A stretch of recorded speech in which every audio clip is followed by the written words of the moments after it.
Here we go.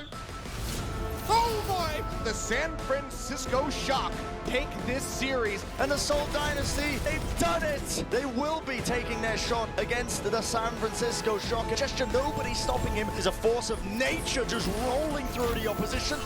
That shot is nasty good. Oh my. This is the matchup everybody has been waiting to see. We get it, it's happening. This is Watchpoint, presented by State Farm.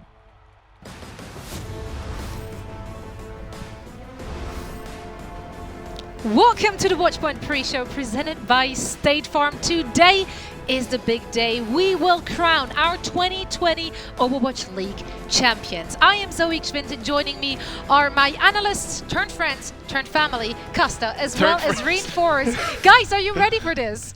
That's been a long season if we went from friends to family and all that kind of stuff. It's been, but No, it's that been a actually year. just happened last weekend. It started as analysts. We're friends to begin with, but you know, we're getting there. We're getting there. You know, Yeah, we have some risky it's a moments, work in but progress. it's fine. Risky moments. I don't know what you're talking about. I definitely didn't do that thing to Costa everyone is talking about. Anyway. I'm very excited, Zoe. It's going to be great. It's going to be a great match. I'm pumped. So am I. Honestly, I don't think we could have asked for a better grand finals. We do have a reigning champion going up against the dark horse of the grand finals weekend. So we are absolutely blessed. And speaking of blessed, we of course once more also gonna bring in some reinforcements, some guests joining us here on our Watchpoint pre-show to share their insights and their thoughts. And we're gonna kick things off today with no other than Overwatch content creators Carpe as well as Samido. Guys, thank you so much for joining us. Well, thank you for having us. Yeah, thanks for having us.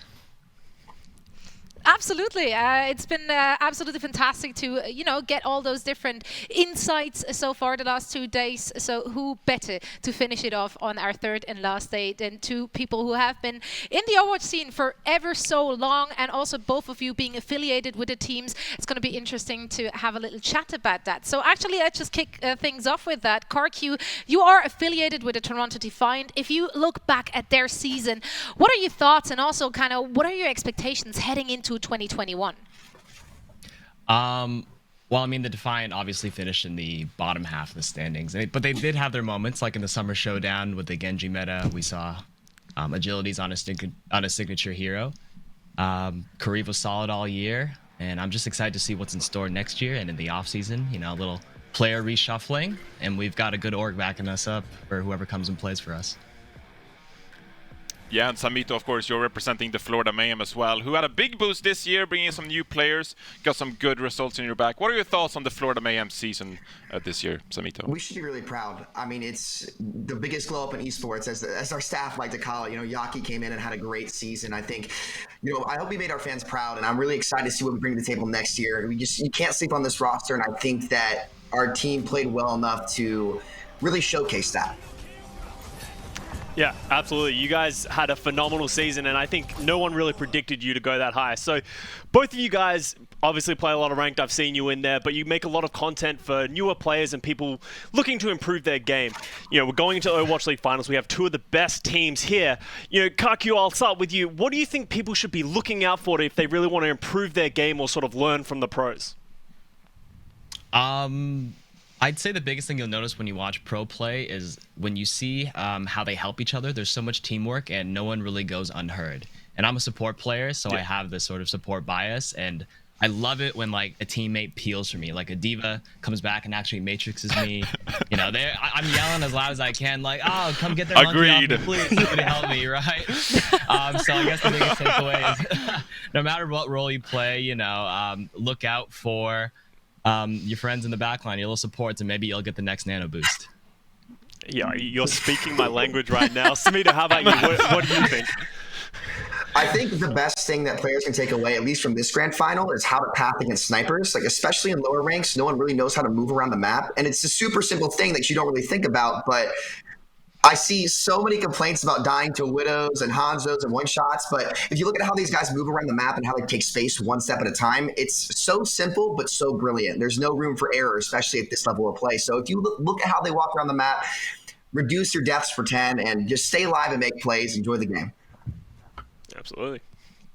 There you heard it. Yeah, I couldn't agree with both of you. And Karq, that was the most unrelatable statement for me personally, as I am stuck in Plat, and no one cares what happens to me in the backlines. I'll tell you that much. Now, if we're looking at the two finalists we're having here in the grand finals, I know both of you have been watching the action closely. So, Samito, maybe starting with you here. What are your thoughts on the Seoul Dynasty as well as the San Francisco Shock?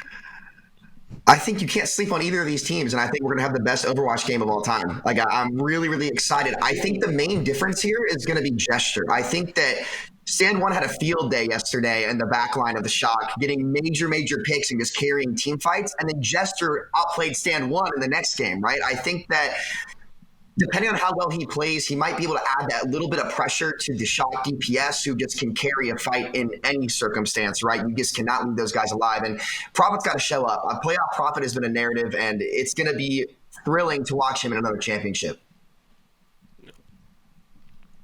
Karq, what about you? What did stand out for you watching the last 2 days?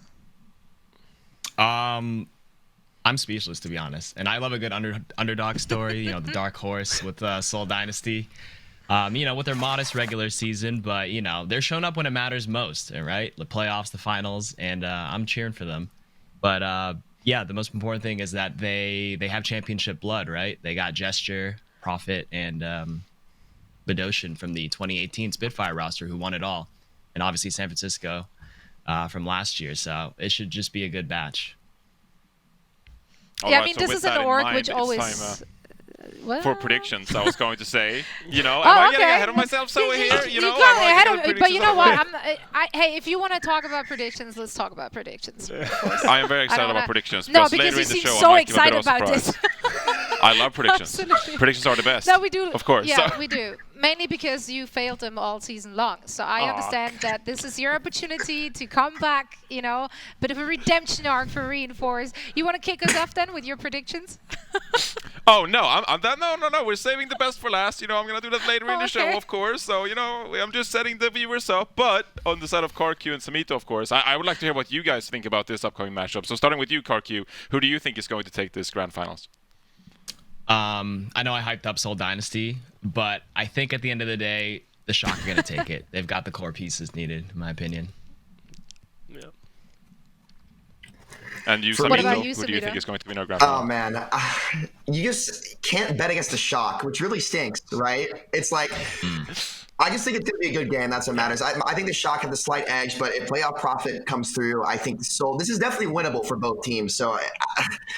I'm going to flip a coin here and say the Shock. It's the more consistent bet.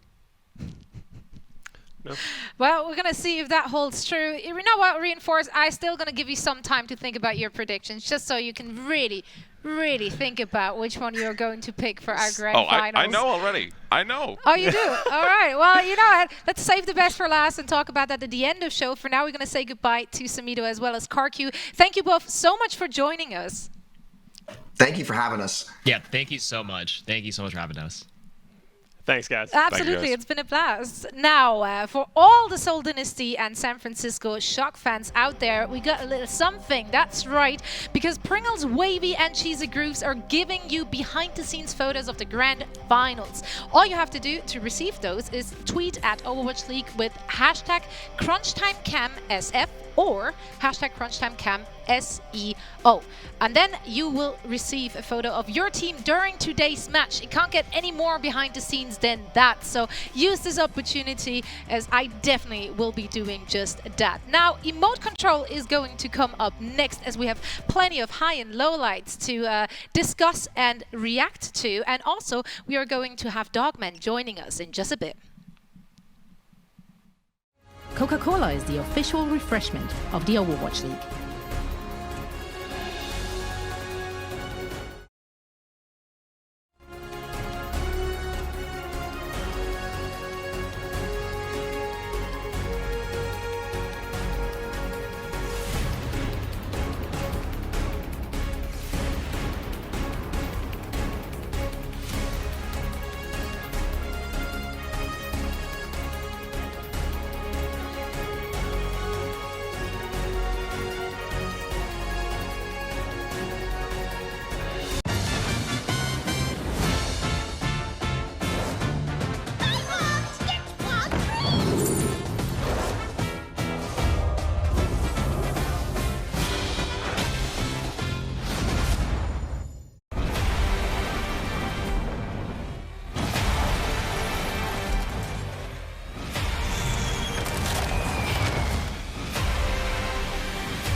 free now.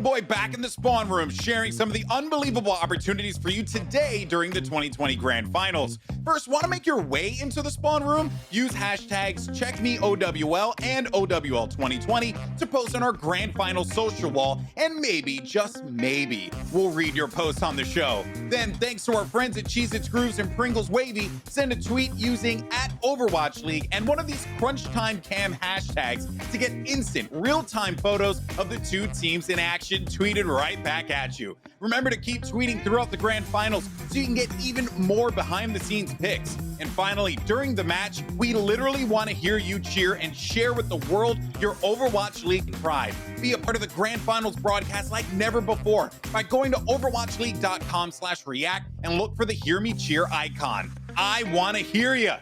That's it from here. The Overwatch League 2020 Grand Finals are coming right up.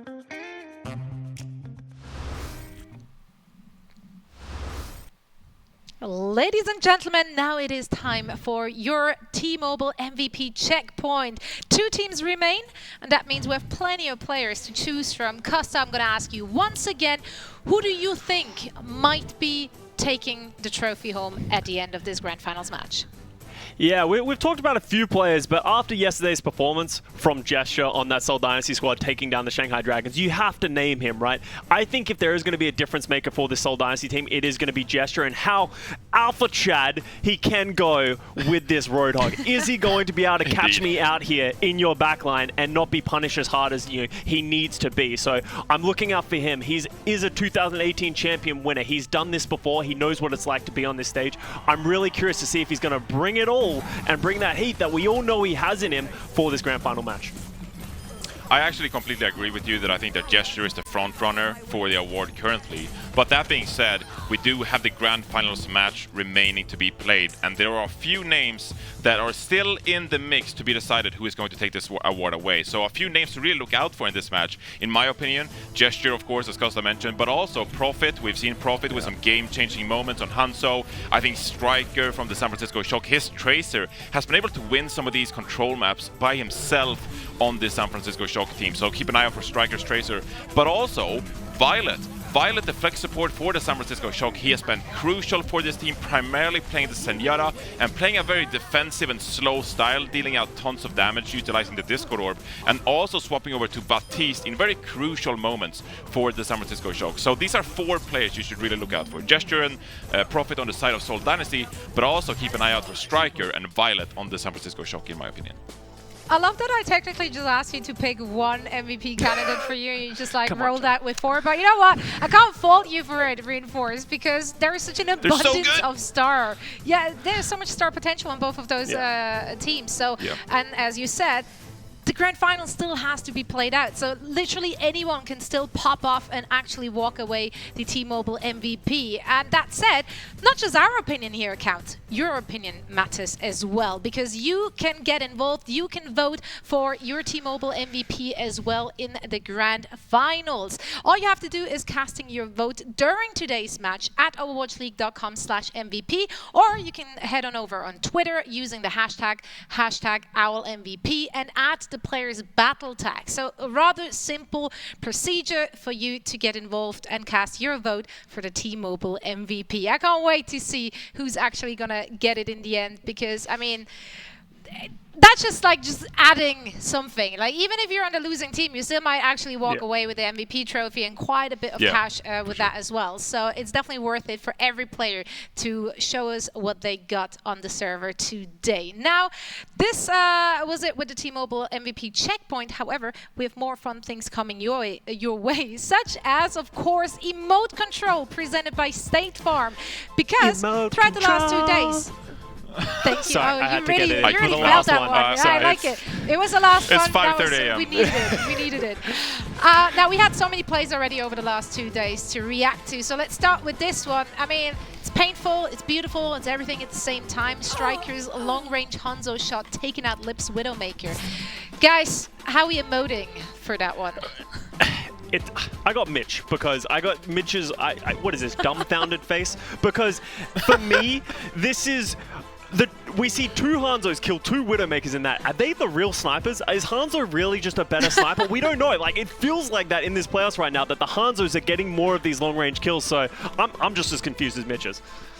Yeah, I'm going with the slightly disappointed face here because I do think that, you know, just getting sniped like that from afar, like there's nothing you can really do about it, and you're just kind of sad about it. You're like, well, okay, well, I'm going to respawn soon, I guess, and we go again. Like, what can you do about it? Can't really do anything about it, so...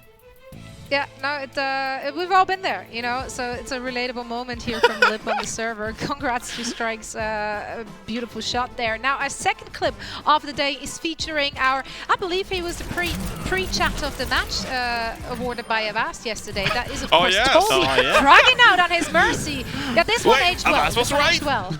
Yeah, don't say that. Right. Don't say Avast was right. No, don't. He'll clip it and it'll forever exist. Avast, you weren't right. You were kind of right. This is just sick. This is vintage Tobi just going absolutely bloodthirsty support for the Mercy. So I've got my face. Now you got 2 customers on broadcast. I am very sorry about this. But this is every Mercy's dream. You know, someone dies, you pull out the pistol, you kill them, and then you res, and then you kill the next Mercy as well. That's just game-changing plays.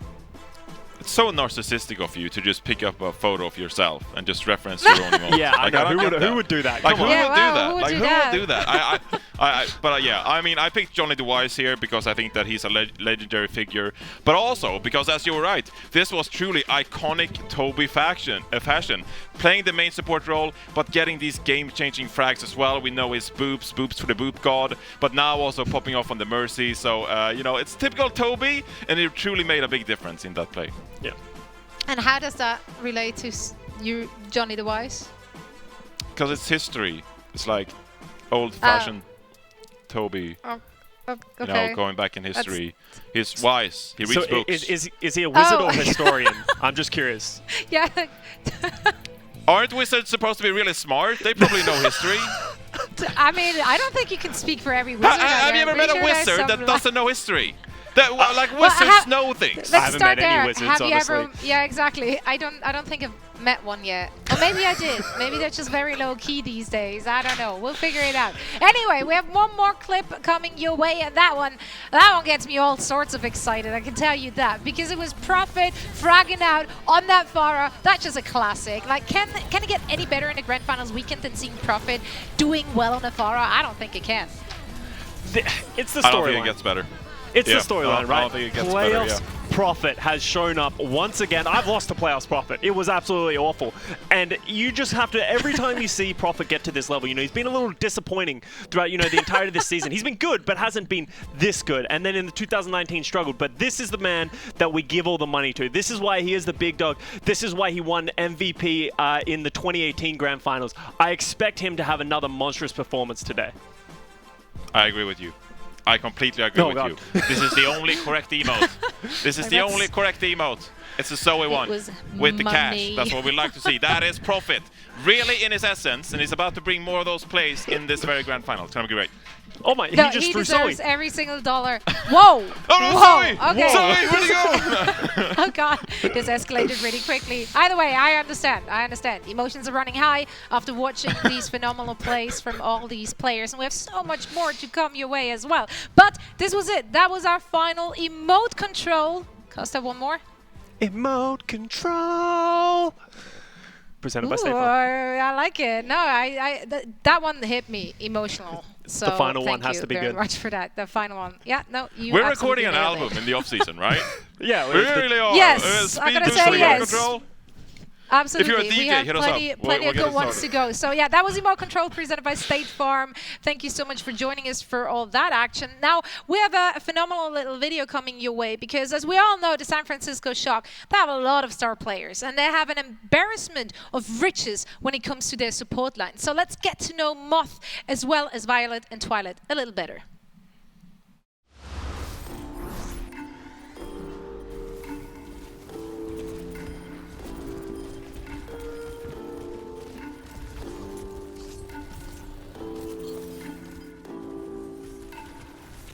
저희 팀이 강팀이 되게 된 이유에서 힐러 라인 쪽도 빼놓을 수가 없는데 그 이유는 이제 저희 힐러진들도 This season has been kind of crazy in terms of what supports have been meta throughout the year. It's changed a lot. I think we've been consistently performing at the top level across every meta. 벤이 있고 이럴 때는 어떤 메타가 나올지 몰라서 좀 유리한 점이 있는 것 같아요. 모든 포지션은 항상 기여도가 있고 그 중에서도 이제 다른 팀에 비해서 저희 팀은 힐러진의 공이 좀 더 크지 않을까 싶습니다. If there's one thing that's most important to how your sport line plays, I'd say it's positioning. 제가 생각하기에 힐러 잘하는 그런 기준은 포지션도 포지션인데 아무래도 총 쏘는 게임이다 보니까 에임도 중요할 것 같고 센스도 많이 중요할 것 같아요. Me and Violet and Twilight can fill every role at a top level, but also our coaching staff helps us figure out the best play style for each meta.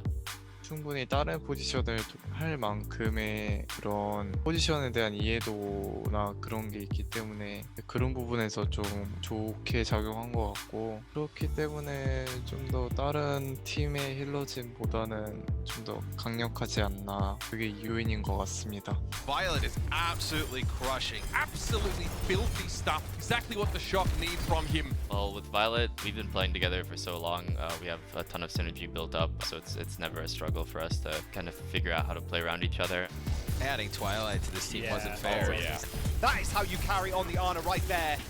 When I play with Twilight, I think we've gotten a lot better as the season has gone on. His Ana is really incredible and he's really easy to play around. Ana's kind of a hero that can often dictate the flow of fights with her cooldowns. And when me and him work together, we're able to do that really well together.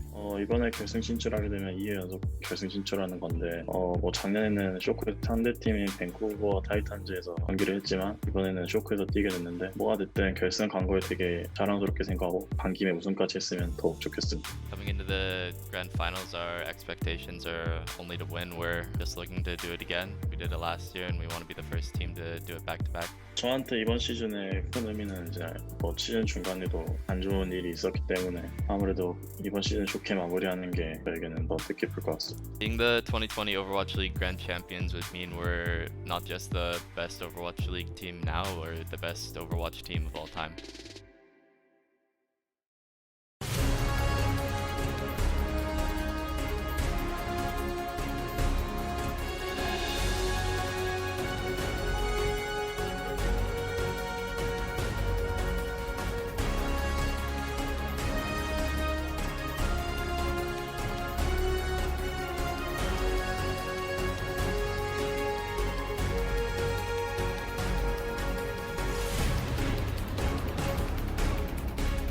Right now it's free, right?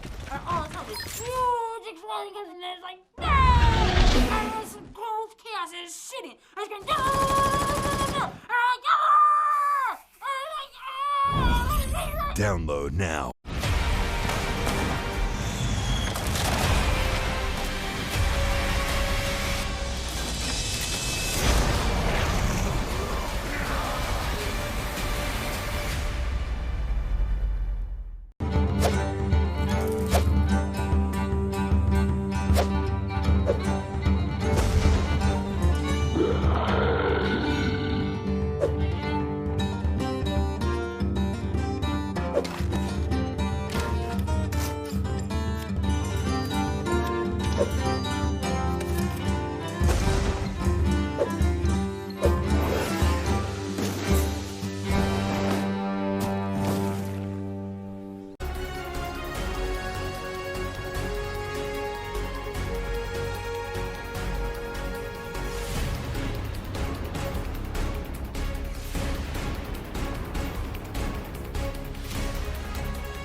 Welcome to the desk, one and all. Joining us now is Atlanta Reign's very own Dogman.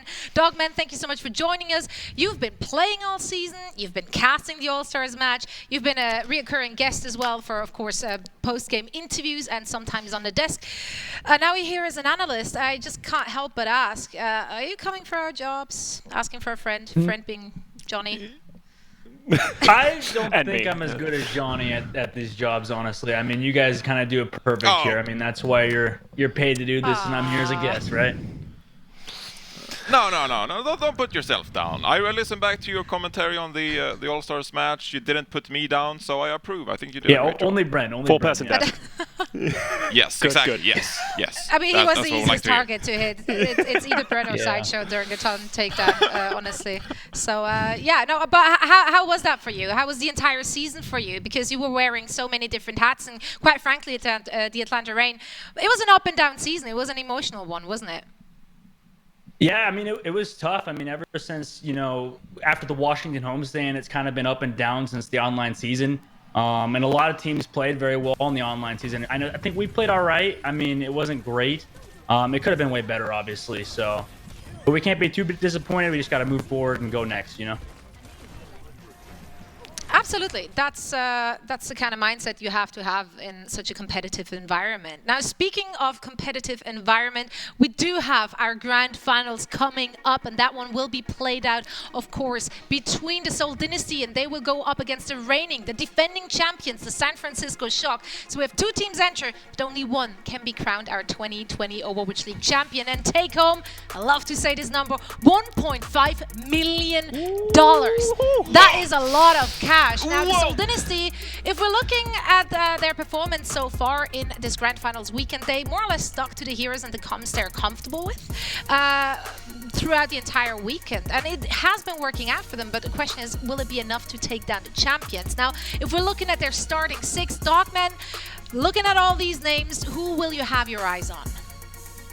I know that there's many names on this roster that are very good, but my guy is Fitz, 100%. This guy is the most underrated Widowmaker, I think, in the entire league. This guy hasn't got enough credit. His playoff performance has been nuts. I don't know if the rest of the analysts agree with me here, but I think Fitz is probably the best Widowmaker.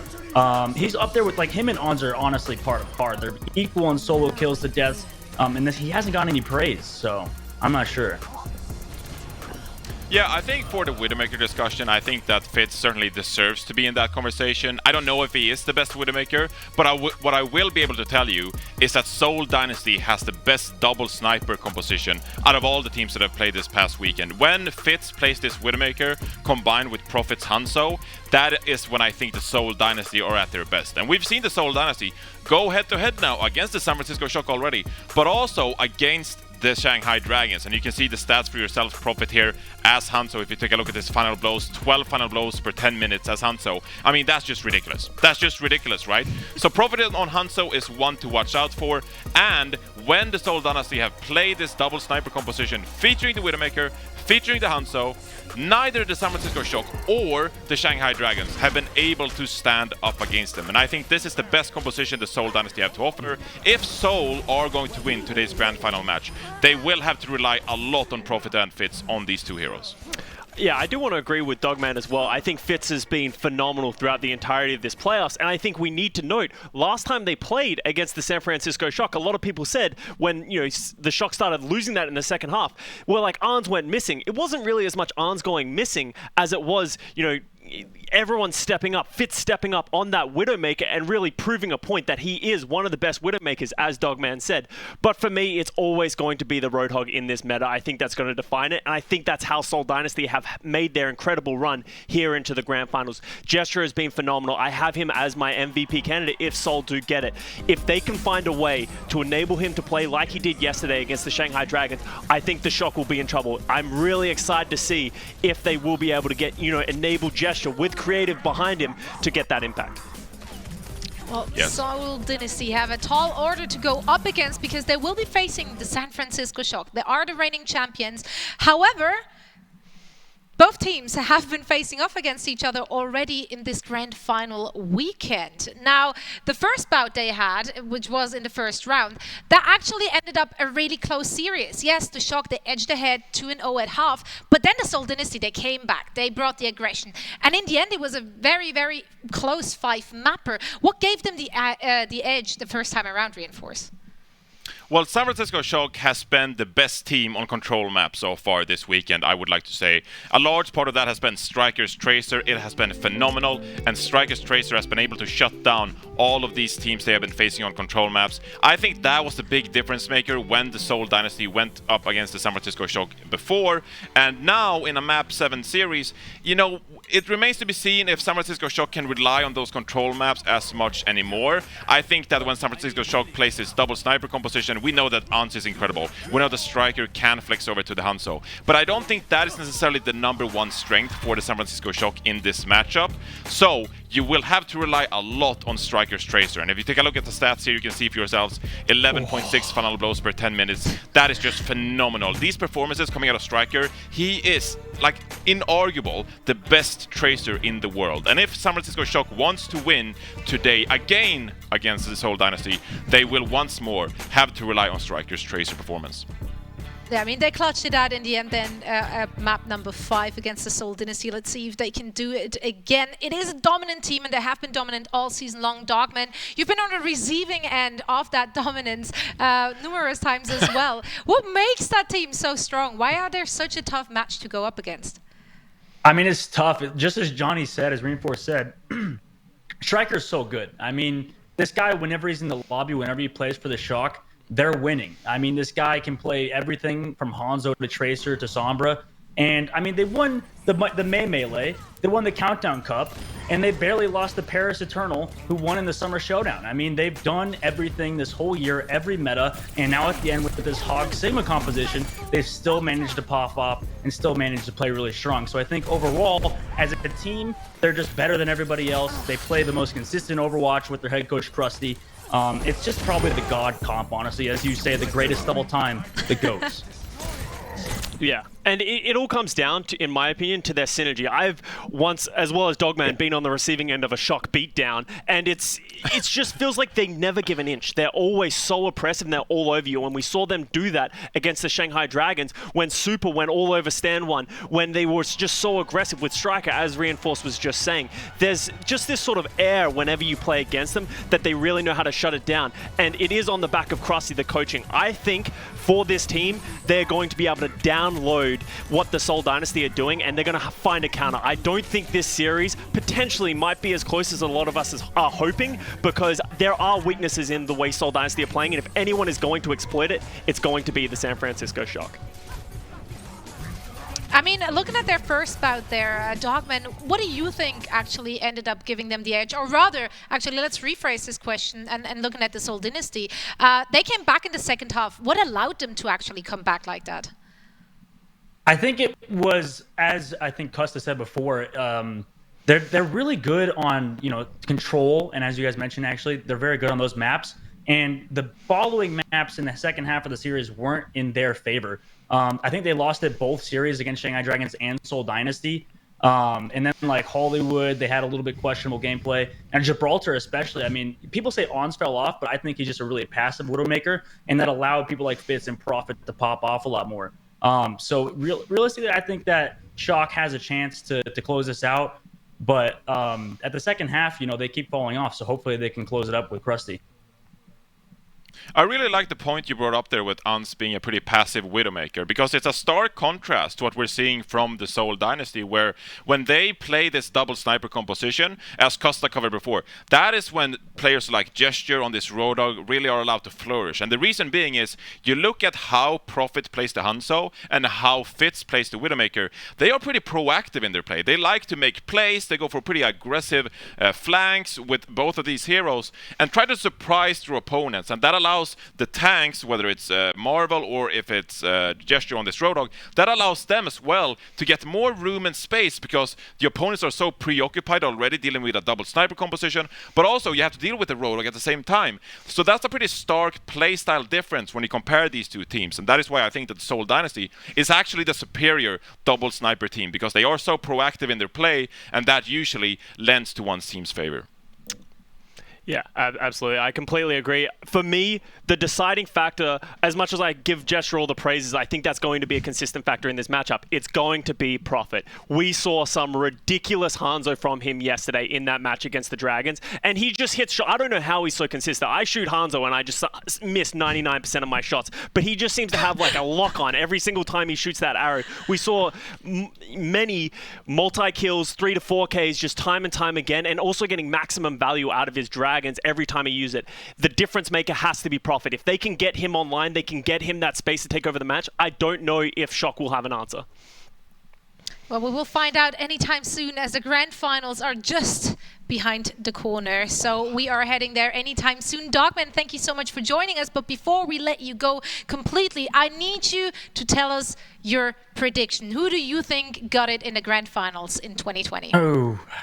Oh man, this is tough. My heart says Shock, my everything says Shock, but the Johnny, the reinforced predictor in me, I'm gonna predict the Seoul. I'm gonna predict the Seoul Dynasty. I think they're gonna get the W. Wow. The Johnny predictor in you? I like it. Yeah, you're a bad predictor. Reinforce. what you got then? I just found this incredibly funny in a way because he's spot on.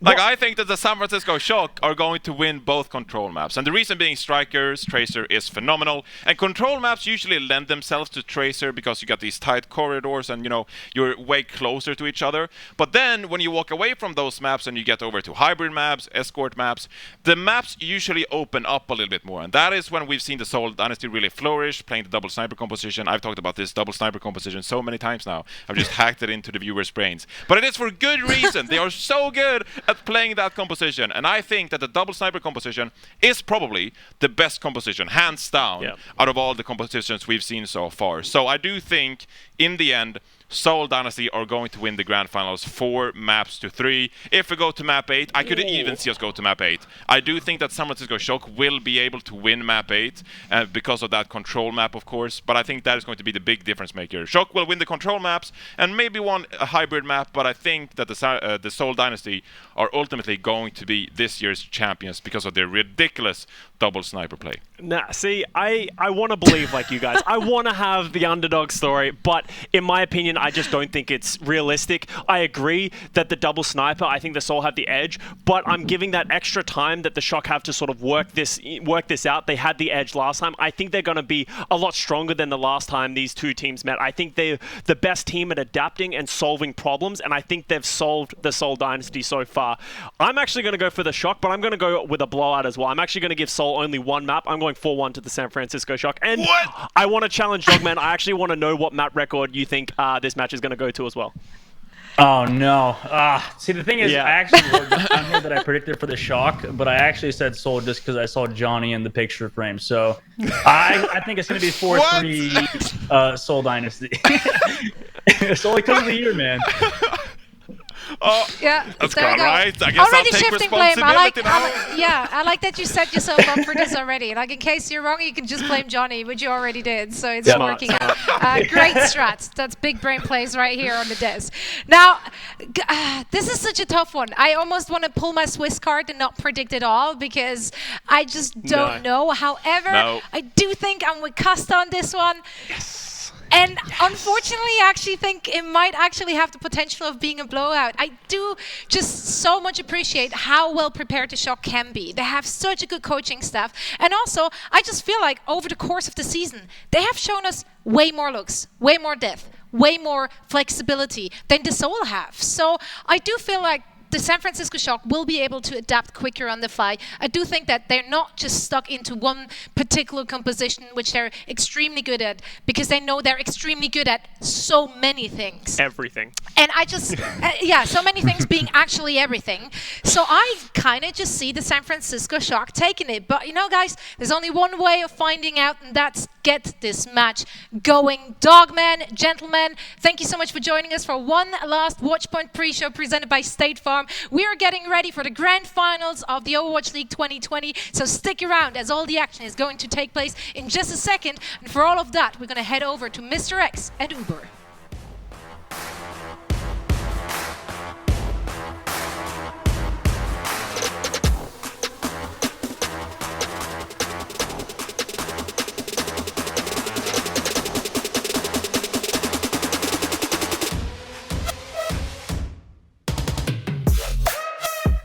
Overwatch League is brought to you by State Farm.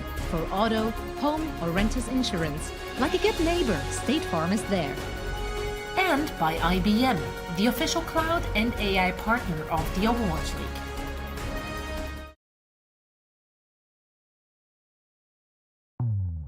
Welcome back to the Spawn Room. We're just moments away from the 2020 Grand Finals. Golden Boy here once again sharing with you some of the awesome opportunities you can check out throughout the match. First, want to make your way into the Spawn Room? Use hashtags CheckMeOWL and OWL2020 to post on our Grand Final social wall. And maybe, just maybe, we'll read your post on the show. Then, thanks to our friends at Cheez-Its Grooves and Pringles Wavy, send a tweet using @Overwatch League and one of these crunch time hashtags to get instant, real-time photos of the two teams in action tweeted right back at you.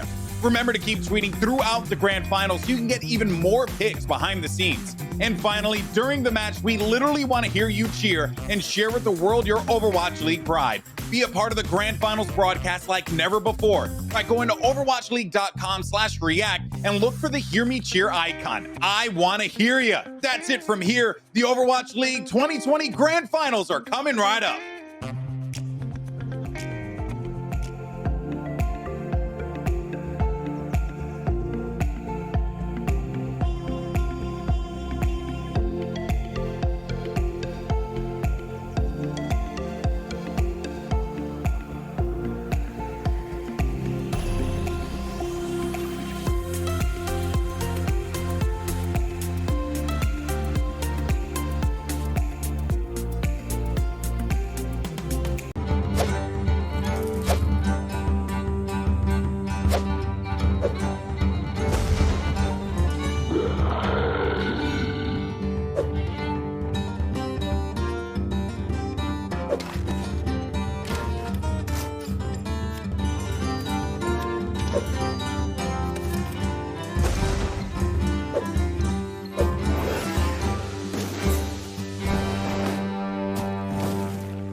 They say, don't dwell on the past. They say, stay in the present. What they don't know is that champions aren't capable of thinking that way. When greatness is ahead of you, there can only be one direction on your mind. The path here wasn't always smooth, but looking back isn't an option anymore. All that matters right here, right now, is how history will look back on you. How will you champion the future?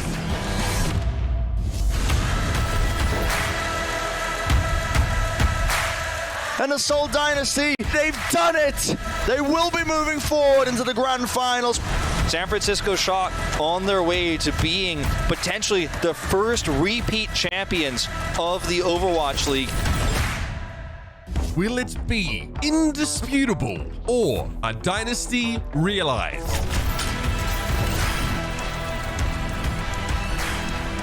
The time for heroes is here.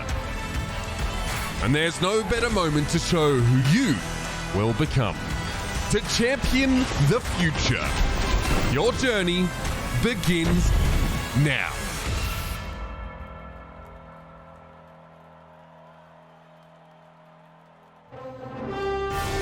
A championship in the world of Overwatch is more than just a climb. It's an arduous ascent, a gauntlet fraught with challenge, trial, and tribulation. And tonight, here at the Grand Finals presented by IBM, we will crown our Overwatch League champion for 2020. I am Mitch Leslie. It is my pleasure to be joined here by Matthew Morello, as always, to bring you our final match in our gauntlet here. And there'll be one winner as the smoke clears, Matt. Yeah, and what a run we've had to get here. It is the San Francisco Shock yet again, and then the Seoul Dynasty, who even coming into this, they were a dark horse, a long shot. A lot of people are kind of talking about this is maybe like a two-horse race with the Shock and the Shanghai Dragons, but Seoul Dynasty has looked so good throughout the Grand Finals presented by IBM that they have a realistic shot here. Absolutely, and it's been a climb for both of these teams to get to this game. Of course, our final four teams are stacked with talent.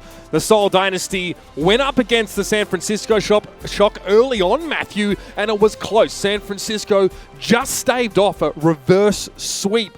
But the Dynasty fought through the lower bracket in a Cinderella story unlike any other, and a victory against familiar rivals and favorites from the APAC region, the Shanghai Dragons, to get them here. Yeah, no, once Seoul Dynasty, so they lose those first two matches, the maps to the San Francisco Shock. They end up making it a series, forcing a Game 5. From that moment on, they've been really strong. I know they make quick work of the Philadelphia Fusion. The match against the Shanghai Dragons is close, but they pull it out in the end. Now they get themselves a rematch with San Francisco, where San Francisco just looking to repeat yet again. I know they were our champions last year. We all knew they were going to be a very strong team throughout the year, but we also know how difficult it is to repeat. To see them back here in the finals is tremendous. Yeah, we've seen depth, we've seen resilience, we've seen innovation from a roster that's been challenged with multiple different conditions. We started out this season at homestands, at live events, the crowd pulsing around them. Then we moved, of course, to an online setting, and hero pools came into effect. Week by week, San Francisco had to make changes in order to stay at the top. And after a slower start to the season, they quickly regained their footing as a championship contender.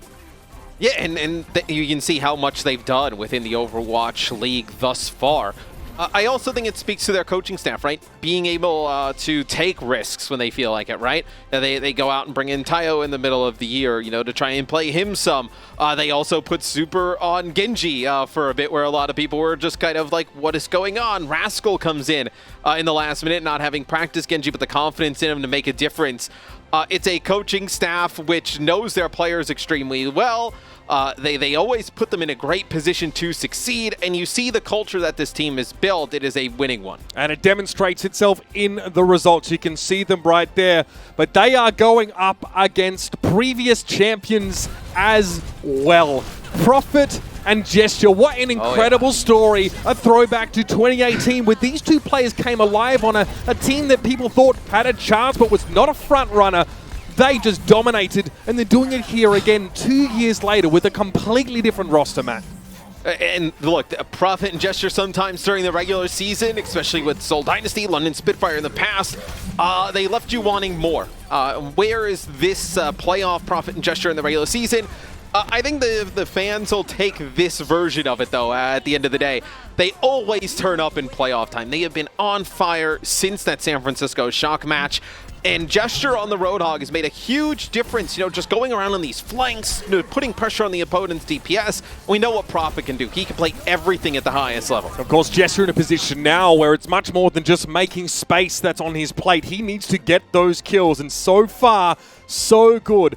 All-time ranks. Prophet is #1 in hero damage and #1 in eliminations, and a paltry second in final blows. This is the pedigree of a legend of the game. It really is no one like Prophet, and the fact that he's been able to, you know, show up and get this team to where they are now, it's again been a story of coming alive in the playoffs. I think coming into the playoffs, Matt, the Dynasty were 15 wins, 16 losses, right? They had a very tough bracket to play through in the APAC region, but again, they fire up in a perfect meta, perfectly suited to them. And what I think's so impressive about Prophet is a lot of the time the opponents are trying to game plan around him, right? Or just kind of, they know he's going to be a big difference maker. How do we stop Prophet? How do we stop Prophet? And he's still able to put up these types of numbers. It's just tremendous. I think if he were able to win today, I know if the Seoul Dynasty can pull this off, he puts himself right at the top of the ladder in terms of Overwatch players all time. Yeah, it's a very short list, Matt, of individuals that have hoisted 2 Overwatch League championship trophies, but the Dynasty are looking to make it happen, and at the helm are legends of yesteryear. So make some noise, get excited, ladies and gentlemen, and welcome to our arena, the Seoul Dynasty. Tiger Nation. Yo, get the hell out of my zone. Champion is not wrong. And they definitely, I still think, even with their performances, come into this match as the underdog. But you have the championship experience of Prophet and Gesture. You also have Bdosin on this team as well, not in the lineup to start things off today. You look at some of these other players that we don't talk about that often. You know, Marvel, right? Tremendous on like the Sigma. He was really like standout last year. And this year, it's always been like weird because Marvel and Gesture are both main tanks, but they play them a lot together. They've kind of put Marvel in a position where he plays some Diva. And then a player who was on fire in the playoffs comes into the Final Four and really plays well is Fitz. He's not like the big kind of household name that you would kind of compare to, though he's going to be a big difference today for Seoul Dynasty. I mean, he obviously took the role on this roster that maybe Fleta occupied prior and has looked very good in a meta that's really conducive to those hit scan picks he loves so much. But across the aisle on the other side of the arena is a team that is forged from hunger. They're looking to make it 2 championships in a row. It is the San Francisco Shock.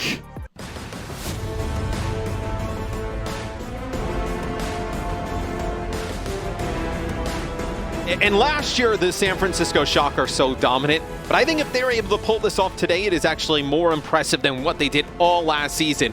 With all the obstacles in their way, with how the season has gone, how much change there's been, I feel like weathering that storm and winning here today would be even more impressive, more impactful than what they did last year. And I mean, maybe no surprises to see this roster. It's a deep roster, many top-tier players sitting on the bench, but it will be Arns and Striker to come in at DPS here for this first map. No surprise, obviously, Matt, it is the control maps. And Super, again, features in the starting lineup alongside Smurf.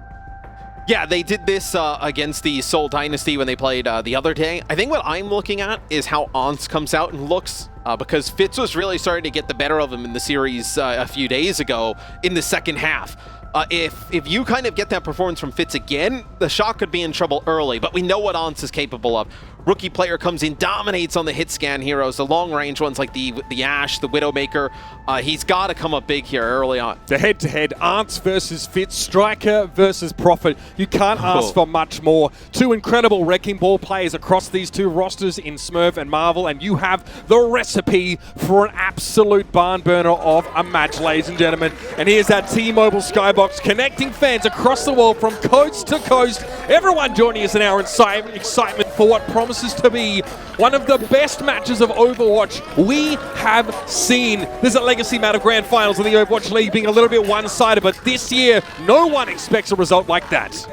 No, we've had some one-sided matches, getting up to this point, right, with some of the Philadelphia Fusion ones, but this one you expect to be one that could go the distance.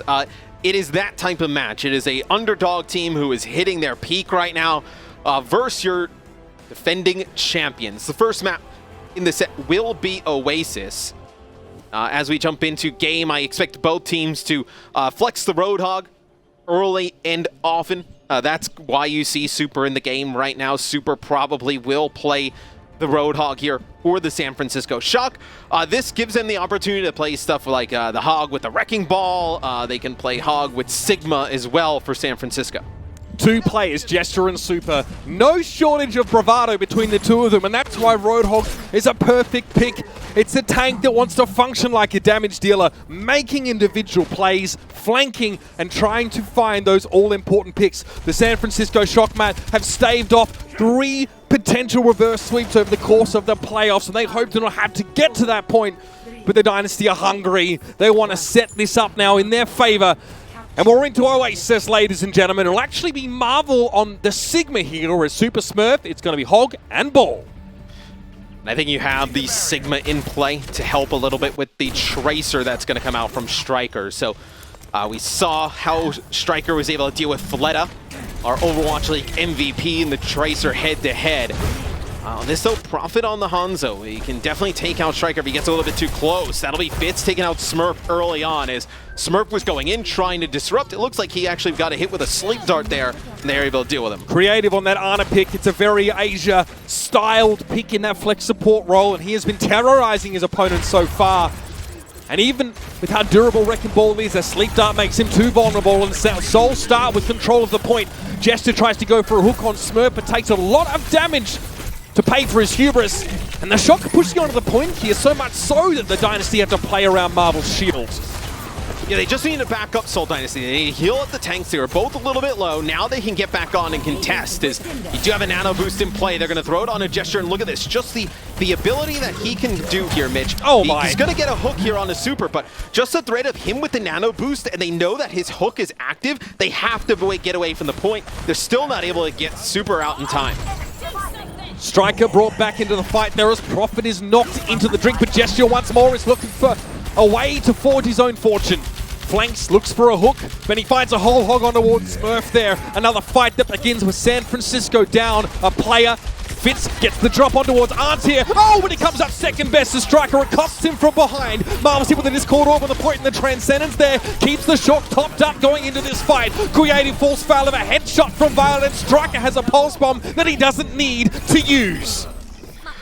And San Francisco flips the point back. They do end up giving up 55%, but they do it with really, it's a Bob early on from Ants, and then the Transcendence to keep the tanks alive on the point when Seoul Dynasty ends up using their Bob. So limited investment there from the San Francisco Shock, and they're able to flip the point back. So Valkyrie coming into this next fight, you'll have a Pulse Bomb. Striker is so good at landing these into the back line. You win another fight for cheap here for San Francisco. You're going to get above the percentage that Seoul Dynasty has. 3 final blows already for Striker, living up to the hype provided for him, but Violet goes down early. It's a damage boost from Fitz that gets him across the line. Has to be a resurrect from Moth. He's able to do it safely. Striker definitely dodges the sleep dart coming at him from Creative and still has that pulse bomb ready to go, but Violet again falls. There's the trade. Moth goes for the blaster and he gets the better of Prophet. A Gesture falls. Super finds a headshot with a scrap gun, and there's that damage boost to boot. All the resources required given the Super to get that big kill. And San Francisco, Matt, they do what you asked for them. They get a second clean fight win. Yeah, now they're going to pass Seoul Dynasty in terms of percentage. Let's see what Seoul is going to have to work with coming into the next fight. Valkyrie, Nano Boost, and the Bob from Fitz. So maybe you can use the Bob, contest point, put some point pressure on, get the Nano Boost on the Gesture yet again, and just let him take space, allow you to get some of this high ground control. Tentatively Prophet tries to take position here on top of the T. He's looking for the Zenyatta. The one Violet has to know he's being hunted right now. That's a Storm Arrow headshot, and Violet's forced out of line of sight. Bob takes down Smurf, and Jester's on the point to deal with Super. This will be Seoul rapidly back in the driver's seat. And if you cannot give up the high ground that easy if you're San Francisco. They allow Prophet to get into a position, shoot Violet from the side. They use the Bob, just like I expected, to get onto the point, buy some space. And now how does San Francisco go about trying to get some of this high ground back? Is I see Hanzo obviously able to wall climb, right? Can take some of this just stuff of his own ability. Like Prophet gets hit with a dynamite there, and they're going to use his shield to get in front of him, but Ons is able to take out Dangerous. Heesu with the help of a damage boost. Dangerous res from Tobi there. Striker's able to take him down as he attempts to bring Fitz back into the fight.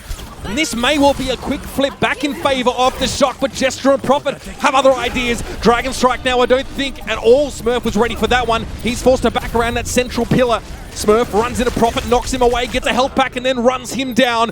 Overtime sees San Francisco with a player advantage. Striker wants to try and force Fitz away, but he's booped off course by Tobi. Eventually, the latter is taken down, and San Francisco prevent an early round end. And you mentioned the Striker pick on a Tobi.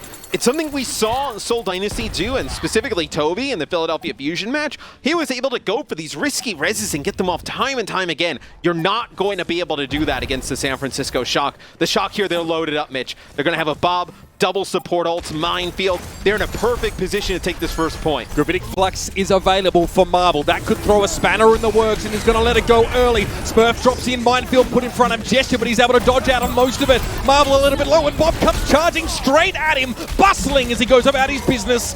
Gesture falling to Smurf on the point now, and Arns is looking for a shot on Fitz, who's cannily keeping his head down, but the dynamite will give him a bit of a frizz problem. He'll be knocked off the edge now as Smurf tries to get to the high ground. He cannot interrupt the resurrect on Marvel, though. Prophet is down. Arns playing from a safe angle now, and here's the roll towards Marvel once more. The pulse bomb safe for Creative finds its mark, and now we're at 99-99, and the Dynasty are low on players. San Francisco strike back from behind in round one, and Oasis is already off to the races. And they're going to need Seoul Dynasty. They're going to need to protect these supports a little bit better going up against Striker. You know, what Gesture's been really good at throughout the Grand Finals presented by IBM is going on these flanks of the Roadhog, putting the pressure on the opposing team's DPS. It's very difficult, though, for the Seoul Dynasty to protect their own. By the way, any crunches out there?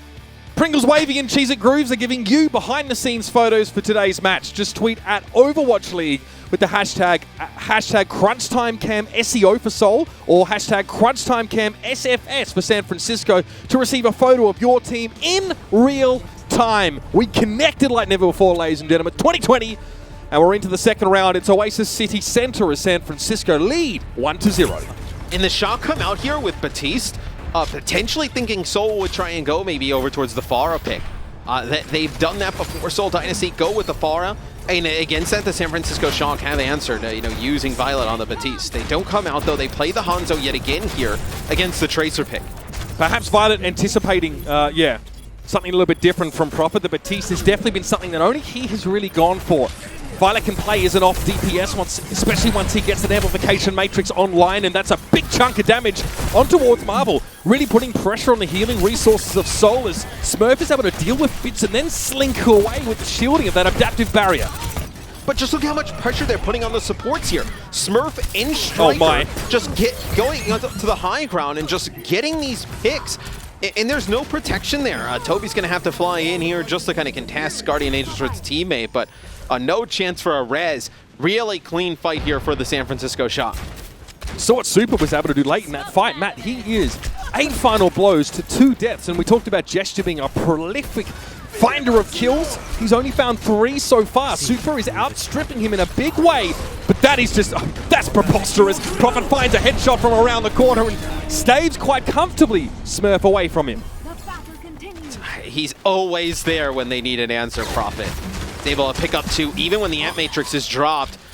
Shot into Ans. Fitz will finish it off as Seoul move in, try and take the point back. It is not a given they're going to flip this, though. This point is really easy to contest. Yeah, San Francisco want to stall it out as long as possibly. Have a Valkyrie in play here for Moth, but he's thinking about pulling the blaster. I saw him eyeing Fitz off like a bit of a snack. He thinks better of it, though, and now that a body grenade is thrown at the San Francisco Shock, Super cannot stay alive, and Smurf gets hit with an accretion. Super will be resurrected, and that is a lot of health brought back onto the battlefield. The same is done for Gesture, though, and the numbers still favor the Seoul Dynasty, but for how long? Arns finds a big headshot on Marvel, and Gesture, despite having plenty of support here from the Nano Boost, loses the main healer in Creative, and this whole hog would be suicidal to use. Ons with 2, Striker with another, Striker into the back line, takes out Tobi. Like I mentioned, it was not a given that Seoul Dynasty, off of those 2 picks from Prophet, were going to be able to take the point. San Francisco Shock gets back in. They hold on. 80% and counting here for the Shock. You'll have a minefield. This will definitely make it much harder to take the point as well. This is looking really good for San Francisco. This is about as good of a start they could have had. Devastating for Seoul Dynasty to have lost that fight despite starting so far ahead.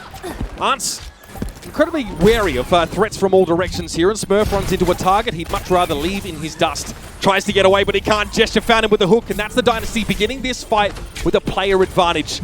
Gesture has that whole hog he saved from earlier now. It's fermented, matured to perfection. He almost gets run down awfully fast. Striker gets an uncanny amount of shots on towards his head. He's forced away. Here's the gravitic flux from Marvel now as he's looking for support, I dare say, but Prophet, he gets gunned down. Striker finds him in the Discord orb from Violet, really helps get the work done. And that's a pulse bomb thrown in by Striker once more. Now Gesture goes for the whole hog, but they've lost Marvel. It has to be a Desperado Resurrect here from Tobi, but he's taken down just after. Creative may be back in the fight, but it's not going to be enough. And the San Francisco turn up in a sensational way in map number 1. Once more, taking Oasis away from the Dynasty. And you see kind of what happens when Gesture's not able to go put pressure onto the backline. Striker with Smurf in combination, the Tracer and the Wrecking Ball, they were able to just cause havoc for Tobi and Creative all map long. And then Gesture not really able to put any pressure on Ons or Violet. And it's easy pick'ems for the Shock. Their long-range hit scan, able to just dominate, and then Striker able to finish off kills in the backline. And that's absolutely the start that the San Francisco Shock were looking for. Maybe not such a surprise for Seoul, as they've been here before and they're ready to fight back regardless. Stick around, ladies and gentlemen. We've got more action coming here from the Grand Finals presented by IBM. Map 2 is right around the corner.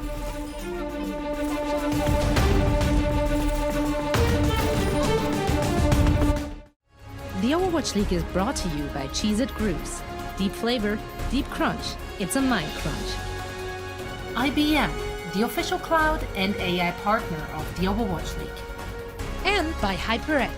Unleash your style, unleash your fury with HyperX Fury Memory.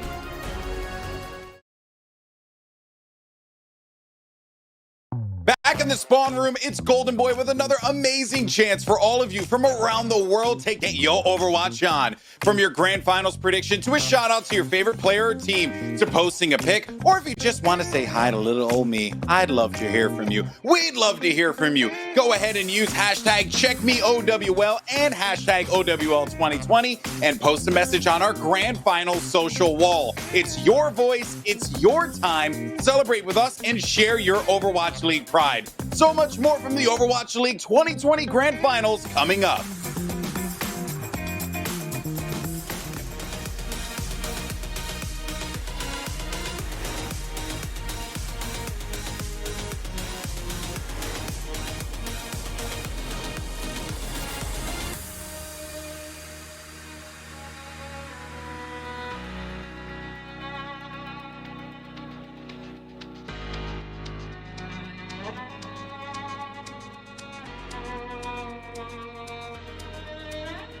Cheddar, jalapeno, and sour cream and onion.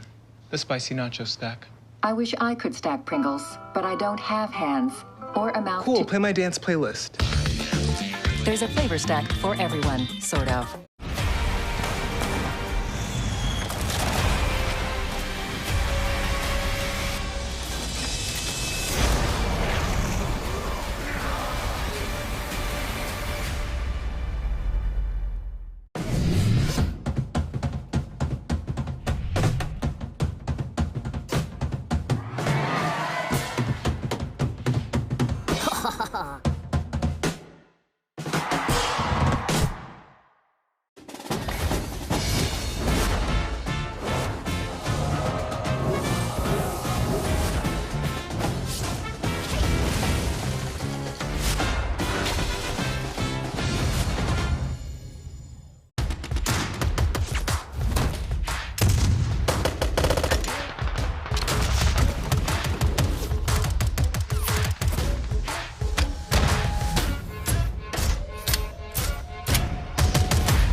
Overwatch League is brought to you by T-Mobile. Switch today and rank up to America's largest 5G network, T-Mobile. IBM, the official cloud and AI partner of the Overwatch League. And by State Farm, for auto, home or rent. And by State Farm, for auto, home or renters insurance. Like a good neighbor, State Farm is there. Denizens of the interwebs, T-Mobile wants you to choose the Grand Finals MVP. Voting is open now at overwatchleague.com/MVP or on Twitter using the hashtag OWLMVP and add the player's name or battle tag right after it. Matt, that's already a couple candidates for that after that first map. I mean, we saw some real stunning play from San Francisco to hold on to City Center and really never let it go. I thought you were going to say I'm a candidate because of my awesome outfit today. I love that I thought that's where you were going to go. I thought you were going to go into a monologue about how awesome my outfit was. My man, yeah, Matt we Morello. have some good players here as well. We have some candidates, I think. No, early on, I think for me, Striker had a phenomenal map. Same with Smurf, right? But I think obviously extremely early in this series. We expect this series to be long. I think that the first map there, San Francisco just looked really well coordinated. I think the Seoul Dynasty needs to wake up a little bit going into the second map. Absolutely. The second map of this series is going to be a hybrid map, and it will be a different map to the one that Seoul selected against San Francisco not, a couple days ago, not one day ago, of course. Hollywood was the map that we saw for map number 2, and San Francisco looked really dominant there. It's going to be a little bit of a mix-up for the Dynasty coming into this one, and I mean, they're choosing a map that is, I mean, I think you ask any player what their favorite map is or their most played, they'd probably say Kings Row. Yeah, and it's one that the San Francisco Shock have always been extremely strong on. I think, though, this meta with Roadhog and played with another tank, whether it be like a Sigma Wrecking Ball, it's just way different than anything else we've seen. We do have a sub for San Francisco. Choihyobin will come in here for Smurf. So Super will stay in the game. Super will most likely play the Roadhog the entire time. Choihyobin comes in. You'll probably see a lot of Sigma play. Sigma really good here on Kings Row, controlling the high ground. It only makes sense. Of course, a previous Grand Finals MVP will step back in and take his place in this roster. And here are some of our fastest map times presented by Xfinity. And you'll notice the San Francisco Shock feature in number 1 and 2. But this is a team that has been on both ends of that rather short stick. They obviously dominated the Defiant with a time maker 442, but the Justice managed to turn it around on them not so long ago. A composition that the Justice featured heavily with Xayah and Roadhog. Not quite what we're seeing from Seoul, but there are hints. There is inspiration from that composition here. And that was the Justice that looked like they could be here playing in this match. It's not your regular season Washington Justice, but still, it's still they're getting it ran up here against the Shock. It'll be the Shock on offense first, so we'll be able to talk a little bit more about what Seoul Dynasty is going to do. I assume you'll have the Hog with Sigma. I think it just kind of depends. Like, do they want? They'll probably run Widow. Yeah, Widow with the Hanzo.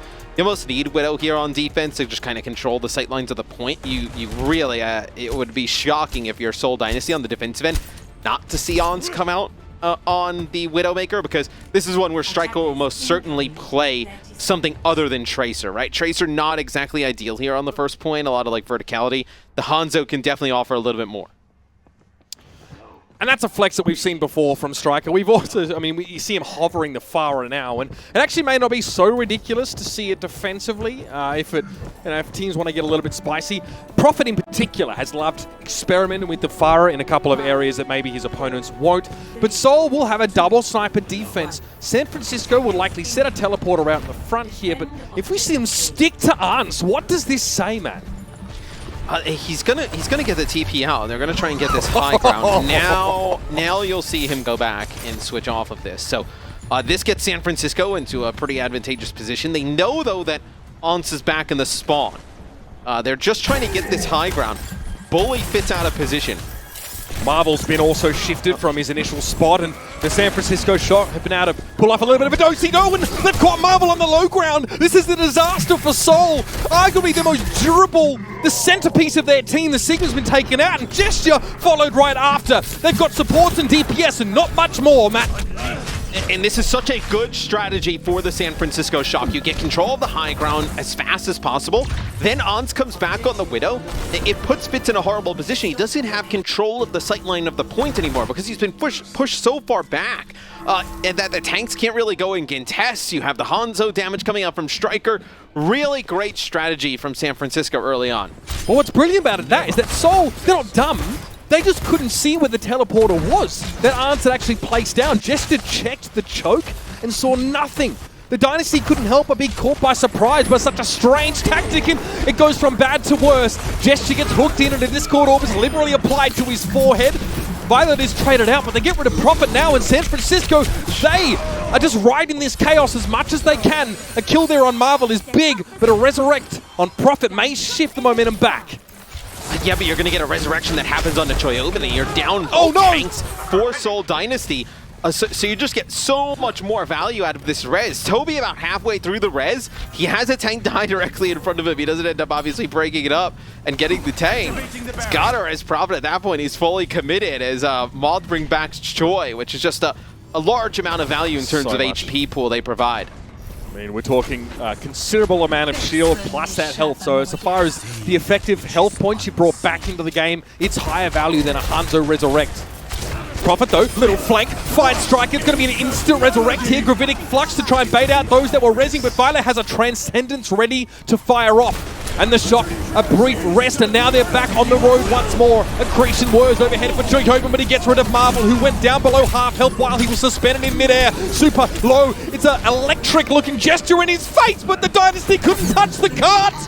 This is not how Seoul want this map to be going. The Shock have 5 minutes, 20 seconds on the clock. That is preposterous. And to be honest, when the Gravitic Flux comes through from Choi, they also end up using a Dragon Strike, but Striker ends up using it so early that it doesn't really connect and do a ton of damage. That could have been just way cleaner for San Francisco. Fitz, the headshot there on the Striker will take him out. They'll try and use a Dragon. They want this kill to last, but be a Valkyrie from Moth trying to keep everybody up. Gesture trying to wrap around the side here and slow the Shock down with an instant pick, and again Moth. Oh, the audacity of him. Answer's able to find the headshot on Prophet, almost like Moth baited Prophet out into that challenge. Now Striker steps up after Prophet is brought back into the fight. And that high ground control remains with the Shock for now. Both teams have infra sight popped right now, so lots of vision. They know exactly where they're at. Is Prophet just trying to get a pick here. Sonic Arrow to make sure he doesn't get pushed. It'll be Ons taking out Fitz here. No way. Oh, okay, Super eventually gets taken down. He was slept and then hit with a Biotic Grenade, and the Dragon Strike doesn't create enough space for the Shock to get him out, so they resurrect him instead. The high ground duel is still going. Prophet's hit with a Wayward Arrow as he's forced to drop down now, and from that right-hand side you can see Choihyobin looking for an accretion. Gravitic Flux, but Creative's down. That's the lion's share of healing available to the Seoul Dynasty. He has to be brought back into the fight, and he is, but the Dynasty is still playing with 5. Ons with 2. Striker up on the high ground. Big hook there from Gesture. That Seoul Dynasty seems to have control of the Carpe. They'll have a nano boost here. Whole Hog and Valkyrie as Fitz comes alive and takes out Ons. You do have this Transcendence, Mitch, with no Gravitic Flux on the other side. You can probably use it a little bit more aggressively. Choihyobin's also close to a Gravitic Flux of his own. Super's put to sleep. Dragon Strike attempted to take his life, but the Transcendence was there from Violet once more, right on time. He has the goods, and now the entirety of the Shock is going to accost Gesture in that left-hand corner. Somehow Tobi has to try and keep the cart stalled and keep Marvel alive at the same time, multitasking at his finest, but Prophet, the lone sniper, returns. He goes for a wide flank and finds 3, putting them in the ground, and San Francisco run out of gas once more. But it's Prophet really coming up cash money. But think about how hard they've worked for this. And there's still 3 minutes on the clock for San Francisco. Like, this hold has to be just incredible from here on out for Seoul Dynasty. And it feels like Seoul Dynasty on this point, Mitch, they've held for an eternity already. It feels like we've spent most of the time here going to point C. And there's still a ton of time on the clock. But you see that as soon as the Shock give an opening, a player like Prophet exploits it to its absolute fullest. That was honestly inconceivable the way he was able to save his team in that moment. And Outfit's buoyed forward by confidence after that fight win, but Arts finds the headshot. That's an instant resurrected. Dragon Strike was still loose, and Choihyobin is looking worse for wear. Violet actually goes down to the Dragon Strike himself. only to be resurrected into, yes, a lot more oncoming fire. Striker's able to find Profit, but it's the supports of the Shock that are beleaguered. And the rest of San Francisco need to sidebar again and regroup.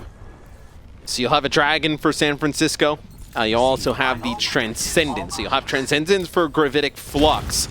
But Seoul Dynasty starting to rally off a few holds here. I tell you what, although for as bad as they've looked for point A and point B, if Seoul gets a hold here, that is a huge swing in momentum. This is how you win a map that starts so poorly, Matt. Really rallying towards the final moments. Answers brought back into the fight now, and the Dynasty are down to 4 players. Tobi has popped the Valkyrie and will be looking for a resurrect, but there's no bodies to safely bring back into the fight, and they keep piling up, one after another. Arn's getting rid of Profit, and you can see the damage boosted Fitz playing from the high ground, but he can't really contest in his current state, and Striker challenges him anyway. Gesture's hooked instantly. The Discord Orb helps a lot, and here it is. The whole hog keeps him off, and Gesture is held aloft, tantalizingly close to the card, but he can't contest, and San Francisco finish the attacking round. And I think if you're Seoul Dynasty, you can't look at it as like you gave up the entire map with 1:17. You have to look at it in the kind of the context of where you were at that time. 5 minutes plus for San Francisco to get from point B to point C. And you're able to hold for 4 minutes there. A really good hold for Seoul Dynasty there at the end. That's got to give them confidence going into this offense. All they have to do, Mitch, if you're Seoul Dynasty, if you're some of the players over there, whatnot, talking during this time of setup, it's, hey, if we finish the map and we kind of adjust at the beginning on our point A defense, like we can win this map. You know, they were almost in a position where they were going to give up a record board time there, and they end up holding on pretty nicely there at the end. So if they can get off to a good start here, you can see Seoul Dynasty kind of running the map all the way down, sending us into OT. Here's those final moments, and this is tough for Gesture. This is what the Shock have to deal with: a Wrecking Ball, Hook, Discord Orb, Nano Boost used for healing and damage reduction, but then the Gravitic Flux and Gesture too far to contest. I almost thought they weren't going to get the Nano Boost off. When I was watching him come out of the spawn, and he almost gets kind of trapped between both tanks for a second. I didn't think he was going to get the Nano Boost onto him, but he's able to. Still doesn't really make that much of a difference. Is Ans the shot onto the Sentry turret as it comes out of the spawn. Let's see how Ans plays this though. Like how I mentioned, they were able to force Fitz off of that high ground, and he wasn't able to just kind of dominate the point, just control from these types of angles. See, Seoul Dynasty, look, they go underneath, so they're not going to try and take this angle away by forcing at the high ground. It looks like at least early on, they're going to go and try and underneath and deny any line of sight. San Francisco give a lot of space, and Arns has no idea who's behind him, but Profit, he missed the shot, and now the rest of the Shock have come to the rescue of Arns. Tobi goes down as Arns somehow bangs off a damage-boosted body shot, and Violet's there to deal with Profit and Matt. The Dynasty, sometimes the best laid plans go to waste, and that one fell apart. Oh, and On seemed like he had no clue Profit was there. The Profit able to nail some of those shots, that is a completely different first fight. It's Gesture, doing Gesture things. You see him all the way his outline on the map, just going on these long flanks. Looks like he's going to take that staircase and go up tops, try and go after Moth and On, so we'll have to keep an eye on that. They've rotated Striker up to that high ground as well, though, so Gesture will have his hands full with more than just the Widowmaker. Hanzo definitely a little bit more lethal to him as the Storm Arrows let him rack off one after another. He's controlled the high ground now, though. That's huge. And that forces the Shock back into this choke, Matt. Gesture has the run of the whole barn up there, but Violet gets rid of him. The Discord Orb blows him up, Matt. It's just Violet is a flex support, whether it's on the Zen or the Batiste. Just the extra damage he's able to put down is huge.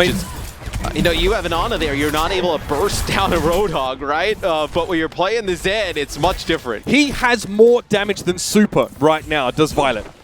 I mean, by a decent amount. He is functioning. We talked about Roadhog, Matt, functioning as another damage dealer.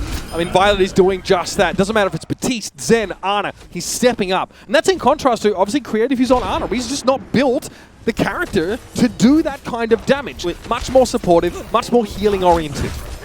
We see Violet do this consistently, though. Put out just damage that when you look at the numbers, like almost doesn't make any sense from the Batiste and the Zen position. So Fitz will use the Infrasight here. That's the shot. That's a risky challenge when you know he has the walls. And still, the San Francisco Shock strike back. It looked like a gravitic flux from Choihyobin to begin the fight. Striker does go down, but Answer's brought back. So the Shock a little bit limping here, lacking one player.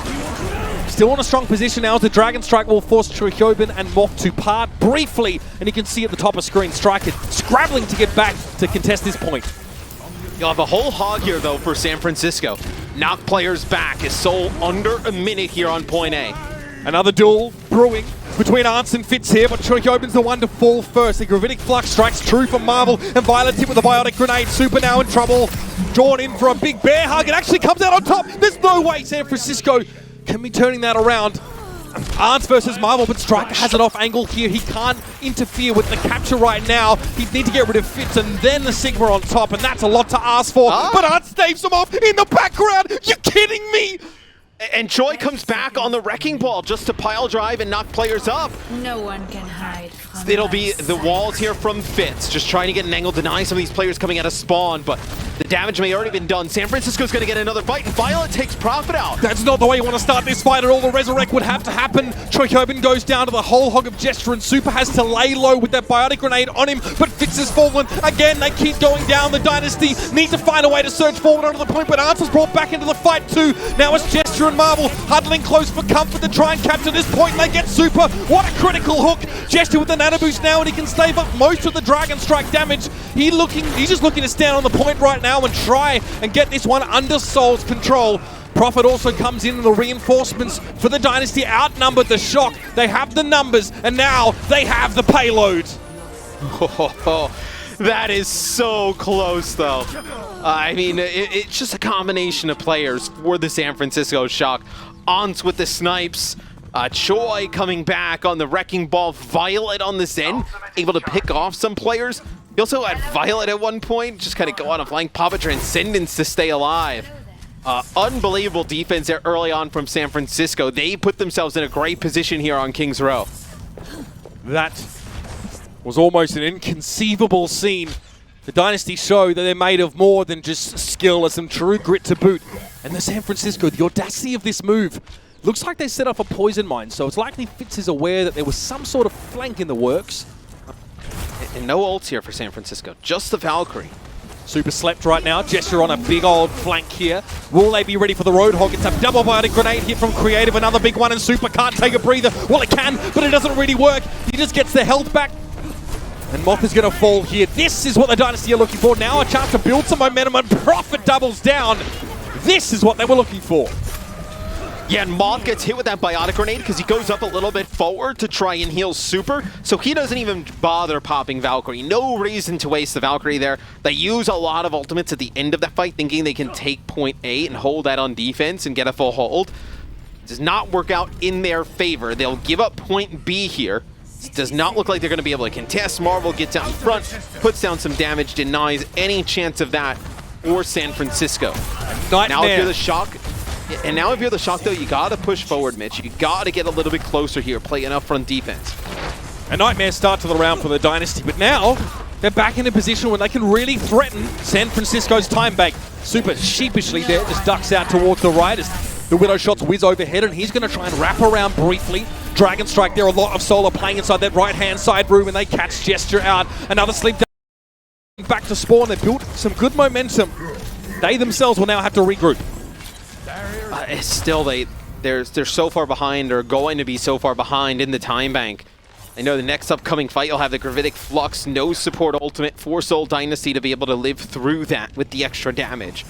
You also have Moth with the Valkyrie, potentially adding like some damage boost and also healing on through that to keep everybody up. You win a fight like that for San Francisco, we're looking at the Seoul Dynasty with a cart in this type of position with like 40 seconds on the clock to win the map. So much to play for here for the Dynasty. Going into halftime 0-2 down in a first of 4. It would be a disaster. They lose Gesture early on, but that's the trade. Profit's able to find Super. Both Roadhogs taking a lot of damage. Moth goes down. He was punished for going for the Resurrect here, and there's a window, a brief one, but Fitz opens it a little bit wider. A chance for the Dynasty to surge forward, but no one's on the cart really pushing it right now. Marvel sets himself forward. Fitz has to do the dirty work here. And nobody wants to go around the corner with the risk of Aunts or even Violet. putting down some damage.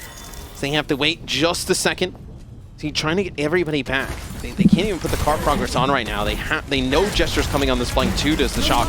They have to use a nano boost on him. He gets it created out of his out of taking the breather. That keeps Gesture alive though, and he has an oh my god. He has a whole hog here, and Arnz almost found himself on the wrong side of that scrap gun.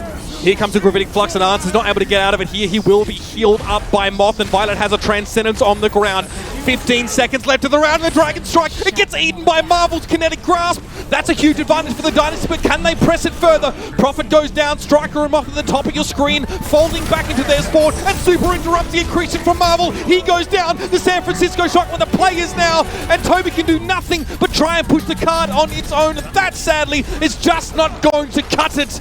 A San Francisco Shock have the Dynasty reeling 2-0, and that is not how the Dynasty, the upstarts, the challengers wanted to begin this series. Well, we did see this happen in the series that they played a little bit earlier on, but here in our finals, you do not expect the Shock to kind of let off the gas here. They know exactly the type of team that Seoul Dynasty is. They have the ability to come back. And Seoul actually, they probably would have had a chance there, to compete in the map and send it to OT if their point A offense was a little bit better. It took them so long to even get any progress on it. And even when they were capping it towards the end, it was just such a stall. It was so difficult to make happen. If they had a better point A, maybe this map would have been different, but they find themselves in a big hole now. I mean, in our first match of the Grand Finals presented by IBM, Matt, we saw Seoul have to try and reverse sweep the San Francisco Shock. It didn't work then, and they don't want to have to do it once more, but that may be what's being asked of them. We'll find out many questions, including that one, to be answered as we head into the break. We'll hear from our experts to break down the action we've seen in maps 1 and 2 so far. Don't go anywhere. Halftime's coming up. The Overwatch League is brought to you by IBM, the official cloud and AI partner of the Overwatch League. And by Coca-Cola, the official refreshment of the Overwatch League.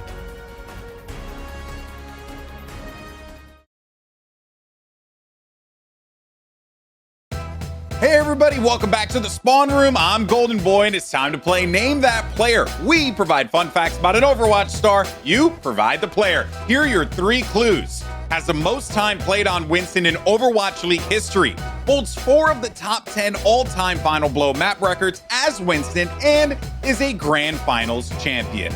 The answer? Gesture. He also happened to slap Bren in a Widowmaker 1v1 7-2. Little detail. Congrats to everybody that got it right. So much more to come from the Spawn Room, and of course, the Overwatch League 2020 Grand Finals. We'll see you soon.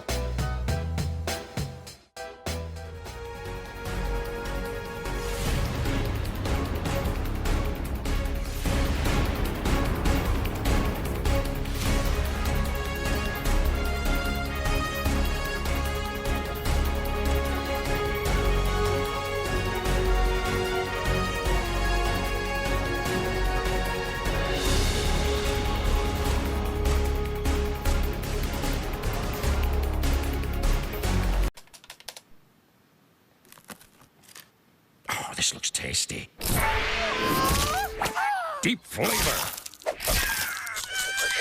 Deep crunch. Cheesy grooves. Official salty snack of Overwatch League.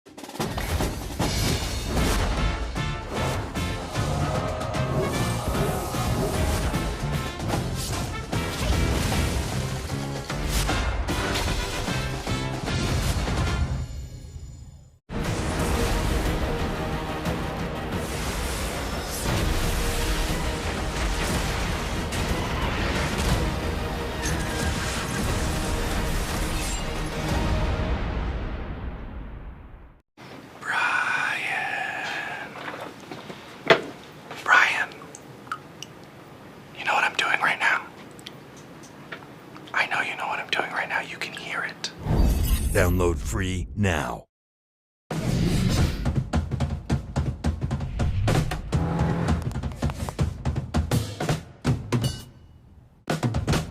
Oh, snap.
Game Break presented by Pringles, Wavy, Zoe here, joined by Costa, as well as Reinforce. We're about to break down the action in our grand finals between the San Francisco Shock and the Seoul Dynasty. But first things first, we would like to apologize to everyone who's currently being affected by having login issues to our English website. These issues are being worked on and hopefully resolved soon, so everyone can enjoy the grand finals viewership rewards, which you will get if you manage to log in. So yeah, as I said, they are working on it and they will provide information anytime soon. So now, let's get to the meat of it. Let's talk about this game. The San Francisco Shock are currently leading the charge 2-0 against the Seoul Dynasty. However, Kings Row has been a close one. But let's go all the way back to our first map on Control. Costa, what are the compositional changes, or adaptations rather, you've seen from both of those teams? Yeah, we go into Oasis, and we actually saw these two teams face off in Oasis earlier in this weekend, and we actually saw some changes in how they came out with it. We actually saw Profit start on that Hanzo. They didn't want to mirror Striker on that Tracer, and they tried, to sort of play more defensively and force the Shock to try and get in their face, which worked a little bit, but they weren't able to edge out the first one on Gardens. But then we went to City Center, and we saw another adaptation. In the past, we've seen Profit playing that Pharah, but he's stuck on that Hanzo. I think this is going to be a theme throughout the entirety of the series. I think Seoul Dynasty is going to start leaning more into their double sniper and moving away from their Pharah and their Tracer, because I don't think they believe that they can match up against the San Francisco Shock with those compositions. Yeah, the reluctance to play Tracer from the Seoul Dynasty really just sets the tone for the rest of this series. We've seen Profit in the past, very comfortable on Tracer. We know him as a great Tracer player. But going up against Striker, who is undoubtedly the best Tracer in the world, Seoul Dynasty not comfortable going head-to-head in that matchup. And if you take a look at Striker's Tracer stats on Oasis, you can see for yourselves 12 final blows per 10 minutes and 27.5 eliminations per 10 minutes. He was going insane. And you cannot really go head-to-head against him, because what's the point at that point? You gotta find a way to work around it. And I think Seoul Dynasty opting more to play these double sniper compositions, but also integrating the Ash on perhaps maps where you cannot play the Hanzo as much. I think that is going to be more of what we see in the rest of this series. So very interesting compositional choices from Seoul Dynasty. Well, if we're looking at map number 2, though, on Kings Row, yeah, it was a bit of a slow start for the Seoul Dynasty, but once they got rolling, they almost managed to actually at least draw the map, and a lot of that was actually on the back of Profit, who completely and utterly tried to carry ever since they came out of the gates, and at some points he actually managed, Costa. Playoff Profit Hanzo is just a thing to behold. You can see that he definitely struggled, like the team struggled. As you said, they almost got full held. They lost 3 points. But Profit's still here, showing 9.3 final blows per 10 minutes, getting so many important pickoffs. But unfortunately, it feels like he is getting pressured so much. Due to the way that the San Francisco Shock are playing, they're not really enabling Profit and Gesture to play that aggressive style because they are playing so far back. But Profit's still getting those kills when it matters most. But they need to make some small adaptations because they couldn't finish Kings Row. Yeah, the one thing about Profit is that he's generally known as the game changer, right? Because he can come up with these plays out of nowhere and really change the tide of some of these fights. Another player on the Seoul Dynasty that usually had this tendency was Gesture on this Roadhog, but so far it actually has been a real MTD, a real main tank difference, because so far Gesture has been totally shut down by Super on the San Francisco Shock. Coming out in this series and both playing Oasis and Kings Row, Super has been the superior Roadhog, and they've successfully managed to shut down Gesture. That has been the big difference, and it allows Seoul Dynasty to not really have this same amount of impact when it comes to the double sniper composition, because if Gesture gets shut down, that means that you can have your eyes forward and you can focus down on Fitz and Profit. So for our crunch time, presented by Pringles Wavy, let's take a look at the head-to-head stats between Gesture and Super, and you can see for yourself so far that Super's final blows per 10 minutes, almost double that of Gesture so far as Roadhog in this match. And this has been the big difference maker, main tank difference all the way. Meme come true. You love to see it, right? Oh, so man. if Seoul Dynasty want to turn this around, they have to find a way to shut down Super on this Roadhog. Yeah. Did you just coin the term MTD? No. Has that been that's out? a legendary This is the meme. first Oh, time yes. I'm hearing it, and it sounds like something you should be tested for, but it's definitely, yeah, no, it hits different. It's beautiful, absolutely. Now, this is very interesting, though. I just generally love the story we have from Super coming into this playoffs weekend, not playoffs, the grand finals weekend, rather, because, you know, like, obviously he has been a staple in the Shock's roster, and then he has been benched for quite some time towards the tail end of the season, and now he's coming back, not on a Genji, like there is no memeing around here. He's just a legit awesome Roadhog player going toe-to-toe with the best of the league. Like, how amazing is that? Yeah, and I think we all know Super for this. He's kind of memed as a Roadhog one-trick, and that's because of the phenomenal 2019 season that he had, where he was so impactful in them winning last year. But he comes in, we know him as so versatile. He's been around since the Overwatch beta, and he's been so impactful on so many different things, and he's showing his flexibility and his ability to play damage rolls as well on this Roadhog. It's definitely a main tank difference. He's been so aggressive, and he's really proving that, you know, anything Gesture can do, I can do better. So the finisher may actually be in this building. He might actually put this Seoul Dynasty anime arc to an end with the finisher. No, yes. I'm not having it. We're not nicknaming him the finisher. Yeah, for now we're not, but we might in the end. The series is still not over. This is only 2 maps for the Shock, and they still have a little way to go. And Kasta, we've kind of been here before, you know, like the Seoul Dynasty in their first match, they've been on the back foot as well. Yeah, this isn't the first time we've been in this scenario this weekend. Seoul Dynasty, last time the Shock played, went down 2 maps off the bat in pretty convincing fashion like we've seen so far today.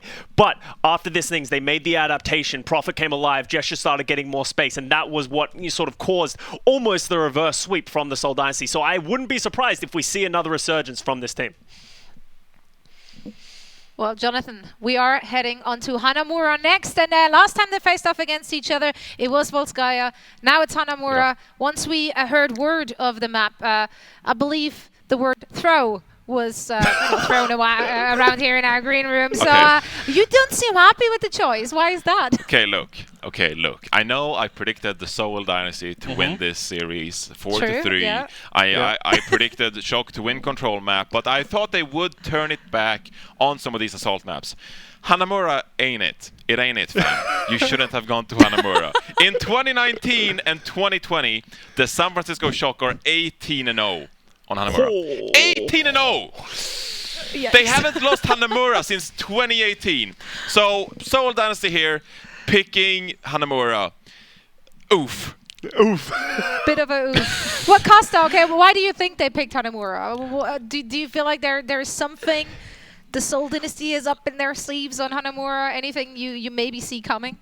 We've seen Seoul Dynasty play this so far this weekend only one time, and we saw the Prophet Pharah. I'm curious to know if it's not working for them so far trying to play this style of the double sniper. Are they going to make this adaptation of the Pharah? We've seen it used throughout the history of Overwatch, the Pharah on the defense and the attack, with very mixed success because it is very hard to get those sightlines, and if you can't get that aggression, it falls flat very quickly. So I'm with Johnny a little bit. If that is their solution to this problem, oof might be the right word. Oh man, but honestly, like okay, so kind of trying to betting on your Pharah there when we already saw on control map that San Francisco Shock didn't anticipate that Pharah coming out of Prophet. They made adjustments in their backlines, to actually counter that.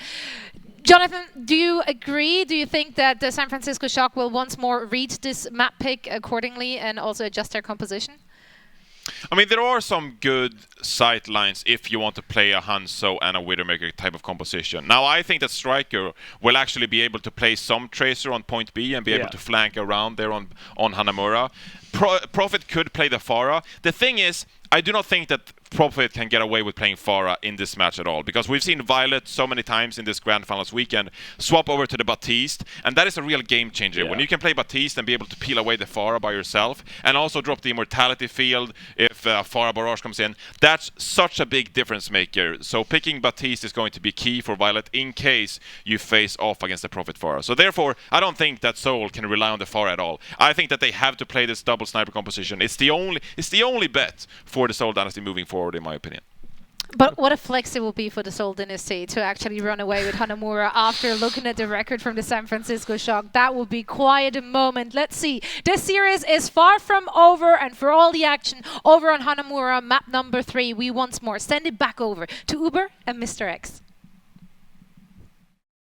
The Overwatch League is brought to you by Pringles Wavy. Big crunch, big flavor.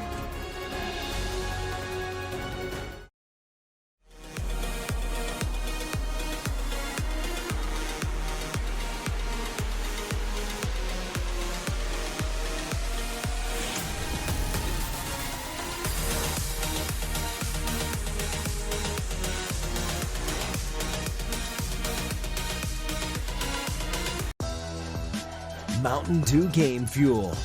We gotta go. Designed to give you an edge. Get game ready. Accuracy. Alertness. Victory in a can.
Download free now.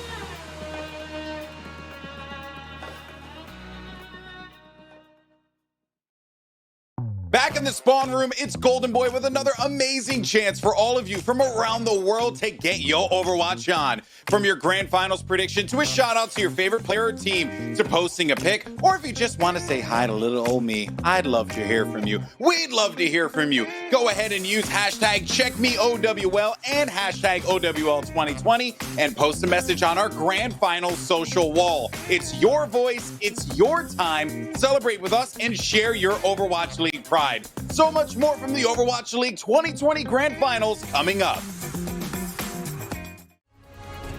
The Overwatch League is brought to you by Xfinity, the preferred internet provider of the Overwatch League. IBM, the official cloud and AI partner of the Overwatch League.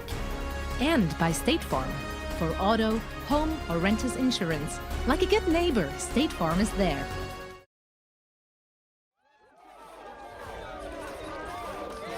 Is it deja vu? Or perhaps for the Seoul Dynasty, it's Groundhog Day. Welcome back to the 2020 Grand Finals presented by IBM. I'm Mitch Leslie here with Matt Morello, of course. And I mean, a tough start for the Seoul Dynasty in this series. It's a first to 4. They start 0-2 down. And the Assault map pick from them is an interesting one. Yeah, they go to Hanamura. The San Francisco Shock are extremely good at this map. I do wonder why they've decided to come to this map.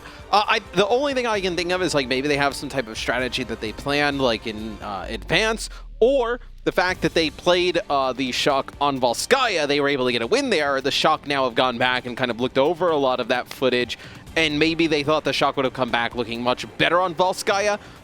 I think if you look at that lens, you're probably looking a little bit too deep into it, considering this is a map that San Francisco never loses. They never lose this map. It's a really risky pick. And very quickly as well, just want to let everybody at home know that the Overwatch League website is now back to functionality. Thank you very much for your patience, and go and head over there and enjoy the goodies. It's a gambit, right? I think at this point for the Seoul Dynasty, if they want to take a victory in this kind of match, they have to do something crazy. Do you think they really care about those stats, though? You have to, like, the desk teased this, like, profit Farah. Do you think that is sort of a reasonable expectation going forward?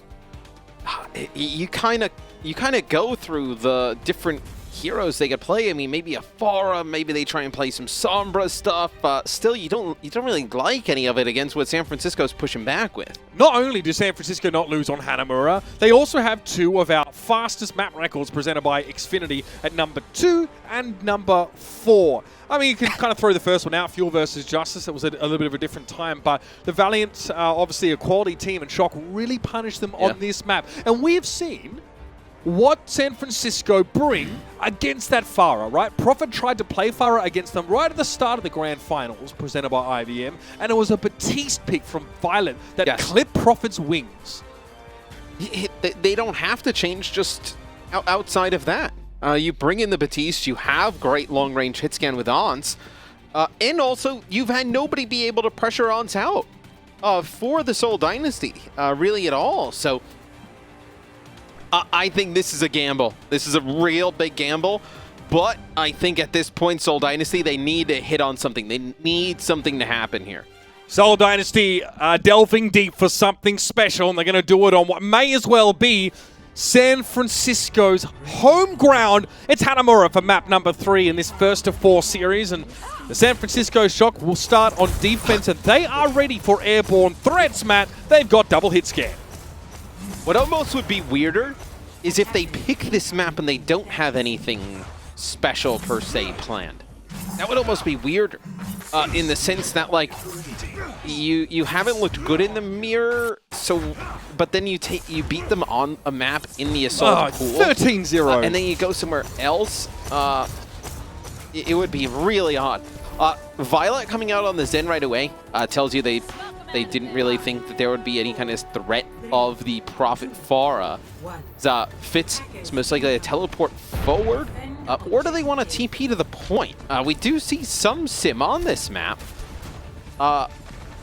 Is this something that they want to stay on longer? Well, if you had a planned strategy at the beginning, it may just be completely ruined now. That is Violet with a pick on a Prophet. Early, you've burned a res. Now they know you're already playing the Symmetra. They're going to have to take a different route. They may have wanted to play on the point, but obviously not anymore. So Fitz heads back to spawn. The rest of his team does get teleported. This is reminiscent of what San Francisco tried on Kings Row. It gets the Dynasty in a more commanding position and allows them to cross the gap without taking all this poke damage from Arns and especially Striker. I was going to say, a big difference here is Striker's playing Ashe here instead of Hanzo. So 2 really long-range hit scan. They can just kind of take different angles, crossfire each other. Be very difficult even for the Widowmaker, because the sightlines here on Hanamura for Fitz, it kind of plays into the Ashe's effective range. Striker there, getting pressured and is forced out of line of sight, but Gesture doesn't go anywhere from that corner. He has to wait for a chance to get out, and he is denied it. Violet claims him again and continuing to be that DPS, the only player with final blows on the San Francisco Shock right now, until Super. And he was putting pressure on the choke the entire time. Like the desk has talked about, I think one of, if not the biggest difference in the series so far has been Super. Whether it's shutting down Gesture or just causing a lot of havoc.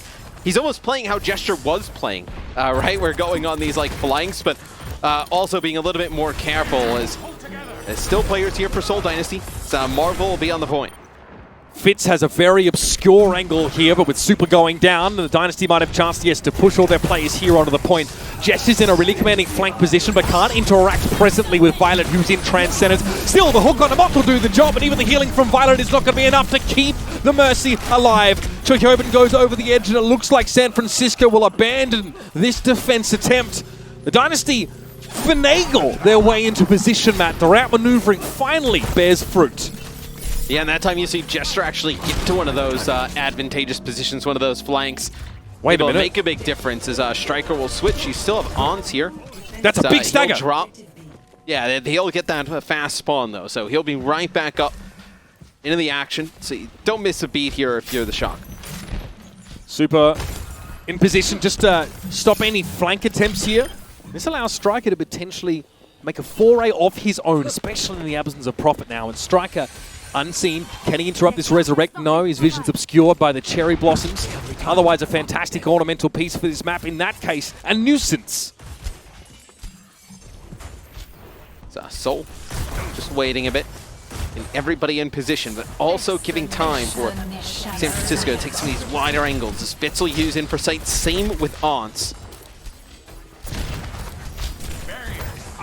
What do the Dynasty do with this information? Arns has found a big headshot on Super. Prophet tried to capitalize, playing from the other side. Two sides of the same pincer for the Dynasty, but neither have drawn blood. That's aggressive from Prophet. He dives forward. Is he in a position to pressure Striker back? That Sonic Arrow is going to give him the information, but in no position to go for it. Gesture, though, he's right in spawn. And they've used Valkyrie and Nano here, as this will be Transcendence out of the spawn here for Violet. So it's almost 2 ticks for Seoul Dynasty. It'll be Gravitic Flux up in the sky, taking out Gesture. Marvel will fall, but you do have some progress made for the Seoul Dynasty.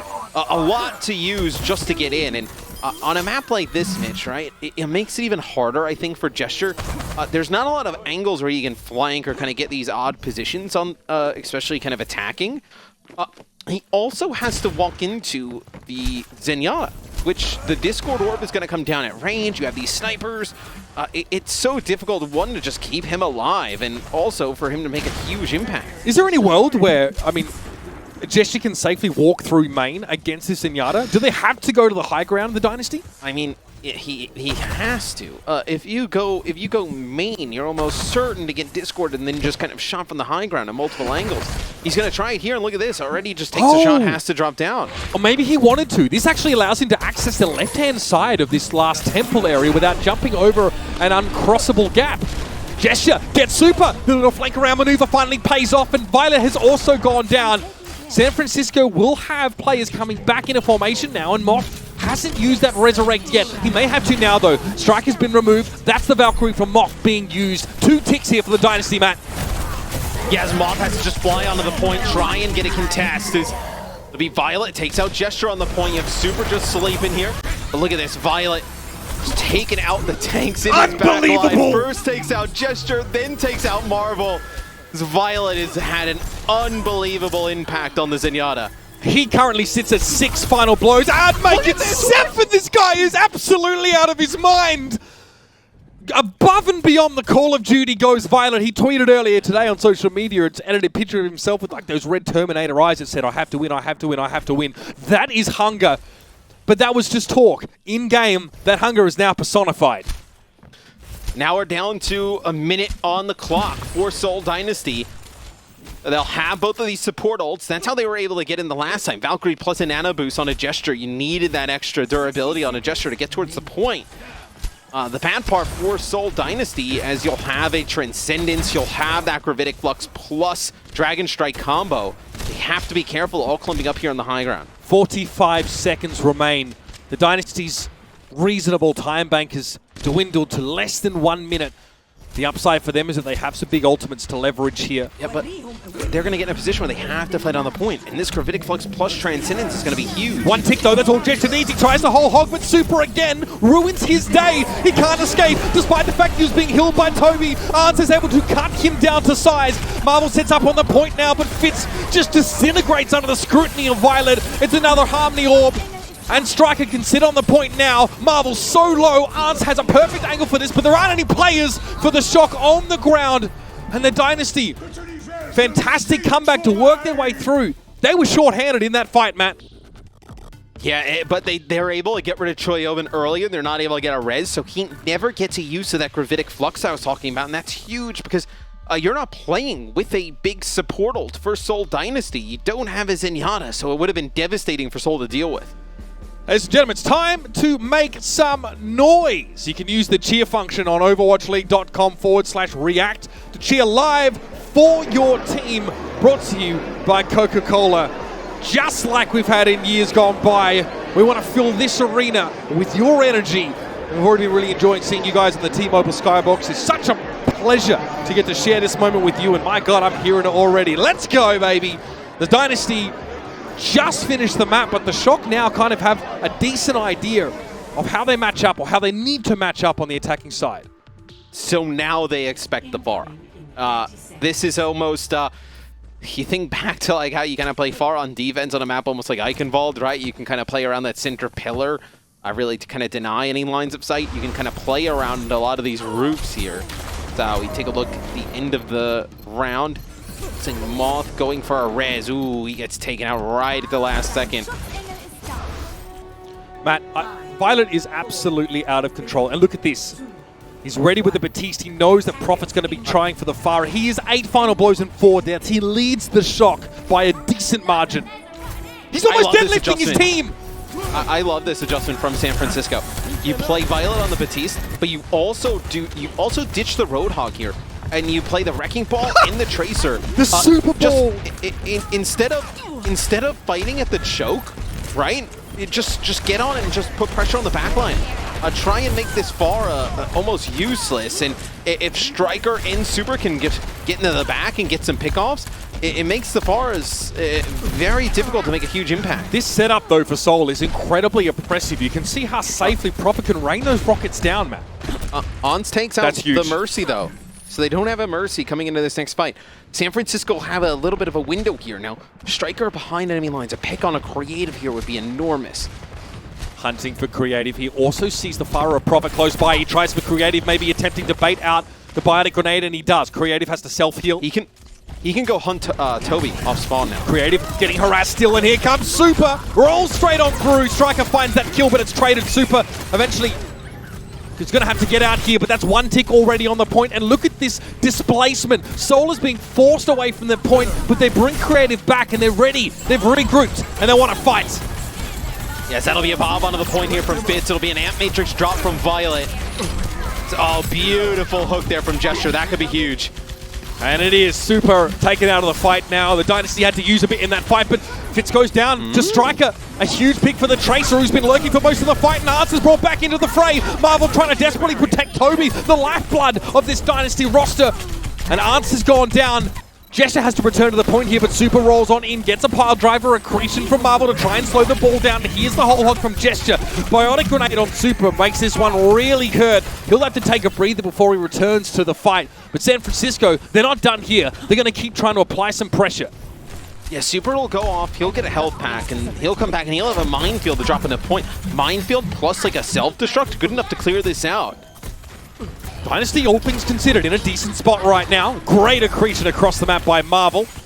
And Arts has to be resurrected here. Super once again, a foray towards the point. The Wrecking Ball in the past, a butt of jokes on his stream now. It may be the secret weapon to get the Shock across the line. And Choihyobin, that's an environmental kill on Fitz. He's knocked off of the clip, and he'll have plenty of time to think about what has happened as the Shock converge on point A, man. They'll capture it, and they'll have a fairly healthy time bank with 4 minutes, 16 seconds.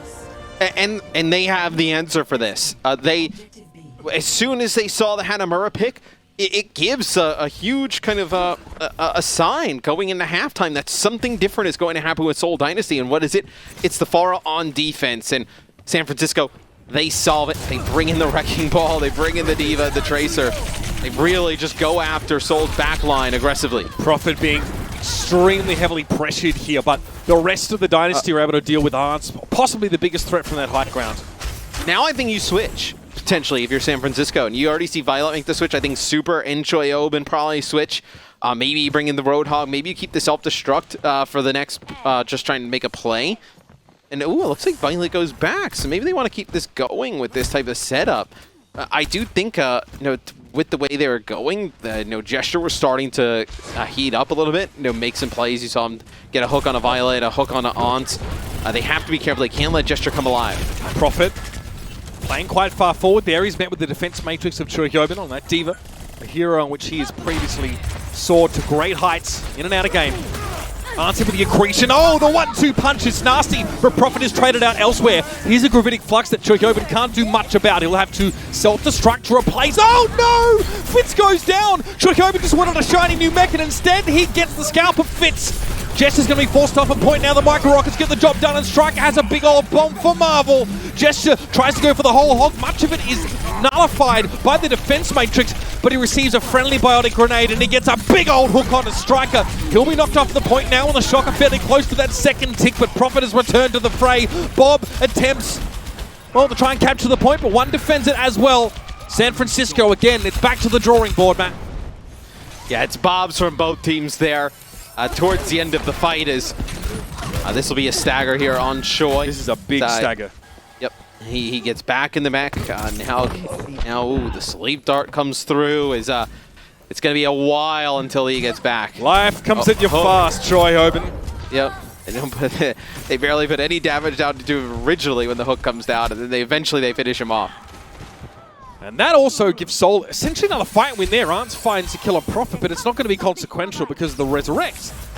Bit of extra ult charge for Seoul as they head into a fight in which they don't really have much to work with. But let's see how this went down. Violet tries to flank. Let's see. Ooh, he loaded up a Batiste jump with the Exo jump, and it looked like it did not go off when he fell off the side, or he made it just hit the roof a little bit, clipped it. So unfortunate. We'll see though, Ant Matrix plus the Ash set up on the high ground here. See if they're able to push Seoul Dynasty out of this position. This is also one where Gesture's been able to get these big hooks. Okay, there it is. Immortality Field thrown down by Violet.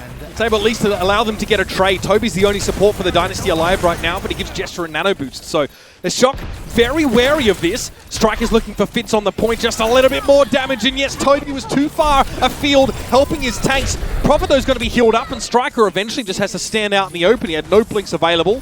Choihyobin in similar trouble as the kinetic grasp won't keep him alive for very long. And San Francisco go under a minute, but they got that second tick there, Matt. Yeah, and I think they should have switched off of this a while ago. I think they should have gone, like as soon as you saw Prophet go to Hanzo, I think they probably should have changed to what they've had working almost the entire game.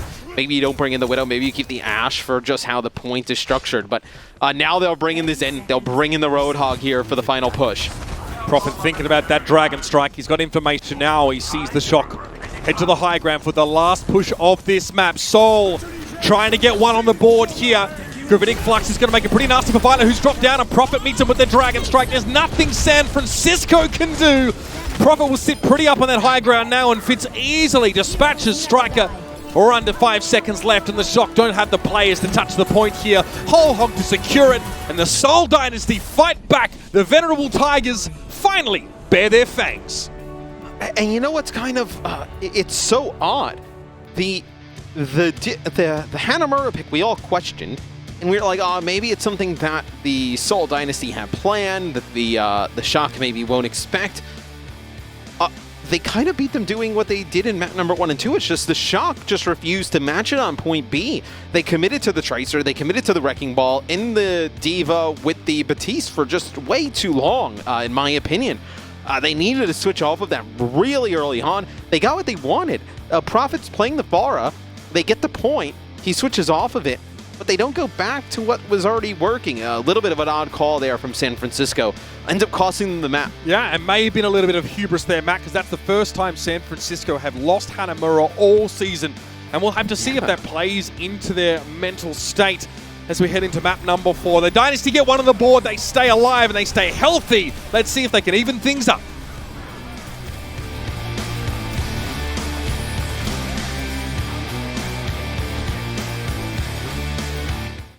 The Overwatch League is brought to you by HyperX. Unleash your style, unleash your fury with HyperX Fury Memory. And by Coca-Cola, the official refreshment of the Overwatch League. Welcome to the spawn room. It's Golden Boy. Time to play Overwatch Hero Trivia. Ready? Because here's your question. This is Ana Amari's call sign when she served in the Egyptian military during the Omnic Crisis. A. Anubis. B. Bastet. C. Horus. The answer? C. Horus. Congrats to everybody that got it right. You're so smart. Of course, there's so much more to come from the Spawn Room and the Overwatch League 2020 Grand Finals coming right up.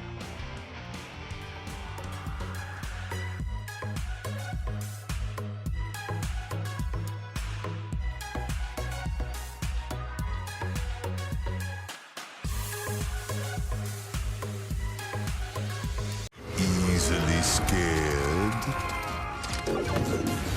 Spine-tingling tricks and treats of 8. Bob, do something!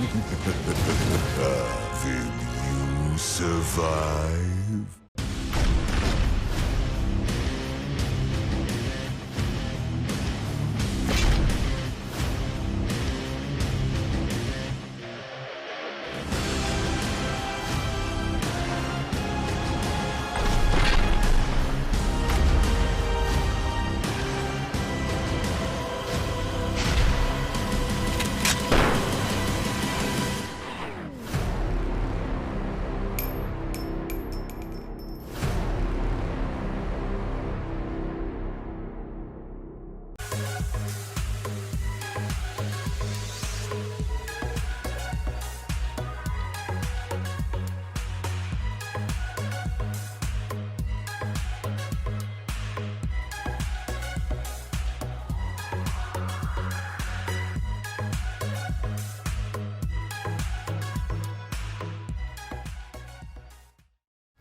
The Overwatch League is brought to you by Xfinity, the preferred internet provider of the Overwatch League.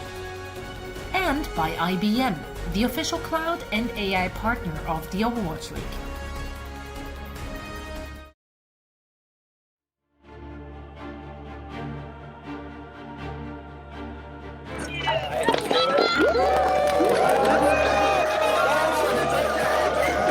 Taken by the Seoul Dynasty here, but it paid off. They have handed San Francisco by the Seoul Dynasty here, but it paid off. They have handed San Francisco their first loss on Hanamura for the season. And just as the normies say it, we've got... Okay, sure. I guess I'd be one of the normies then. There is nothing normal about your outfit, bro. I'll be honest with you. Perhaps what do you mean? You could be an honorary normie, perhaps. I am the future of the business gamer. That's what it's called. Business gamer dress code. I tell you what, that'll be a thing. Trust me.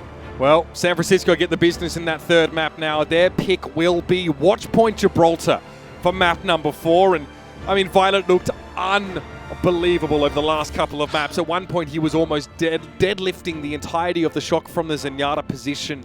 He stayed on the Baptiste. You mentioned that maybe that wasn't the best decision, that you expected them to switch off of that a little bit earlier on, but you have to feel like Gibraltar's another chance for him to shine as the Dynasty really get going. They definitely thought about switching off of it a little bit earlier. We saw it. We saw the conversation happen. We saw Baptiste, the Violet switch off of the Baptiste, go Zen, then go back to the Baptiste. I think you switch off of that a little bit earlier, maybe a bit different for the shock. Now you take it over to Gibraltar, and this is one where your Widowmaker can dominate, right? You have Aunts, you kind of picked him up and invested in him as a player in like the long-range hit scan, right? Think of his Ashe, think of his Widowmaker, McCree when McCree's in the meta. This is the moment you expect him to take over, right? You get a map like Gibraltar, the Roadhog is pretty effective here as well. You expect to put Aunts in a position to win you the map. Kind of play around him, play around Violet, always make sure he's up. You have a good chance to win it if you're San Francisco. The newest addition to the San Francisco shop this season, Aunts. Can he be called upon to give them the boost here against an opposition in Fitz who's really stood up to him? This is a player in Aunts where when he got signed in the offseason, like nobody really expected him to play this year. It was something where it's like, oh yeah, he's like probably a nice to have like bench player, like you'll use him sparingly maybe. Like nobody really kind of thought of him as this mainstay of the roster, and he's been fantastic in the DPS role. Seoul Dynasty, they will run the Hanzo Widow, same as San Francisco. Biggest difference all series long, though, has been Violet Zen, and the extra damage is provided. Also, the punishment on the gesture with the Discord Orb. So that'll be an early pickoff from Striker here on the Fitz. And Custer mentioned it on the desk sort of before the game, is that we were expecting the Widowmakers to really make headlines in this metagame, but it's been the Hanzos to find the lion's share of these kills on so many of these maps. Prophet, Striker, both of them move around the map so much, but that's a Widow on Hanzo action, favoring the shot. And he makes it look so easy. And that is Prophet just peeking out a sliver for a second. Headshot straight away is, I mean, just look at the amount of damage, right? Obviously the shot control the high ground with how Gibraltar is as a map. But look at this, I mean, the Striker up to 60% on his ultimate, Prophet at 15, on 60%, Fitz now, you know, jumps up a little bit, but the amount of damage coming out from the Shock snipers being able to control the high ground with the way Gibraltar is at the start, it's been pretty difficult for Seoul Dynasty to even get like what you kind of traditionally call a team fight. Keeping an eye on the health bars, you'll see that, you know, both Fitz and Prophet take a couple glancing blows there. It's enough to be healed up, but it still slows the Dynasty down. That's an accretion connection on Striker, but based on where he's set up, he's just safe. Going to be healed up and able to clamber back into position. There's the trade though. Gesture goes down, and a resurrect here. That is a risky res from Tobi, but they bring... No, they don't. Choihyobin shuts him down. Yeah, I was going to say that is a much better trade. Like, you'll give up your Hanzo to take out the other team's Roadhog if you cannot get the res. Tobi in a difficult position knows he needs to try and bring back Gesture, but not in a position to do so. And now Fitz, he'll win the Widowmaker battle. See if they can get anything out of it, though. Well, Tobi has just rejoined them, so that's also plenty of time for Arntz to reinforce. You can see him through the door in wireframe returning. Infrasight is active, though, so Fitz will see exactly where Arntz comes from and will be able to set up in advance.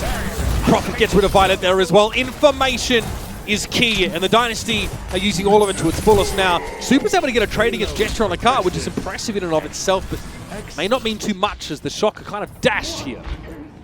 Yeah, it was like Choi off to the side, I believe, with Violet. Now you'll have Moth. He'll die at the hands of Marvel. Big Gravitic Flux, an accretion on the Striker at the end. In the Shock challenges, though, Violet will come out of the spawn with Choi, and he has the Transcendence. This will be walls as well from Arntz. Gesture on the Wrecking Ball, not something we've seen so far this series. He tries to challenge Arntz out there, but somehow Arntz is able to find Prophet despite facing the scrutiny of the enemy main tank. That's a Gravitic Flux that the Dynasty would sooner forget about. And Super and Arntz capitalize there on the fact that everyone is thrown to the ground. And yes, the Shock almost giving away their point, but they hold with 3, and it's a big pick from Arntz to start things off. Yeah, Arntz with walls at the beginning, kicks off the fight, but Violet with that Transcendence keeps both tanks alive when the pile drive comes down from Gesture. Is Choi and Super were both quite low at the time. And now you put yourself in a tough position for Seoul Dynasty. You know, you'll have the Dragon Strike, nothing really combo with it, no like Gravitic Flux. It's so dangerous when you go down to the wire like this, especially in a double sniper meta, because you know, one thing goes wrong, right? Somebody peeks an angle and dies. It kind of spells a real bad trouble for your team. And as I mentioned, that Striker with the damage boost takes out Marvel. They'll be able to get a res, though. Yeah, it's not just who dies, Matt, but where. In that case, it was a safe position that Tobi could bring Marvel back into the fight, kind of just scrub over that mistake that was made. Violet falls to Gesture there, who seems to have gone far afield to try and find the kills, and Super is dealing with players at multiple angles. Prophet for a moment studies Choihyobin, trying to find his head, but he didn't need to. Gesture again steps up when it counts, and the Dynasty at risk of running out of gas right there and then. Now they're starting to build ahead of steam. We saw it a little bit from, I believe it was Fitz's POV when he was down by the cart. They got Violet in a really difficult position. Fitz actually hits a shot onto Violet, doesn't kill him, and you can actually see Violet. Obviously, we have the ability to see the X-ray. Fitz does not, but he's just stuck in a really bad spot behind a wall. Gesture's able to get that pick off. Not able to even use a Transcendence there. Now, what could have been a final fight. So, Marvel early on. He'll use a Gravitic Flux, and I like this use early on. You know you guarantee a kill. This will buy you a lot of cart progress. There's a real intangible risk here that the Shock just get completely shut out of this part of the map. Attackers have a big advantage here, and if they can move up like Prophet has done, it's so lethal for the Shock to pick any of these 4 doorways. They have to filter in one by one. Super there's hit with a Bionic Grenade. Creative, fantastic play. Not only keeps Marvel topped up, it makes it impossible for Super to heal himself. In last map, the Shock, I know they committed to that composition for way too long. This map, Seoul Dynasty, they take that checkpoint B. this map so far, they've looked a bit sloppy. You know, it seems like players just getting a little bit too far, you know, out of position, a little bit over-aggressive, I would say. I know Super kind of in that doorway. He can't really fall back to the rest of the team the way that it's gone, but Marvel with 2 early pickoffs, right? Puts him in a bad position. Then early on that point A, like I mentioned, they catch Violet off on his own. So Shock need to stabilize here. They need to get a pick. They need to get some type of defense going as Seoul Dynasty is starting to hit a stride on offense. Right now, Prophet looking to get in position. Maybe catch Arms by surprise, and he's done so. He drops over the top of the tank there, and he finds him. It's a Sonic Arrow intended just for information, but he'll take the headshot happily. Gesture there puts Violet in such a compromising position, who has to stay behind that stack of boxes. Super himself has to go deep into enemy territory to try and slow the cart down, and it works, but not for long. Yeah, so they don't make any cart progress out of this. We'll see, though, if it pays off. So this will be a Transcendence used from Violet, comes out of the spawn. I think trying to keep Choi up as they'll end up using the Transcendence to get a res on a striker. Yeah, again, San Francisco compromising position for them. The Dynasty have had pretty much the run of the place ever since that first checkpoint was taken. That's a kill that could slow the momentum down, though. Marvel held aloft, and Super drags him on in for a bear hug. Gesture now has to back away here, but still threat from Prophet. Dodges the hook deftly and is able to get out. There's still the risk of Gesture here on this left-hand side, but Striker wants to forge ahead. You see they're getting aggressive, pushing them back, needs to buy themselves space here. Seoul Dynasty still has some time to work with. They'll lose Creative, they lose Gesture, they res Creative, but you're still going to have to wait. You do have the Nano Boost. You've been able to use the Nano Boost on a Gesture. Oh my! Striker just goes over the wall trying to get a shot. That's too dangerous to res. But yeah, no, absolutely. You'll wait for him to come off the spawn. No reason to try and res in that position, but a lot of ultimates for Seoul Dynasty here to try and push it over the line. Look where Prophet gets to play now. He was playing on that upper bridge after that pick. This is much more aggressive than he otherwise would have been, but he found the first kill, or was it Fitz that got it? Gravitic Flux from Marvel, he goes over the top, he catches Violet here. This is dangerous now for the Zenyatta. Violet needs to try and stay alive. Prophet wants to push him for the right-hand side as well, and that's a big hook on Choihyobin, and he's for dinner. As Gesture cleans him up now, gets himself a Nano Boost, the whole hog combo, pins Super up against the wall, and that card is sailing on home. It's going to be some stall attempt here, but it is really a token effort as the Shock finally stopped the Dynasty. 18 seconds on the clock. And they finished with time in the bank. So we'll see now what San Francisco does on their offensive attack. I expect both compositions to remain the same all throughout. I think the Shock, they need to just take a little bit of a breather. I almost felt like in the Hanamura game, once they actually got past the Pharah, they kind of got... they kind of maybe stayed on it a little bit too long, the composition, and they kind of feel themselves a little bit. I almost feel the same way coming into this map, a little bit too aggressive at times, probably feeling they had a little bit more control over the series than they may actually have. Ladies and gentlemen, show us where you're cheering from by using the hashtag #CheckMeOw and hashtag OWL2020 during today's show for a chance to see your tweets live up there on the tag board. We've seen a couple of them. Thank you for getting involved. Thank you for interacting, because we have a smorgasbord of Overwatch goodness for us right now. All that Seoul had to do on Hanamura to win it was to finish the map with some time in the bank. They've done the same here on Gibraltar. That is no mean feat. The map is long and it's treacherous, Matt. We'll see from Fitz's POV at the end, the whole hog knocking Super back. And he knows that they're going to go for the res straight away. It's shot on a Moth, puts him away, and that pretty much puts the map in Seoul Dynasty's favor. So we are going to see the Prophet Genji here. Why? What? What's the purpose of this? Is this a risk? They will opt to drop the double sniper to play Genji. This is something where you can definitely, I mean, Prophet is a very good Genji. You can put a little bit more pressure onto the backline. You can also play around Nano Blades. Right? Get the Transcendence out from Violet. Get more value out of your Gravitic Flux. Still, it's just a little bit odder considering how dominant the double sniper has been. As Strike will be on the Ash, so not playing the Hanzo here either. The Dynasty find another way to get value out of Creative's Nano Boost outside of just the damage reduction for Gesture, or an extra boost to his whole hog damage. No one can Carter's hide moved up from my close to the end of that underpass now, and Fitz has got a pretty early infra sight away.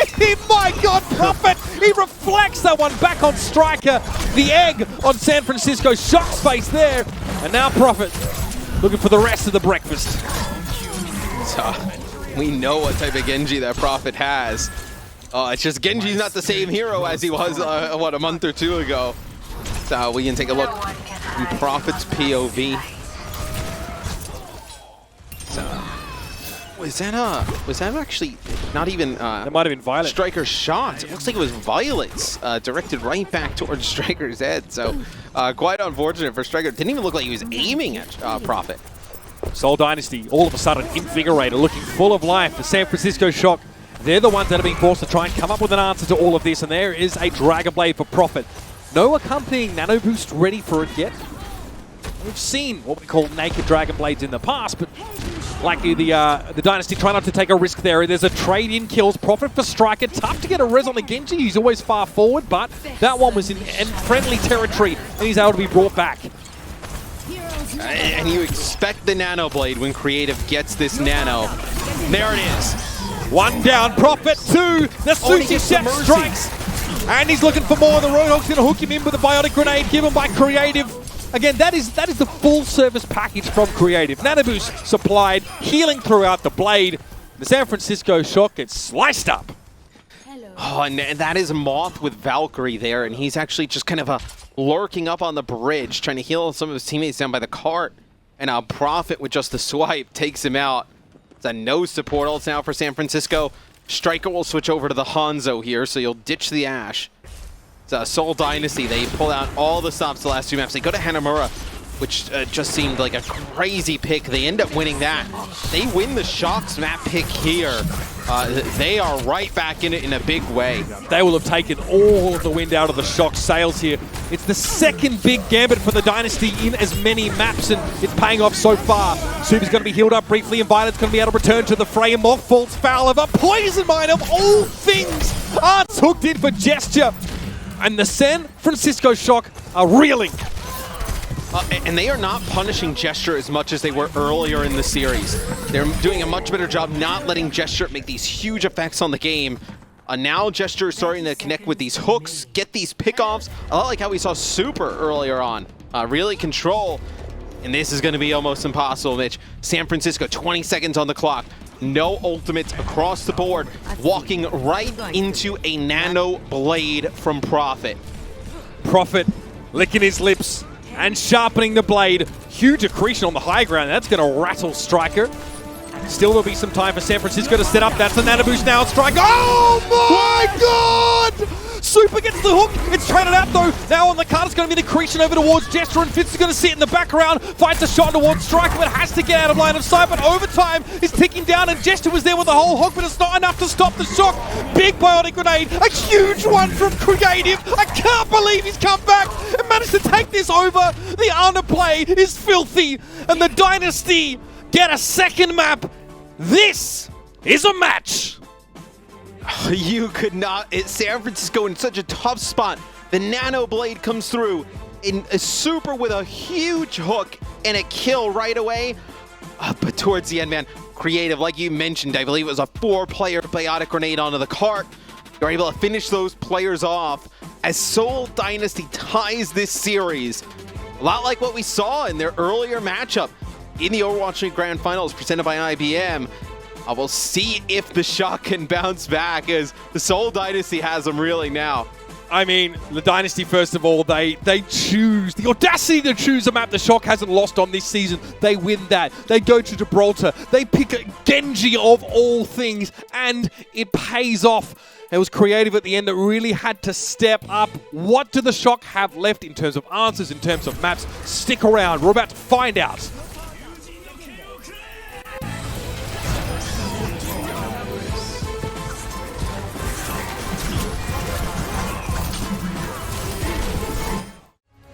The Overwatch League is brought to you by TeamSpeak, the official voice supplier of the Overwatch League.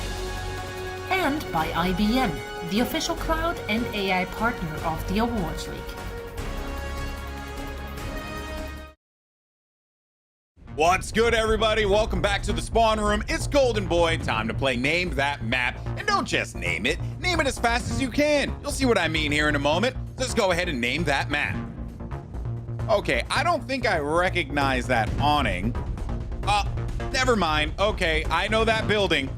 That's right, folks. It's Hollywood. All right. Congratulations to everybody that got it right. So much more to come for the spawn room and much more from the Overwatch League 2020 Grand Finals coming right up.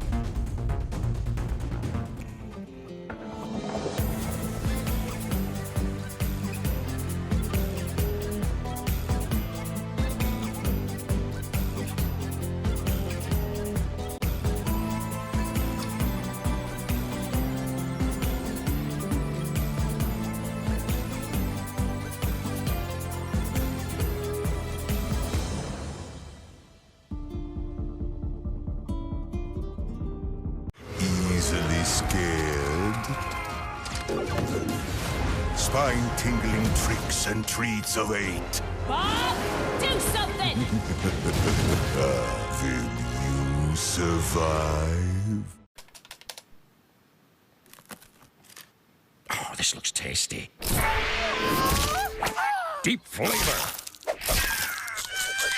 Deep crunch. Cheesy grooves. Official salty snack of Overwatch League.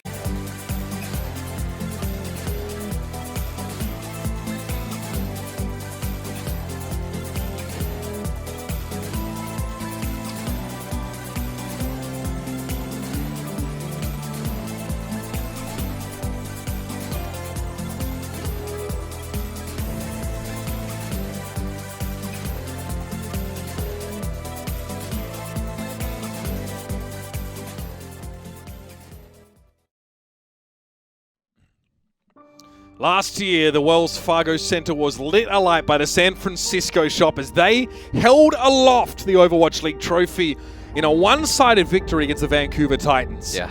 The Dynasty, Matt, have no interest in making it remotely as easy this year. They even up the series. They take some risks that no other team in their right mind would take in their situation, but they've been rewarded for that, and it's a 2-2 series. It's just incredible.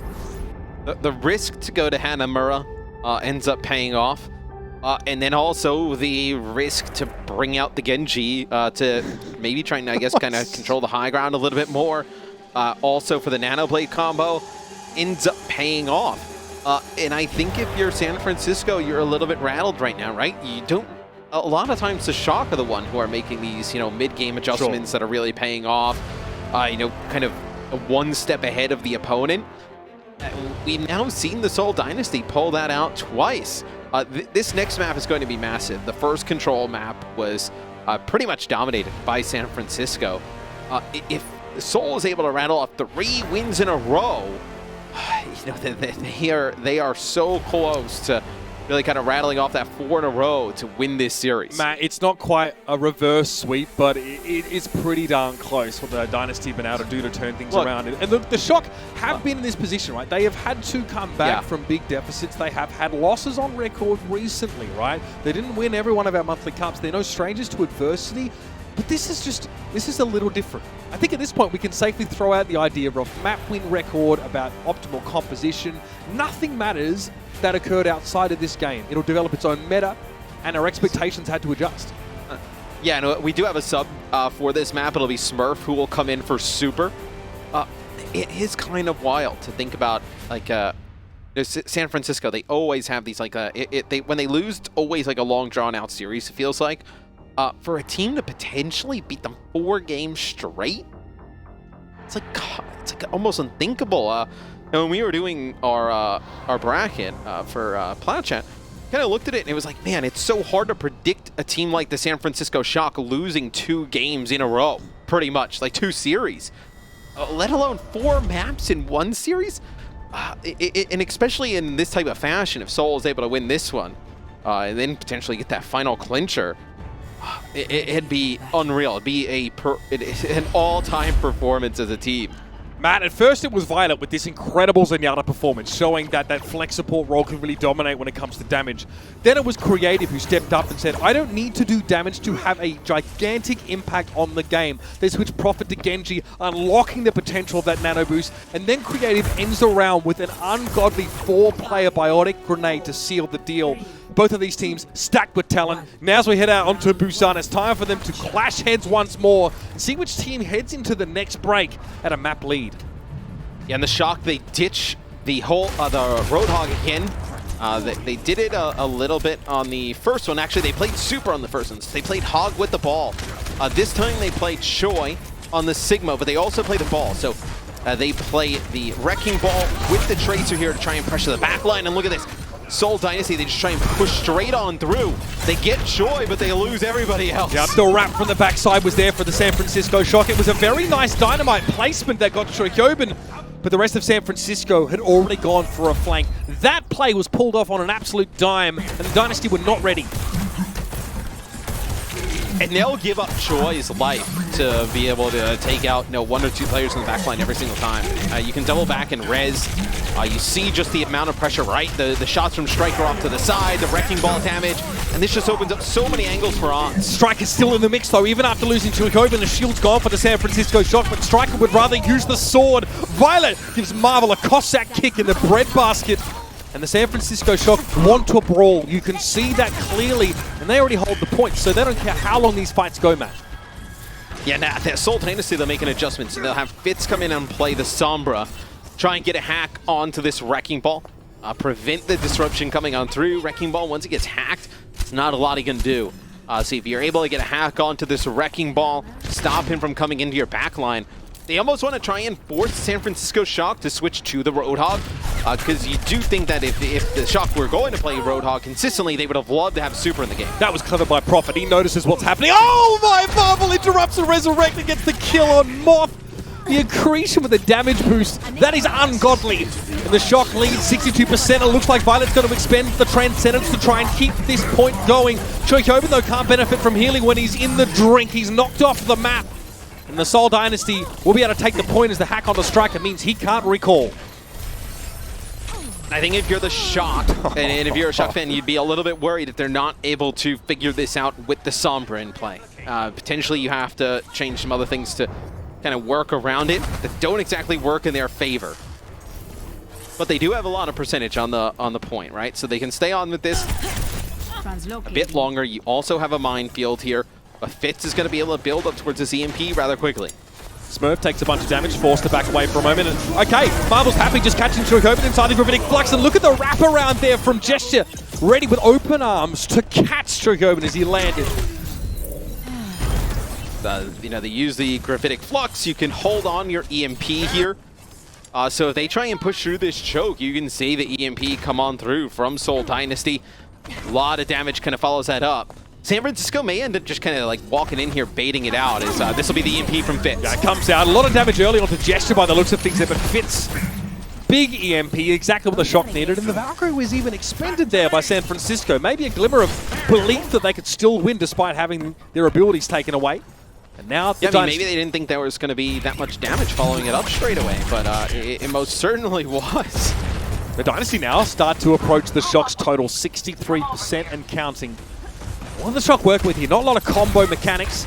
Choihyobin's hacked here. Fitz is going to harass him. And oh, is there going to be help? Yes! Another pincer move. Jess is taken down by a Pulse Bomb, and Prophet and Smurf both go by the wayside. And amidst the fight, Striker's able to take the point back. That is a huge fact that cannot be overlooked. Now the Shock are in control, and they can stall out a fight or go for the throat here. Smurf's trying to push in. Violet gets taken down, and the Dynamite deals with Moth. 90% for San Francisco, with Tobi out of the picture and no Resurrect. Marvel still respects Arts despite going for a bit of a 1v1. Prophet has to coach gun himself away from trouble. 98% and counting. Smurf goes down. Choihyobin stalls for 99, and that's what the Shock will have to work with for the next fight. Yeah, and you look at these hacks from Fitz, right? Both tanks drop to the point. He gets a hack on the Smurf. They deal with him. Choi drops down. They get another hack. Now able to deal with Choihyobin. So this is going to be really bad for San Francisco. EMP plus Bob they're walking into. There's the EMP. They only get Smurf. They're not able to finish it off, so actually kind of plays out pretty well for San Francisco. They just lose Violet. That is not a kill. And Gesture Falls just kind of running on in. Not a kill that the Dynasty could afford to give up. Now Bob hits the point. He can't contest, the walls are down, but I think that was a risk that Arms just wanted to take. He's going to find Profit anyway. He's happy with a clearer shot.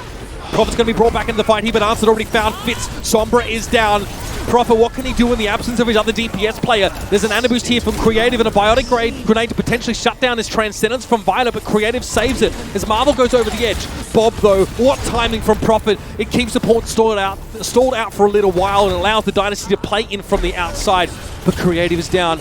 Striker has a pulse bomb. He's going to be looking for the enemy Mercy here. Can he let this one go? Moth is removed, trying to fly towards the point. Is Tobi now to keep things going, but overtime is ticking down, and the Dynasty nowhere to be seen.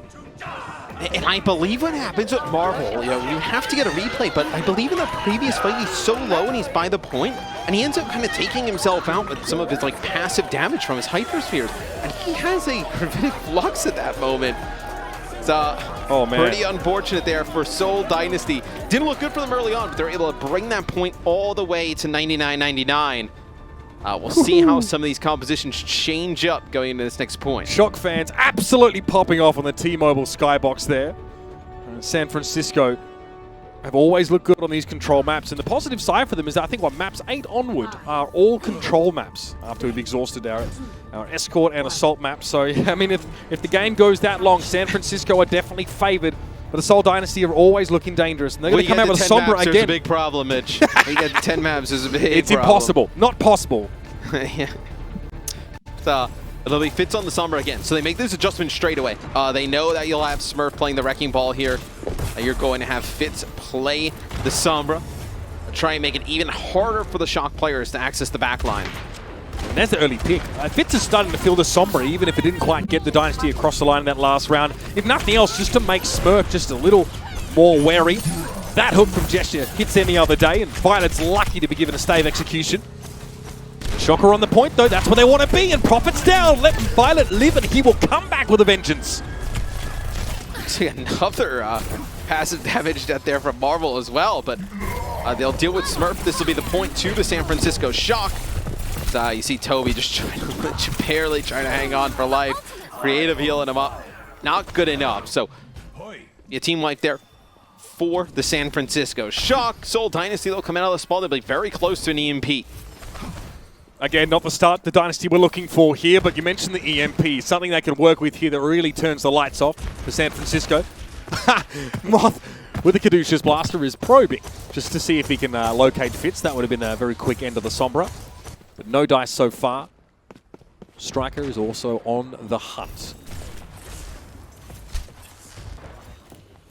So both teams, Profit just kind of watching his side angles, waiting for Striker or Smurf to come on in.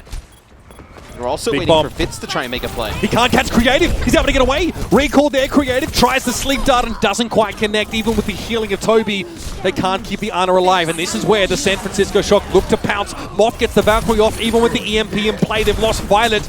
But they've still got plenty to work with. And yeah, it's blaster time. Choihyobin probably prefers that Moth give him healing. And he gets it. Here's the res as well to cement the fight for San Francisco. Nah, Seoul Dynasty. Profit actually hits a huge dynamite, gets a few players low, but Seoul does not have enough damage left. They had both tanks, but they were quite low. They end up dying before there's an opportunity to put down some more damage, finish those players off as San Francisco, they're going to get up to the mid-80s on percentage. We could be very well looking at the final fight. Yeah, there'll need to be a Bob to stall the point out here, and Valkyrie from Tobi to keep the Dynasty topped up. Can Creative shut down this Transcendence? Choihyobin wants to go for an early Gravitic Flux. This is what happened to him actually on Mecha Base earlier on. This time though, the Shock can't find that early kill on the Sigma, but once more Creative is being hunted by Striker, and the bait is there. Profit gets the headshot, gets rid of the Tracer, and the Shock are only working with 5 players. That's going to be hard for Moth to resurrect as well. I think they just wait for him to return and... Oh! Profit! Are you kidding me? 4 kills, 3 headshots, and no San Francisco players to be found. And he actually ends up taking out Striker earlier on from out of nowhere. Striker is putting so much pressure on Creative. Tobi has to heal him. And that's not the position you want to be in, right? Your Mercy and the Ana, they want to be kind of healing some of these tanks as they push on forward. Them trying to just keep each other alive doesn't help the rest of the team. Striker obviously occupying 2 healers in that moment. And Prophet takes him out and then takes out the rest of the team. Pulse Bomb doesn't connect for Striker. It was definitely wishful thinking to try and catch Prophet there rather than Nimble the Ashes with the coach gun. Prophet is back to business, looking for a pick here. Gesture will body block most of that damage. Makes a better door than a window, that's for sure. And Smurf is taken down by the hack. That's the Sombra at play, Matt. Is there any hero that Prophet cannot play at the highest level? Like, you don't really kind of consider him like somebody who plays a ton of the long-range hit scan, but I know the way he's played Asher today, he can definitely hang with the best. Very unique traits, something that Fleta also shares with him. Something that San Francisco need to make substitutions to even really match. And that EMP, though, didn't quite find the mark for Fitz. Still, Prophet is a safe off-angler. Marvel's on the point. Resurrect for Striker here. It looks like the Shock want to try and double down on this fight, but Prophet chilling on top of the drum. He's safe. And Ans has not been able to get anything going here on this point. They just denied so many angles, and then also with the Sombra. Now Gesture in the mix on the Wrecking Ball. But so much pressure on him is, like, when I said it was kind of final fight for the Seoul Dynasty, we're approaching that territory here for the Shock. One more fight is all the Shock have needed, but that one fight win has been eluding them thus far. Last chance saloon for both these teams, and the Dynasty want to keep afloat in this map. Prophet, a long way from Bob here. It's really going to just be the Valkyrie that the Dynasty rely on, and Marvel's hit with the Discord Orb. That's the Valk, but it's not enough to save Marvel. Maybe a res will get him back in the fight. No one's really paying attention to Prophet right now, and he gets rid of Choihyobin. A massive pick, but the Shock have the point, and eventually Prophet will have to step up, stand, and deliver. Choihyobin working towards his Bob. Yeah, he's returned. One more hit. Prophet just needs a little bit more damage to get the Bob to stall this out, but Arns puts him to bed, and Tobi in midair. It's skeet shooting for Arns. A day at the range, and San Francisco get their 3rd map. That'll bring up match point. And no, I'm dogging, right? I'm like, oh, you know, they've done a nice job with Arns. Like, they haven't really given him a ton of line of sight. There at the end, when things start to get crazy, you know, they kind of have to push into the lines of sight of Arns. 2 big kills, one on the Prophet, the next on a Tobi as he's flying through the air on the Mercy. And I know behind his Widowmaker there, heroics at the end, they push this to game point. Matt, that is a Fleta deadlift from Prophet. 19 of Soul's kills, almost in fact. Doesn't quite get there. He had at least half of the Shock's kills all on his own. It still wasn't quite enough there. San Francisco get their nose back out in front, but both teams have a chance to breathe. We'll be back, ladies and gentlemen, after another break. Our experts are on deck to break the action down.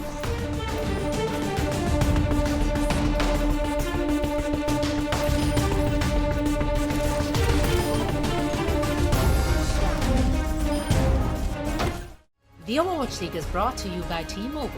Switch today and rank up to America's largest 5G network, T-Mobile.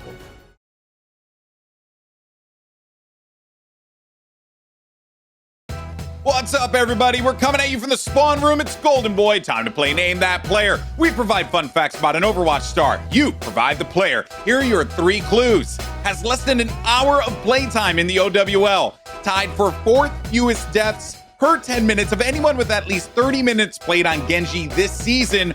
Has famous crosshair settings. Magenta 1, 38, 30, 100, 100, 2, 0. The answer coming right up.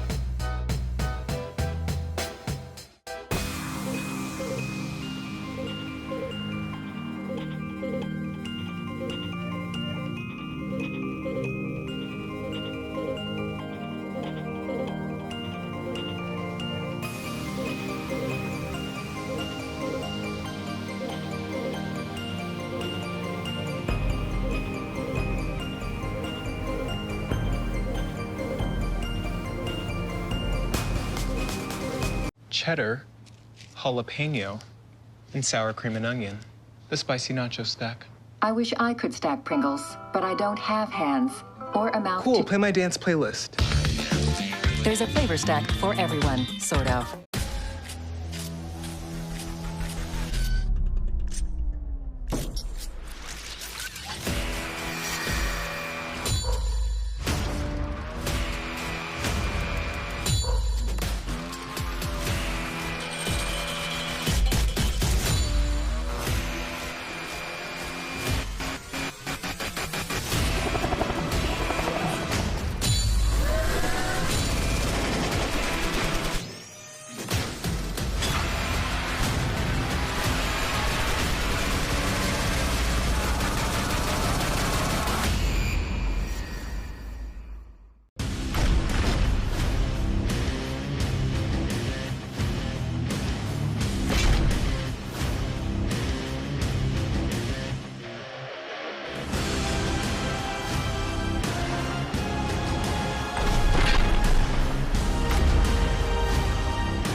what I'm doing right now. You can hear it.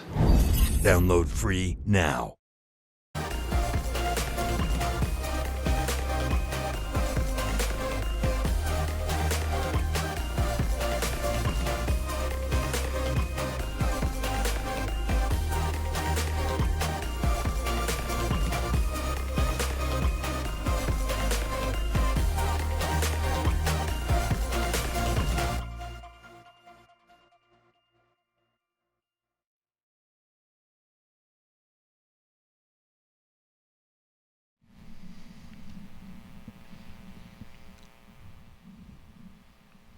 Welcome to the game break presented by Pringles, Wavy, Zoe, Costa, and Reinforce at your service.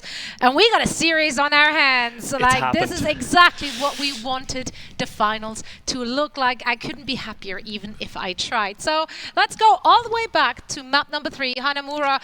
I dare say all three of us were slightly worried about that map pick. However, it did work out. It was a very strategic move there from the Seoul Dynasty, a risky move, I dare say. However, they did manage. And Costa, you were a little bit disappointed looking at the San Francisco Shock on their kind of lack of adaptation there. Yeah, it pretty much played out exactly how we expected it.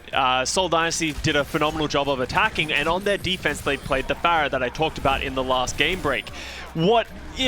San Francisco Shock eventually overcame it on that first point, which we all expected. The issue became, for me, for this Shock roster, was when they went on to the second point. I think Matt Mr. X did a great job of highlighting it in the match, is that they just didn't switch fast enough after the Seoul Dynasty switched back to this sort of double sniper composition, and it showed. They really struggled to get anything done. They didn't really have any chance of looking like they were going to get that second point, and just great strategic play by the Seoul Dynasty. We doubted them. Shock haven't lost it in 18 maps, but they finally break that streak. Yes, and after that, of course, we went over to Gibraltar, and that's a map that we are a bit wary of when it comes to the Seoul Dynasty as well. They are so very good at that map. San Francisco Shock, they picked it, of course, and came out with a pretty decent defense, I would like to say. Obviously, Seoul Dynasty finished with a bit over a minute. That usually is enough for a team to actually have a pretty good time to actually beat them. But then the Seoul Dynasty, Profit comes out on the Genji, and that is the game-defining moment in this map. Almost 3 years to the day that Profit brought out the Genji on Gibraltar in Apex Season 4, and now he did it again against the San Francisco Shock and just left a mark with his Dragon Blades. Being boosted by this Mercy, you're able to build up these Dragon Blades a lot faster, and then combining with the Nano Boost as well. That just makes such a big difference, and it's really great if you want to protect the blue box area, which means that Seoul Dynasty has the advantage when it comes to the spacing on point A. Now, Super actually did get a nice hook onto Profit in the last very last play, but that just wasn't enough as Gesture utilized the whole hog to push San Francisco Shock away from the payload. But you can't help to, but respecting the Seoul Dynasty's ability to adapt, taking those risks, making those plays, breaking the match as we've seen and expected. I absolutely love it. Now, on Busan, on Control, we of course did see Smurf coming back in, and looking at the compositions there, specifically at the backline from the San Francisco Shock. Costa, you were quite a fan of how much space Violet and support Violet was given. There we go. Yeah, and it's really interesting because we always knew this was going to happen. When we go back to Control, San Francisco Shock are going to have that advantage. And I sort of noticed this, and like, here's the EMP. Sorry, actually, I got to stop everything I'm saying. This is an EMP by Fitz at the very end of that round. That was a fat finger. That was a misclick. I am almost certain of it. It's happened to me once. You know, I not really, but you know, it happens to everybody. See, even grand finalists, not just me, it happens to everybody. But back to my original point, I want to say the reason San Francisco Shock are so strong on this Control, they can have arms on that Widow, they can have Striker on that Tracer, but the value they get, I think that we don't really ever talk about, is that enables Moth on that Mercy to pocket Violet a lot more. He gets more space to play aggressive, and it gives inherently everyone else more space as well. That is why they are so strong on these Control maps and why Shock takes it to a 3-2 lead. Now, the next map coming up for us is going to be Hollywood. Reinforce, what are your thoughts or worries when we're heading over there? Well, there is actually some worry being warranted here now for the Seoul Dynasty, because last time these two teams faced off in the winners bracket semifinal, Seoul Dynasty actually were full held on Hollywood, and much of that came down to Violet playing the Zenyatta on point A, San Francisco Shock being able to play very far back on the point. It was very difficult for Gesture and Marvel to walk up onto the point because you have that Discord Orb being utilized and a lot of damage output in general. Some severe adaptations now needs to be made from the Seoul Dynasty, perhaps learning from that match prior in this tournament if you actually want to have a chance to win this grand final. All right, Costa, very quick thoughts. What do you want to see coming out of either team? It's going to be really interesting. We have Super coming back into this lineup, which makes me think we're going to be going back to this double sniper as well. So I'm really excited to see if there's going to be minor adaptations or if we're just going to see an all-out brawl and just sort of back and forth like we saw in King's Row. Prophet I mean, Genji? we do love a good... Not again. He can't keep getting away with it. He can't. But maybe he can. But maybe he can. Wouldn't that be a finals, ladies and gentlemen? Well, the San Francisco Shock are now just one map away from taking it all and becoming your 2020 Overwatch League champions. Can they do it again and become the back-to-back champs? We'll find out in just a bit as we're heading back over to Mr. X and Uber. And a quick reminder to stick around after, because we, of course, are going to break down all the action here on our Watchpoint Post Show. The Overwatch League is brought to you by Pringles Wavy. Big crunch, big flavor.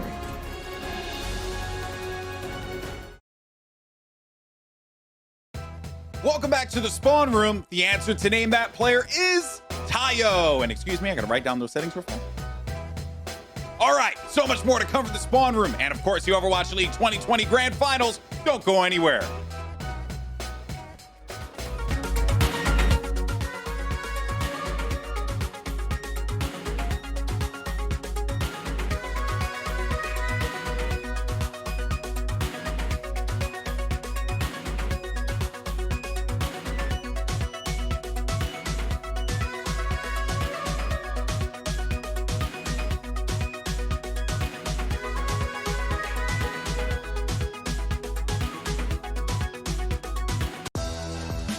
Mountain Dew Game Fuel.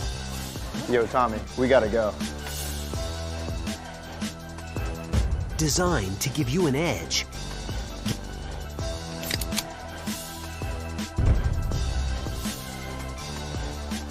Get game ready. Accuracy. Alertness. Mountain Dew Game Fuel. Victory in a can.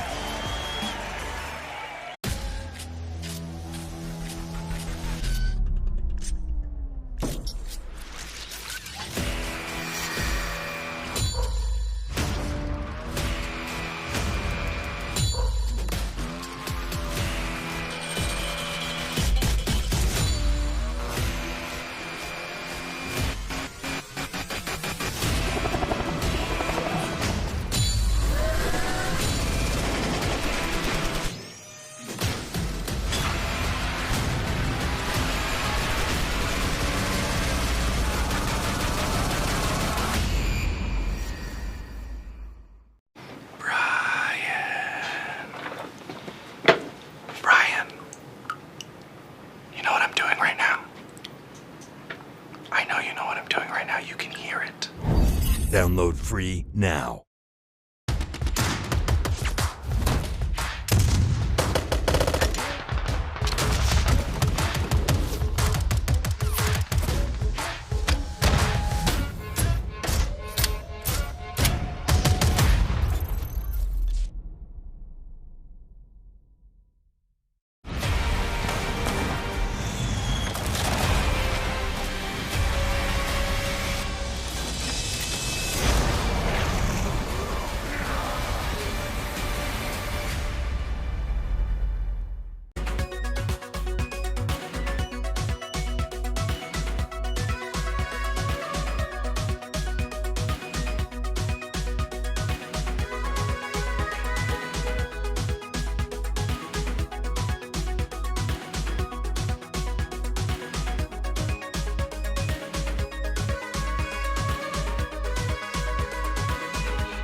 Again and again, the Seoul Dynasty have defied expectations and the odds to continue moving forward in this tournament.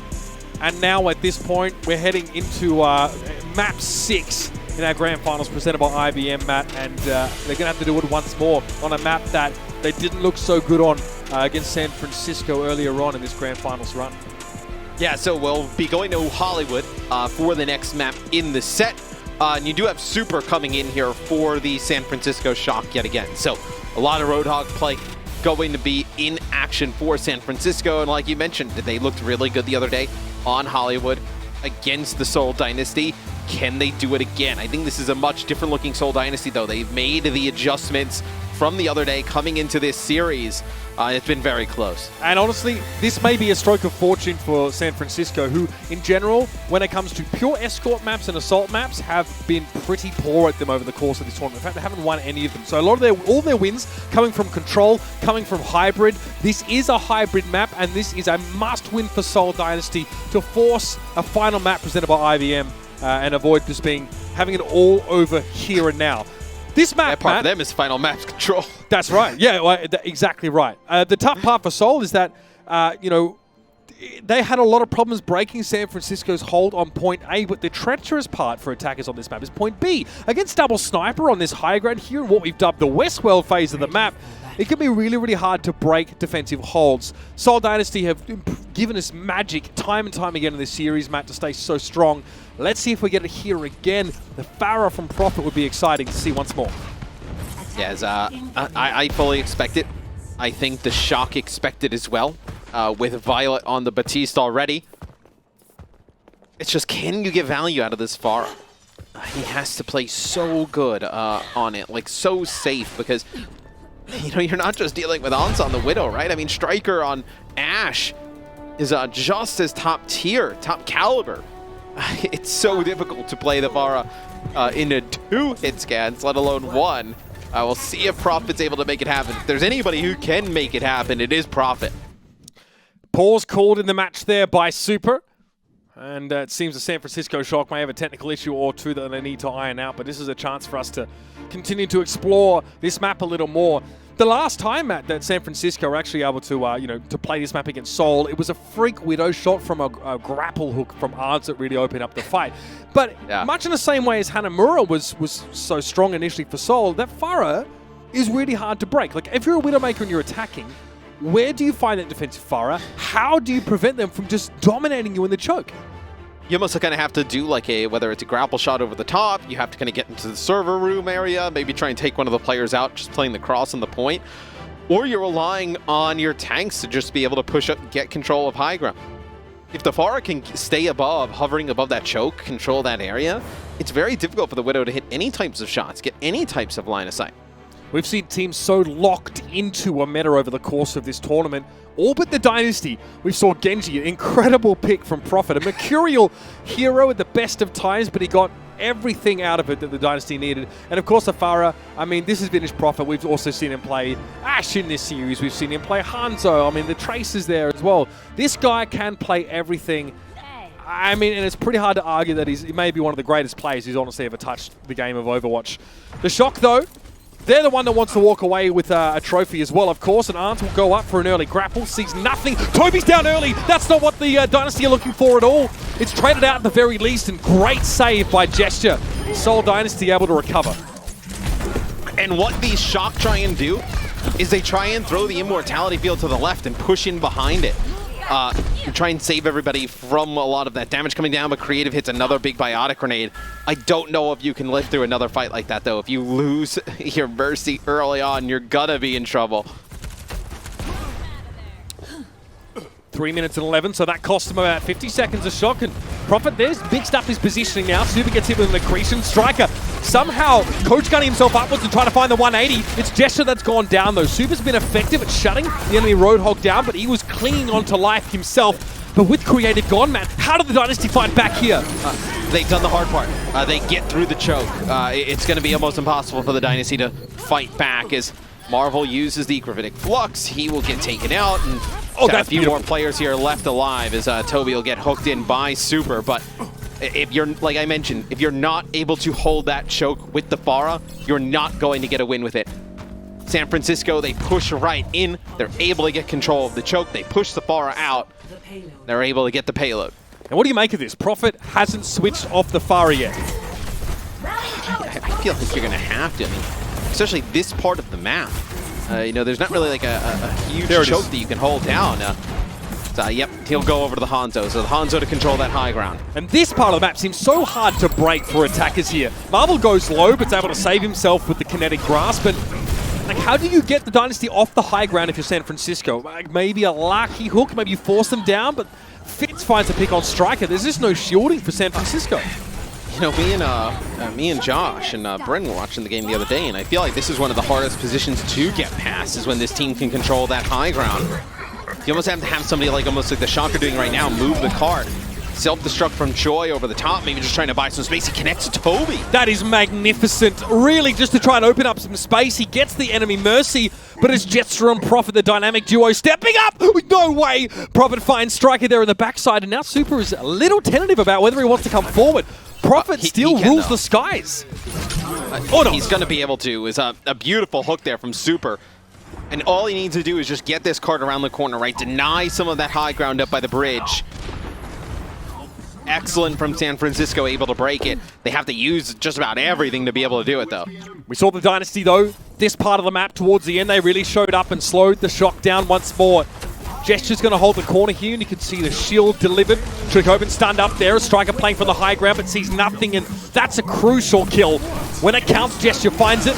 Marvel will follow up here with the Gravitic Flux, and this should just drag out the fight nicely for the Dynasty. Give themselves plenty of time to work with, ideally. You're okay with this if you're the Shock. You know, you have a decent amount of time, and look at this, they're just throwing in ults. You do Gravitic Flux, Dragon, you're okay with that. I mean, you came in with relatively nothing for San Francisco. You know, you get in, you do a little bit of damage, you get them to expel some ults. Now you come back to fight again. The bad part is, we'll see what Seoul Dynasty decides to do. Yeah, no, this will be the bad part. As they want to take this high ground yet again. They know how strong this roof is. This is huge for the Dynasty. Fantastic presence of mind to know that this is where they need to be. On top of the saloons, they reclaim this hard-fought territory, and the Shock had to go and do it again. Incredible Widow play from both sides. Violet and Profit both fall, but it's definitely the Dynasty who get the better end of that trade. Let's see what the reses look like. Super somehow able to find a hook on Tobi. Gesture's mad. Big Brother comes to the rescue. Yeah, as what the Shock decide to do is, instead of trying to fight that high ground, just get up towards it. Ooh, Fitz with another headshot. They try and send players down towards the point that just put pressure on the cart and draw them back. It's not good enough, though. Fitz, 2 headshots back-to-back, knows exactly where Violet's playing from. So that would be bad for the Shock. I mean, remember when the Seoul Dynasty are making their comeback in their earlier series in the tournament? It was really when Ons went a little bit quiet, a little bit cold, and Fitz was able to really heat up. A bad sign for the San Francisco Shock if we start seeing that again. Yep, this is not nearly as smooth as it was earlier for San Francisco. Every time they find a kill, Gesture is there to respond. Whole Hog, he couldn't get away from it, but Fitz is able to get rid of Moth, and that Gravitic Flux, despite not connecting on anyone. Still a good position for Seoul to be until Super strikes once more. That's a big hook onto Marvel, and that'll buy the Shock a little bit more space, but it won't guarantee a capture. Violet is cracked. He's out of his mind. He finds Fitz. Maybe some more pressure onto Tobi here. He's got the blaster around at 1 HP. Violet, the Daredevil, the evil Knievel of Overwatch, gets away with such audacity. Should not be allowed.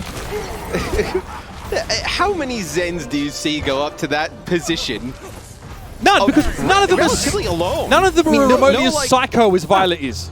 No Sigma or any type of protection up there. Takes out the Widow, who's got a Mercy pocket, and then takes out the Mercy as well.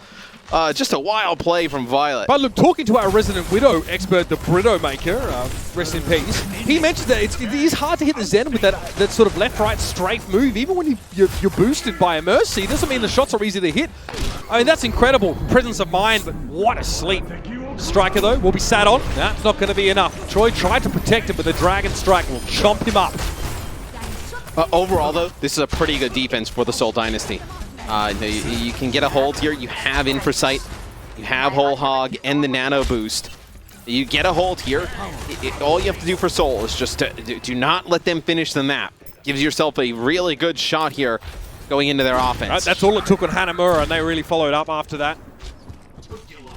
The finish Gibraltar didn't have to play the rest of the map, so it looked so good there. And they've got everything they need right now. It's up to San Francisco. The onus is on them to challenge and answer. I mean, a ridiculous headshot on Fitz. I don't even know how he finds those. A Resurrect might be required. It's going to be a Gravitic Flux, but Super can't be protected because he's hit with another Biotic Grenade from Creative, causing so many problems for the backline of the Shock. Is this Ana? And now the Shock will be chased on out. 1 minute and 7 remains. Yeah, when you kind of look across what San Francisco has, they end up using their Transcendence there. Gravitic Flux and Whole Hog. They felt like that was their chance to get it over the line. Violet will now go over to Ana, I believe, for the first time in the series. See his use of the Biotic Grenades. Fitz hold on to the Infrasight. So you'll have Infrasight here. Big advantage with the Gravitic Flux. Possibly a Dragon to combo with it. Seoul Dynasty in a perfect position to get a defensive hold before that 3rd point. Infrasight will be big for Fitz.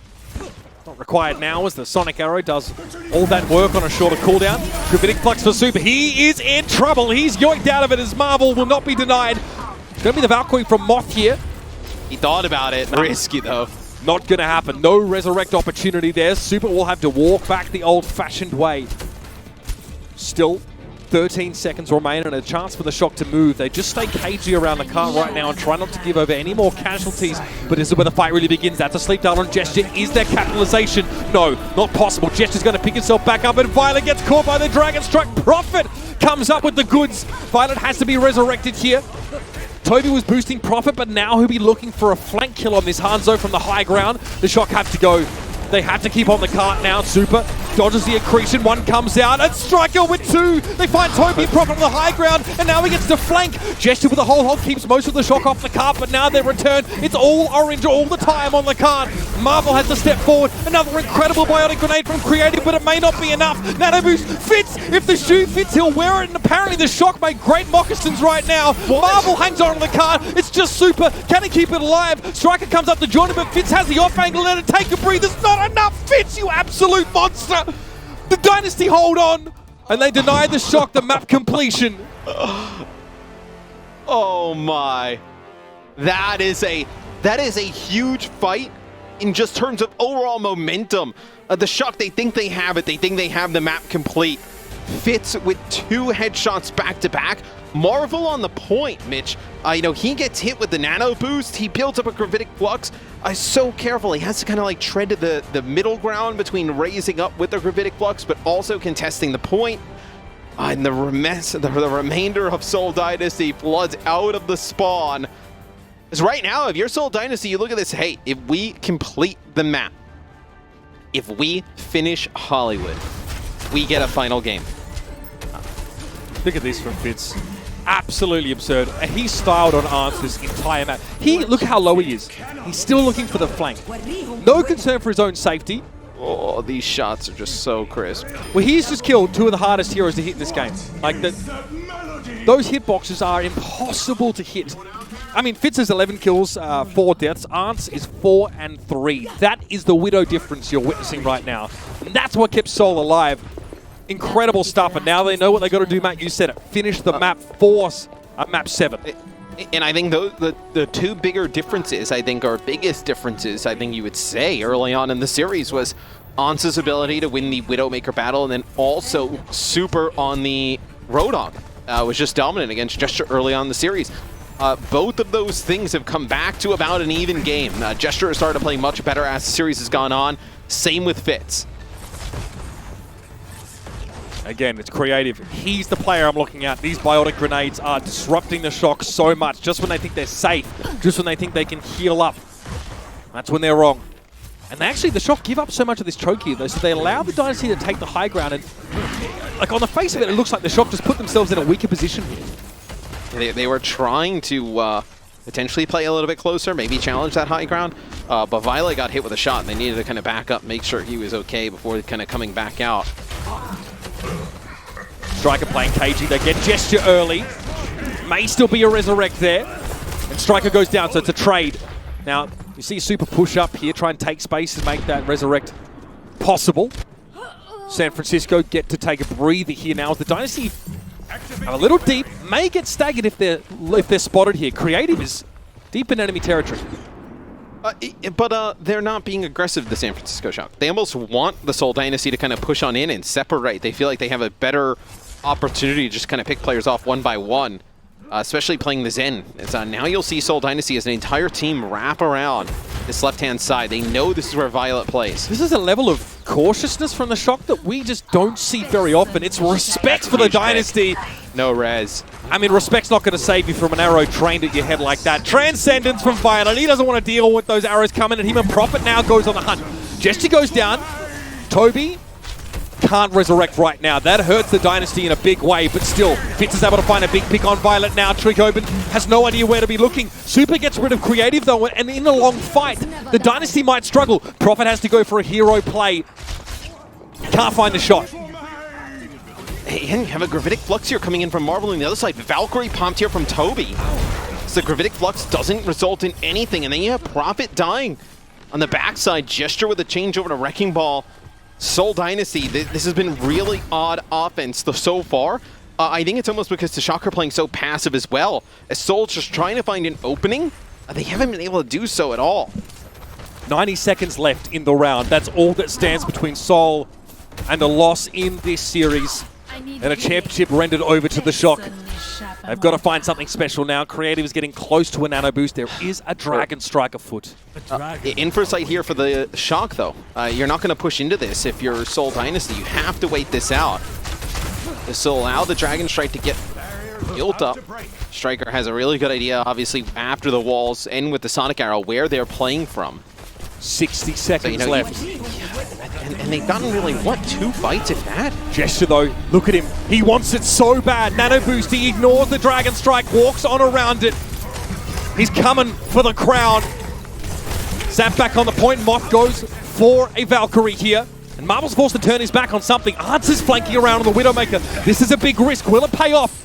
Looks like the Gravitic Flux didn't find anything in the flank from Arts. It gets a kill. Let's trade it out though. Super's put to sleep on the point now, and it has to be a Transcendence from Violet. Choihyobin steps up. 30 seconds left in the round, but Fitz finds Striker crucially, and now he's the one flanking. Gesture falls to the whole hog, and Moth is lucky to get away with his life there. Gravitic Flux makes the shots easy for Fitz, but he's only got 20 health left. Tobi's down. Violet, what a huge shot across the map, but Creative chimes back in, and the Dynasty can move to the point. This is where they bring it back. They're creasing on towards Super. The Shock had to step away. The Dynasty, they keep it alive. They stay in the series. The Shock are what? A kill away pretty much in that fight from winning the Overwatch League, and Seoul Dynasty battles back when it matters the most. This is going to be the hardest part of the game right here. If they can break this top setup straight away, Seoul Dynasty has a chance. 2 fights go the Shock's way up here. They're going to be way down in terms of the clock. One foul step from the Shock though, and the Dynasty will be over them like moss on a rock, and they will be pushing that payload. They'll be taking the high ground. Still a minute and 56 left. The Dynasty have time to work with, and there it is. That's the pick on Striker. Resurrect Gesture's looking for the Mercy, but he can't get to Moth in time. That hook doesn't connect. Fitz looking for an insane peek. Choihyobin catches him with a Hyperspheres on his way down for the grapple. Yeah, and they're going to use the nano boost here onto Gesture. They know they need to open this up. That'll be a hook and a kill on a Choi. Can he get another one though? Striker with one, Ons with another. Unbelievable. It's not looking good for Seoul. The snipers of San Francisco coming alive. The composure from Striker to face down and nano boosted Roadhog with full health and just take a couple shots, headshots of course, and take him down. At any point there could have been a hook that claimed his life. That is stone cold. And this is hard to break, Mitch, when you're playing like even the Onacomp. It's almost harder now when they have the Zen up top, because you're dealing with both the snipers just kind of in odd positions, odd angles to the side. You can't completely ignore them. But then Violet's just raining down the discords and the damage from up above with Sigma. Striker, this is risky. Super unintentionally stalling the car with his immense bulk. The Dynasty need to find something, but they're low on health. Marvel and Gesture. Yes, Tobi has to pop the Valkyrie. Fitz goes down, but it may be a safe resurrect. Not with the Dragon Strike coming through. And now the Shock are trying to wrap around the backside. Violet's there, charges up the odds, and Creative's head goes rolling. Transcendence is on the table for Violet. Choihyobin has been removed, but still plenty to work with for the Shock. Super chases Gesture down, and 24 seconds remain. The Seoul Dynasty are on their last legs. And the Shock have insight here. They'll know exactly where they're coming from. They're not going to be able to push into it with ease. Whole hog to knock them back. Transcendence as well. Everything aligning for the Shock. Seoul Dynasty needs some magic here. Fitz. Magic in those hands, you better believe it. Prophet also has a Dragon Strike. It's all on the table now, and it's all for the taking. Prophet ascends to the high ground. Cart is on the move. Gesture, though, hit with a Discord Orbit, needs to be careful now, and that's a Gravitic Flux from Marvel. Doesn't find much here, and had to be a Kinetic Grasp on the way back down. Gesture falls, Tobi follows. Choihyobin gonna chase in after Marvel, and the whole hog, a victory dance for Super, oinking his way to victory. Whoever said lightning doesn't strike twice has never met the San Francisco Shock, your 2020 Overwatch League champions. Unbelievable finish.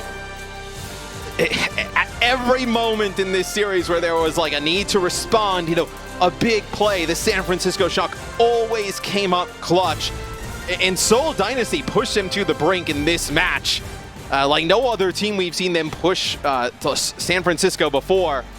Very valiant effort from Seoul, but not enough to deny San Francisco their back-to-back champions. The relief on this team's faces, you can see from the facility cams, these guys, they battled it out over a long season along the rest of the Overwatch League, right? Started with homestands and then it was playing online. They get on a plane, they get to Korea, they quarantine for an extended period of time. We saw what their life was like there. It wasn't easy. I mean, they did it all with that hunger, that belief that they would be the ones at the end of the day to hold the trophy aloft. And the fans joined with them from coast to coast across the world, in fact.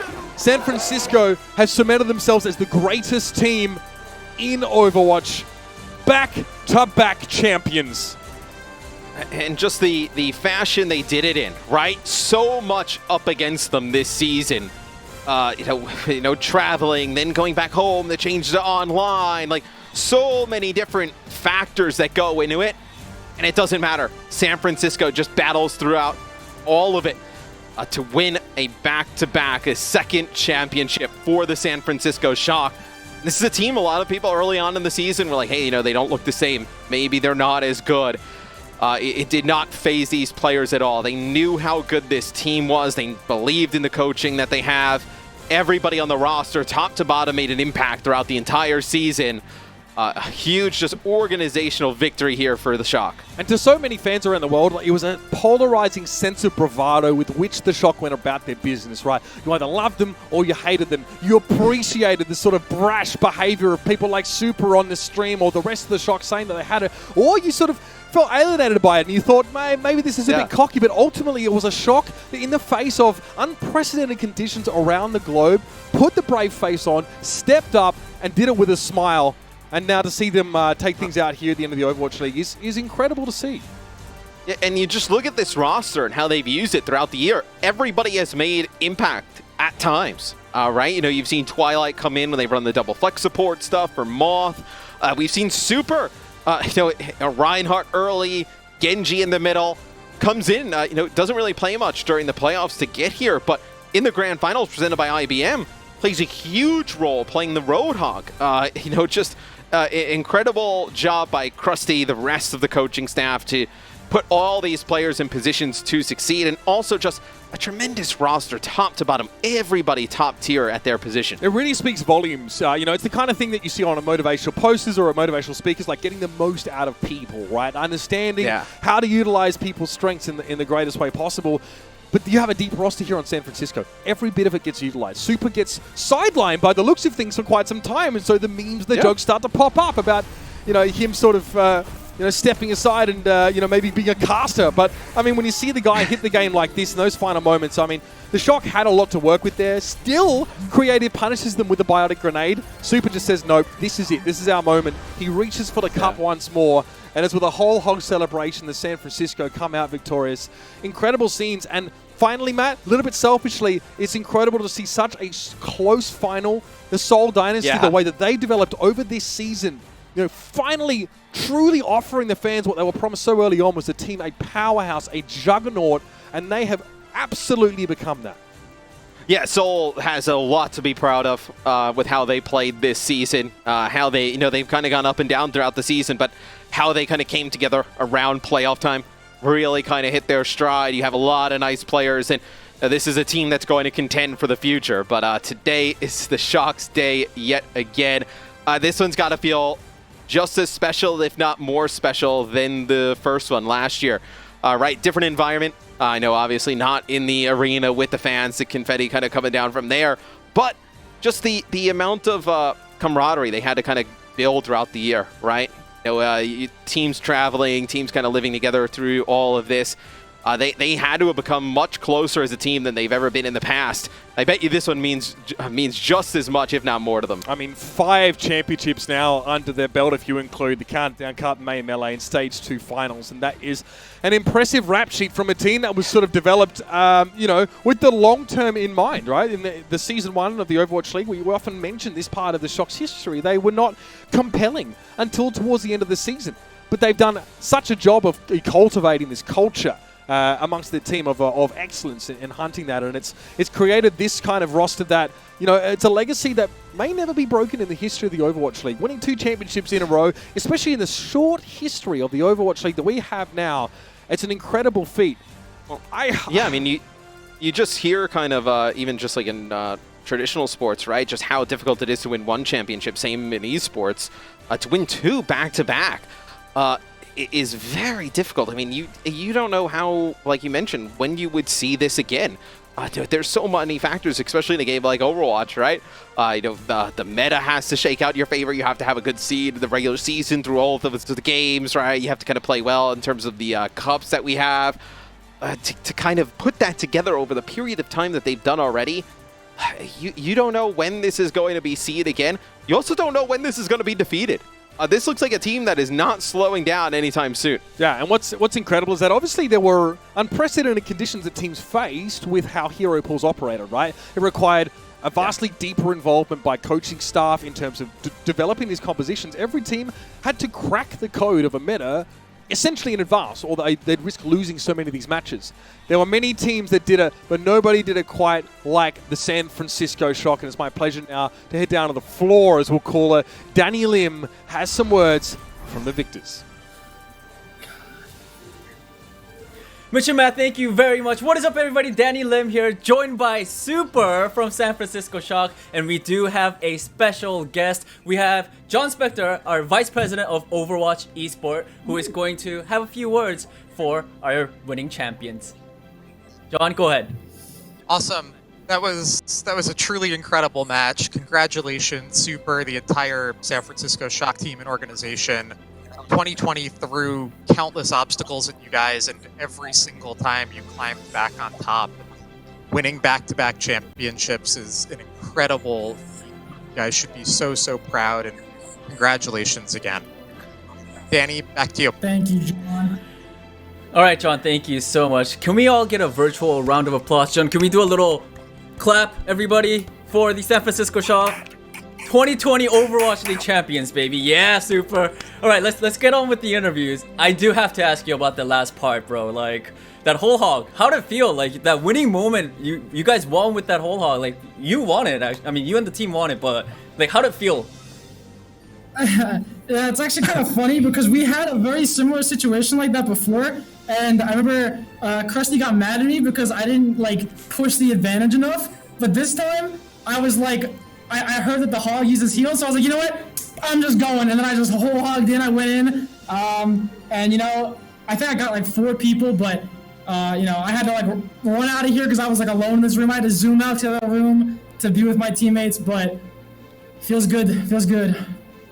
Yeah, man, I bet it does. I mean, dude, it was a clutch thing. Congratulations again. And also, my second question for you is, you know, you guys won the 2019 Grand Finals, and with this, you guys are back-to-back champions. This is the first time in Overwatch League history.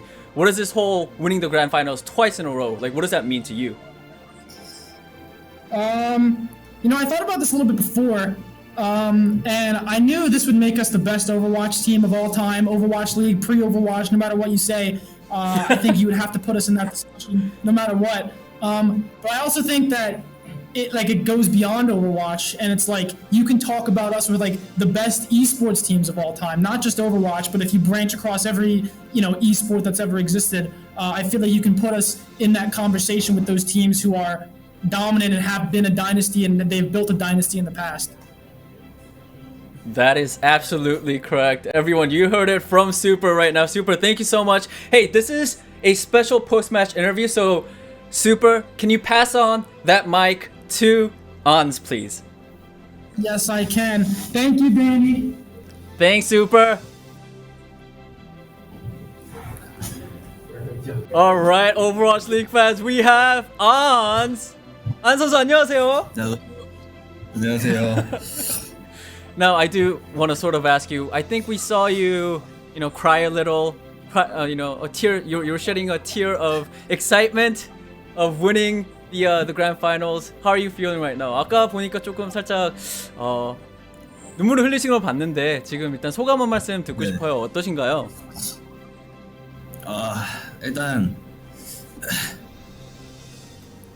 이게 옛날부터 이제 제가 인정을 많이 못 받았었는데 이제 지금이서야 인정할 수 있고 좋은 선수라는 걸 증명한 것 같고요. 이제 어머니 아버지가 자랑스럽게 여길 수 있는 아들로 이제 생각돼서 정말 기쁜 것 같아요.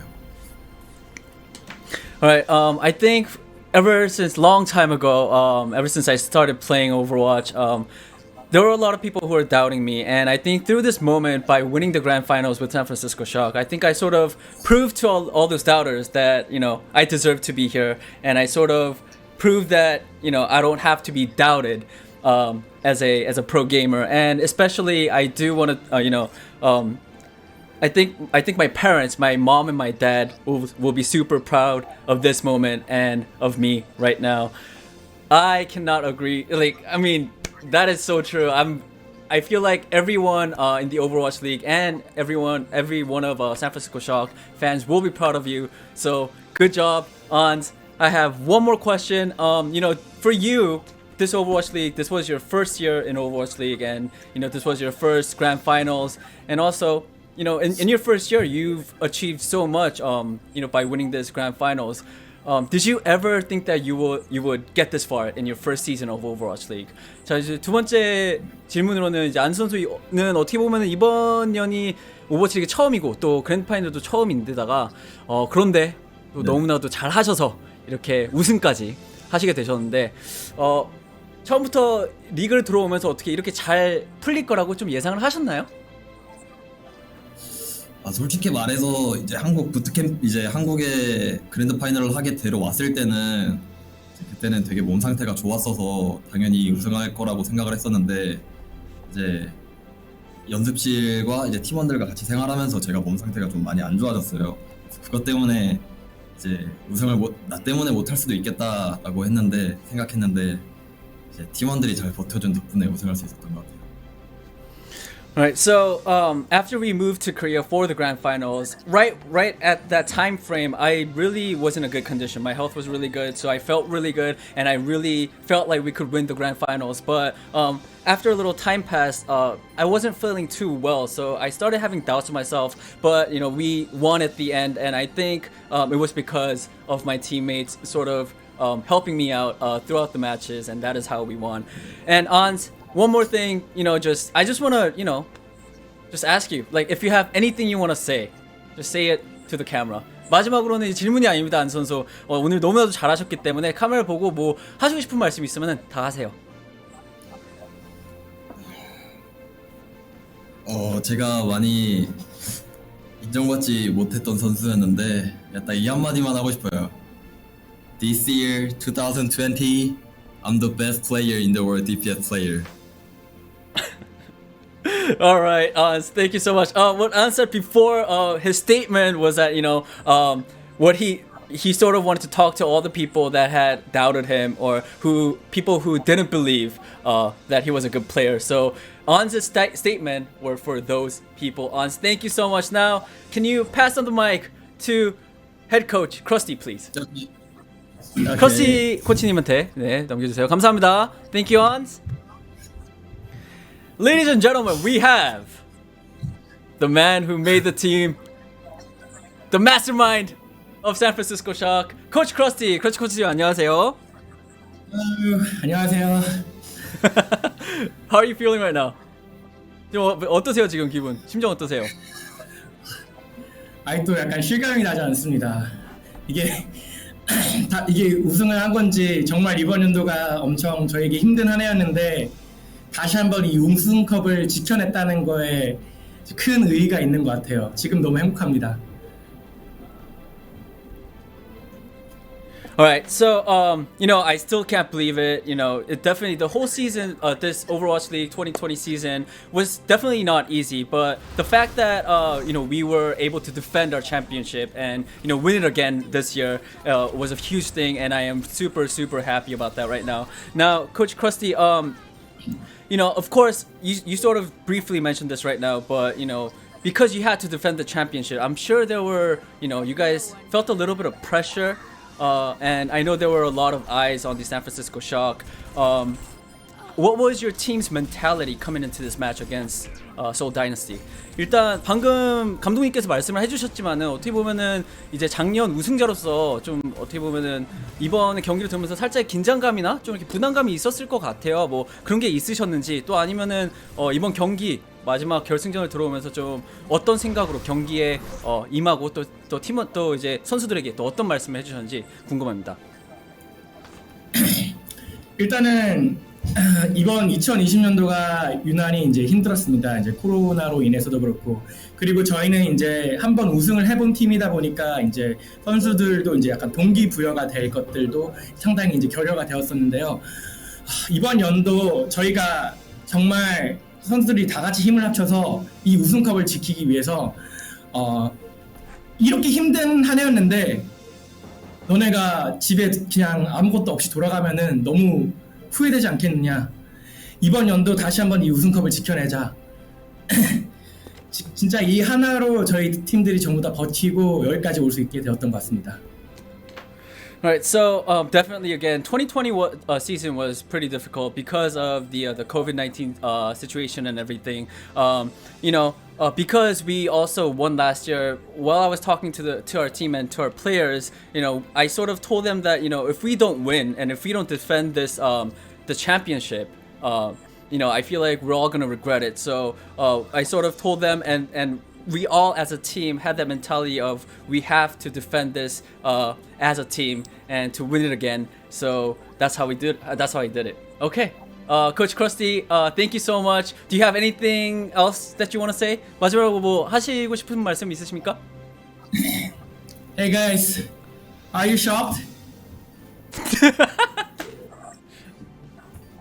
All right, Coach Krusty, thank you so much. 시간 주셔서 너무 감사드립니다.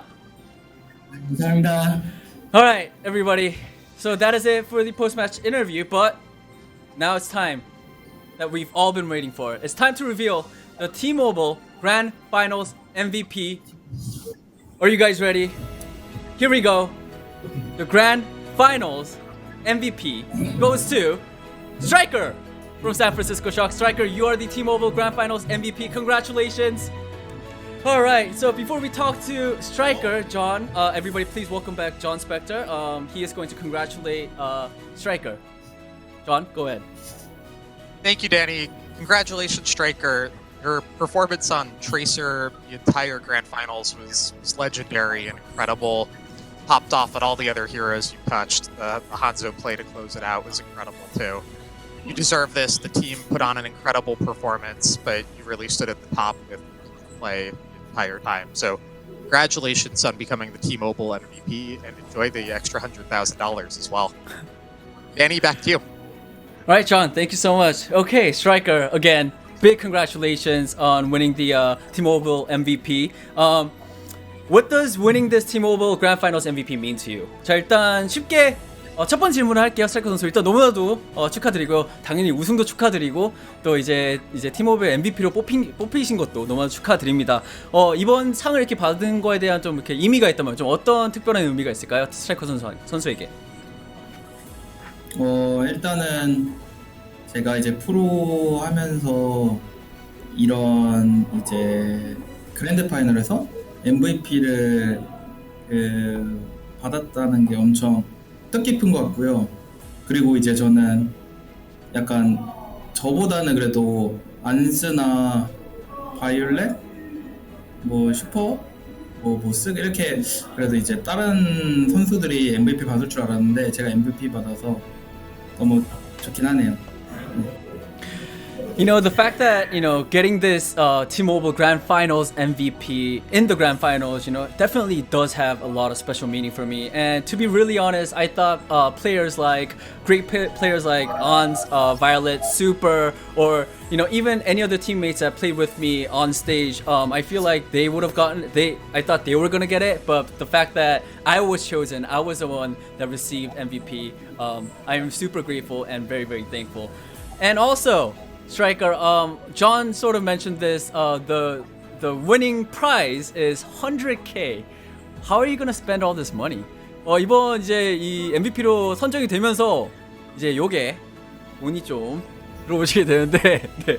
이 뭐지? 100k면은 10만 불인가요? 네, 그죠. 10만 불을 받으시게 될 텐데 이 돈을 어떻게 쓰실 생각이신가요? 일단은 아직 계획해둔 건 없는데 아마 이제 저희 아빠한테 사드릴 것 같아요. 네. Okay, so as of right now, you know, I don't have anything in plan, but I think after, like, when the money comes in, I think I'm gonna buy my dad a car. Okay. Are you gonna get him a nice car? 좀 좋은 차 사드릴 생각이신가요? 네, 아마 그럴 것 같아요. Yes, of course. I think I'm gonna get him a nice car. Okay.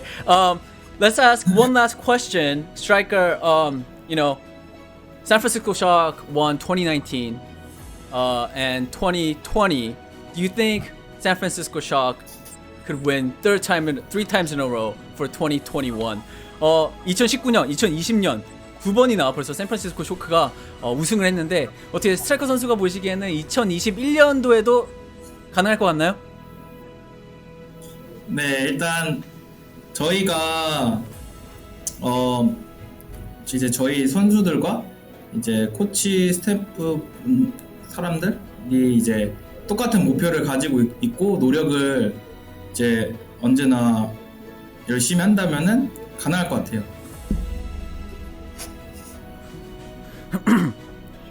Alright, so definitely I think, you know, all our players, if all of our players, all of our coaching staff and everyone who's in the Shock, we sort of have that goal in mind every time we practice. And if we just, you know, have that focus and have that mentality and also just work hard towards that goal, I believe that is definitely possible. Let's add in one more question, Striker. You are the T-Mobile MVP for 2020 season. Striker, are you the best Overwatch League player? 스트라이커 선수, 이번 MVP 스트라이커 선수십니다.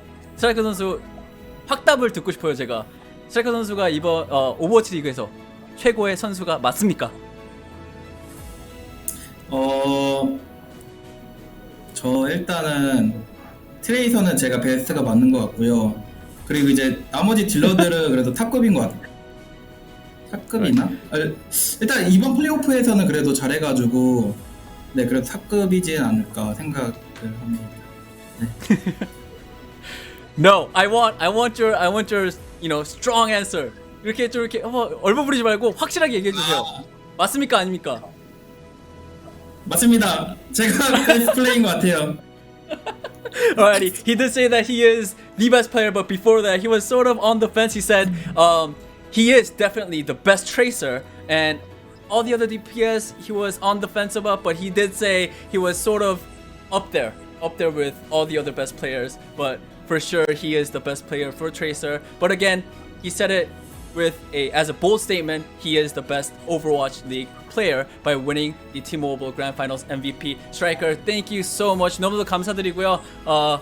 We'll see you next year. 이제 내년에 뵙도록 하겠습니다. 너무도 감사합니다. 네, 감사합니다. Alrighty, everyone, that is it for me today. My name was Danny Lim, and now it's time to go back to our wonderful and sexy casters, Mitch and Matt. Back to you guys. Thank you very much, Danny, and fantastic to hear from a few of the players there on the Shock, and especially from Striker, T-Mobile Grand Finals MVP, Matt, and a well-deserved award at that. Yes, Striker had a tremendous series, start to finish. You know, the Tracer at the beginning, Hanzo in between, you know, some Ashe play in the mix. A few players, I think, from the Shock you could have given it to, but I think Striker definitely stood out above them all. Yeah, stepped up in a way that maybe we weren't expecting, even though we still expect greatness from this San Francisco team. That is the incredible part.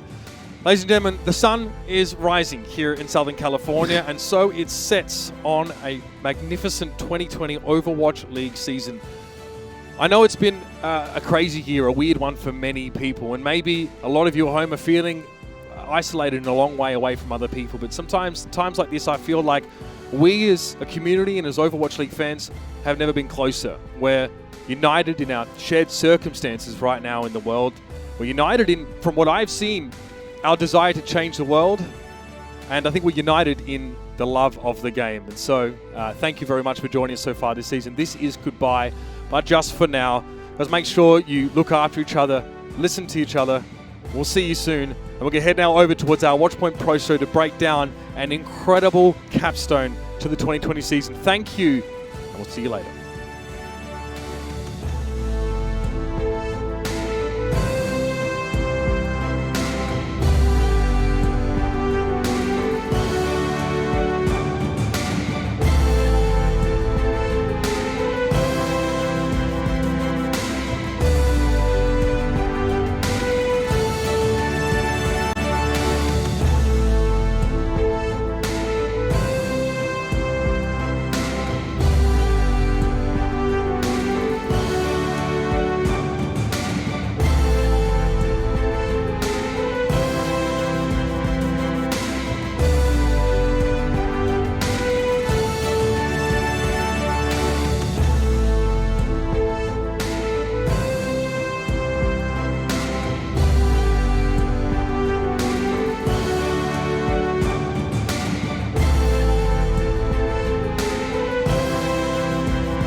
Celebrate San Francisco Shock's victory and show your team pride with official champion gear from Fanatics. Only available at shop.overwatchleague.com. Get this gear before it's gone.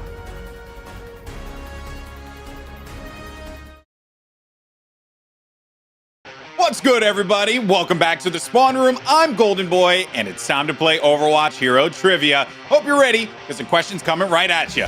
This is the official name of the katana Genji wields in battle. A. Ryu Ichimonji. B. Yukine. C. Shimada.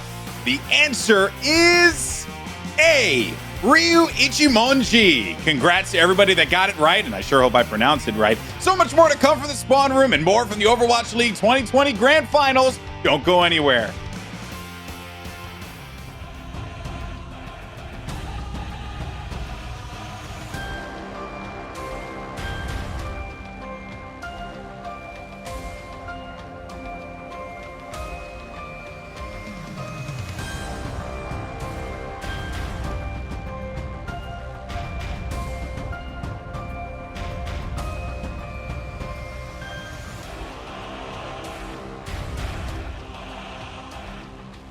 Easily scared.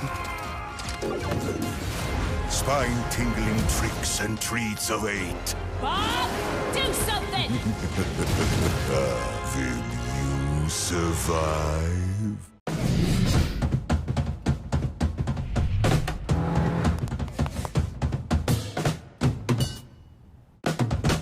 Oh, snap.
Welcome to the Watchpoint Post Show presented by State Farm. My name is Zoe Schwind, and one last time in 2020, I have the pleasure of introducing you to my Watchpoint posse. Of course, I'm talking about Costa and Reinforce, and today we've got a special guest on our post show as well. I don't even know what he's doing. Now I wish I wouldn't see what you're doing. The whole season I didn't see him. Now I see it. It is. There's Yeah, no but we have a after party, special guest. Costa. Come on, man. No after party? But that's why we have to have the party here on the desk. And who better to join this party than Mr. X Matt Morello, the man who somehow managed to make a hoodie formal attire? Sure. What's going on there, Matt? I'm doing all right. I don't know what's going on with Scott over there, though. He's been huffing that fish he gave him the other day, and he's gone a little crazy.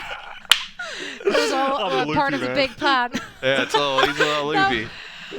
Matt, you and Uber, you guys got to cast the 2020 Grand Final. Did that match meet your expectations? It did. I actually came into the series thinking it was going to be a little bit more lopsided towards San Francisco, but Seoul Dynasty really showed up. And they showed up in the points where you wouldn't expect them to show up. They showed up when they picked Hanamura, where the Shock are extremely good at it, and then they showed up picking the Genji on Gibraltar. So definitely impressed me. I think that was, without a question, the best Overwatch League Grand Finals we've ever had. Yep. Yeah, no, I couldn't agree more. Now, as we're all here, we'll gather together in our virtual set. Let's break down all the action of the Grand Finals. We just witnessed the San Francisco Shock taking down the Seoul Dynasty in a rather close series. Now, Reinforce, you did say the Dynasty are going to walk away with it. However, we're going to ignore that because you did predict that the Shock is going to turn it up on Control. Yeah, I was right about something, right? I gotta claim this. I gotta claim the clout for this one at least. Come on. I said that Striker would come out and play really well on the Tracer, and that was going to be a difference maker on the control map. So I gotta claim that clout. With that out of the way, we can discuss the other maps later. But yes, that was a big difference maker early on in this series, and winning both of those control maps, that gives you so many win conditions for the San Francisco Shock. If you can get one of those hybrid or one of those escort maps to go, that leaves you in this position where we went into Hollywood, and now the San Francisco Shock, they were just one map away from winning the entire thing. That puts enormous amount of pressure on the Seoul Dynasty. So being able to be so consistent on these control maps with Striker in the forefront, huge boon for the San Francisco Shock team. Yeah, it's a great point, Johnny. With them being so dominant in control, not just in this series, but the playoffs, it gives them kind of a backbone to always fall back on, right? They're never really scared when they go down to those final maps. Like, even if Seoul Dynasty would have won Hollywood, they still would have needed to beat the Shock in a control map, which they've looked so strong. You know, it kind of brings me back to like a little bit of the Call of Duty days, right? Where Search and Destroy was games 2 and 5 in a series. And it was like, well, if you're good at games 2 and 5, all you gotta do is be good at one other game mode and win the series. You always put yourself in a great position to do so. It seems like the Shock have really kind of honed in on control as that game mode. It's really... I can't confirm, but I'm going to take his word for that one. Yeah, I've never watched an announcer con either, but yeah, I assume Matt's just telling the truth about COD. I watched Johnny for his hot takes, like Striker's going to be good.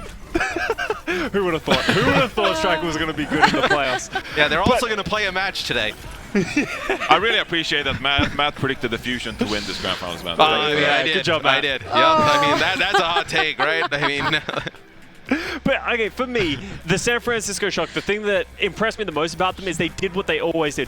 They actually won every map in which they played double sniper against this Seoul Dynasty squad. So they made the proper adjustments, they made the alterations necessary, bringing in that super hog, and they were able to overcome the thing that made Seoul Dynasty the stronger.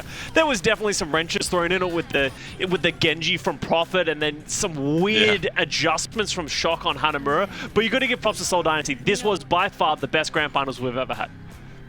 But actually, I would like to add as well that on Hollywood, that San Francisco Shock actually closed things out on. They were able to sort of opt into this double sniper composition, playing point B on Hollywood. You're utilizing the high ground very often to give you that advantage for those sight angles on these sniper heroes. So all in all, we cannot really reflect on this Grand Final series by saying, well, oh, Seoul Dynasty, they were the better double sniper team, and that's why they were, you know, won so many of these maps. Actually, the San Francisco Shock, ultimately, they were able to match the Seoul Dynasty and beat Seoul Dynasty at their best game. So that was very satisfying, being able to reflect on this Grand Finals in that kind of perspective. Yeah.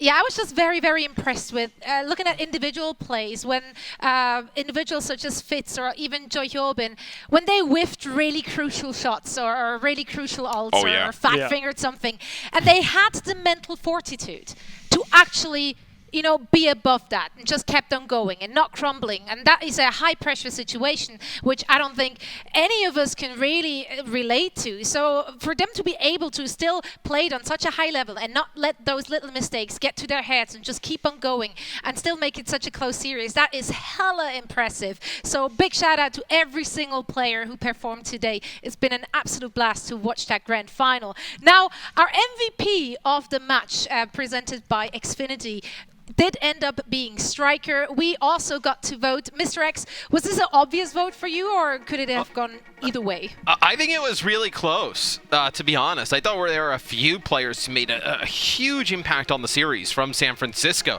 I think you could have put Striker. Obviously, he wins it in there. You could have put Violet in there, Super as well. But Striker is an excellent pick. Played really well across the entire series on the Hanzo. Yeah, I completely agree. His Tracer as well is the thing that no one was able to beat throughout the entirety of these playoffs as well. But I actually really think Violet was, a definite close runner-up. He's the person I actually voted for as well. He was so impactful on that Zenyatta throughout the entirety of this series as well. But Striker definitely deserved the win. Yeah, you did see most teams actually opt to play the Ana instead this Grand Finals event because it's so reliable with the Nano boost, combining that with the Roadhog. But San Francisco Shock, they were able to opt into the Zenyatta compositions, and that was large part of Violet being so proficient at this hero. So that was a big difference maker in this series. That's part of why they were able to shut down Gesture on this Roadhog, because Violet threatening with that Discord Orb, it just makes such a big difference in the damage output game. Then also being able to flex to Baptiste as well, shuts down Profits, Pharah of course, but ultimately I do think that Striker deserves Grand Final MVP, and primarily because he was able to turn control maps, but also Hollywood. Striker was phenomenal, and he made so many big plays. Me and Costa were watching, and we're thinking, what is Striker doing? Like, he's just challenging this whole dynasty in these angles. He's a madman, but he were able to do it successfully so many times, walking around angles that were so risky, but he came up clutch, and he got these plays and made them happen. And in the Grand Finals event, that is exactly what you need to see from some of these players. So big props to Striker. Definitely deserved Grand Finals MVP in my mind. Yeah, I couldn't agree more. And how very wholesome that he wants to spend part of his winnings at getting his dad a new car. I always love that. I mean, you can do whatever you want. You want to give me a new car? Yeah, it's kind of nice. See, like all the charity for Matt, because he really needs it. You never even leave your house. What do you need a car for? That's true. It's true. I don't really need it. I'd probably take the car and sell it, and then try and, I don't know, buy more video games. Well, okay, there we have it.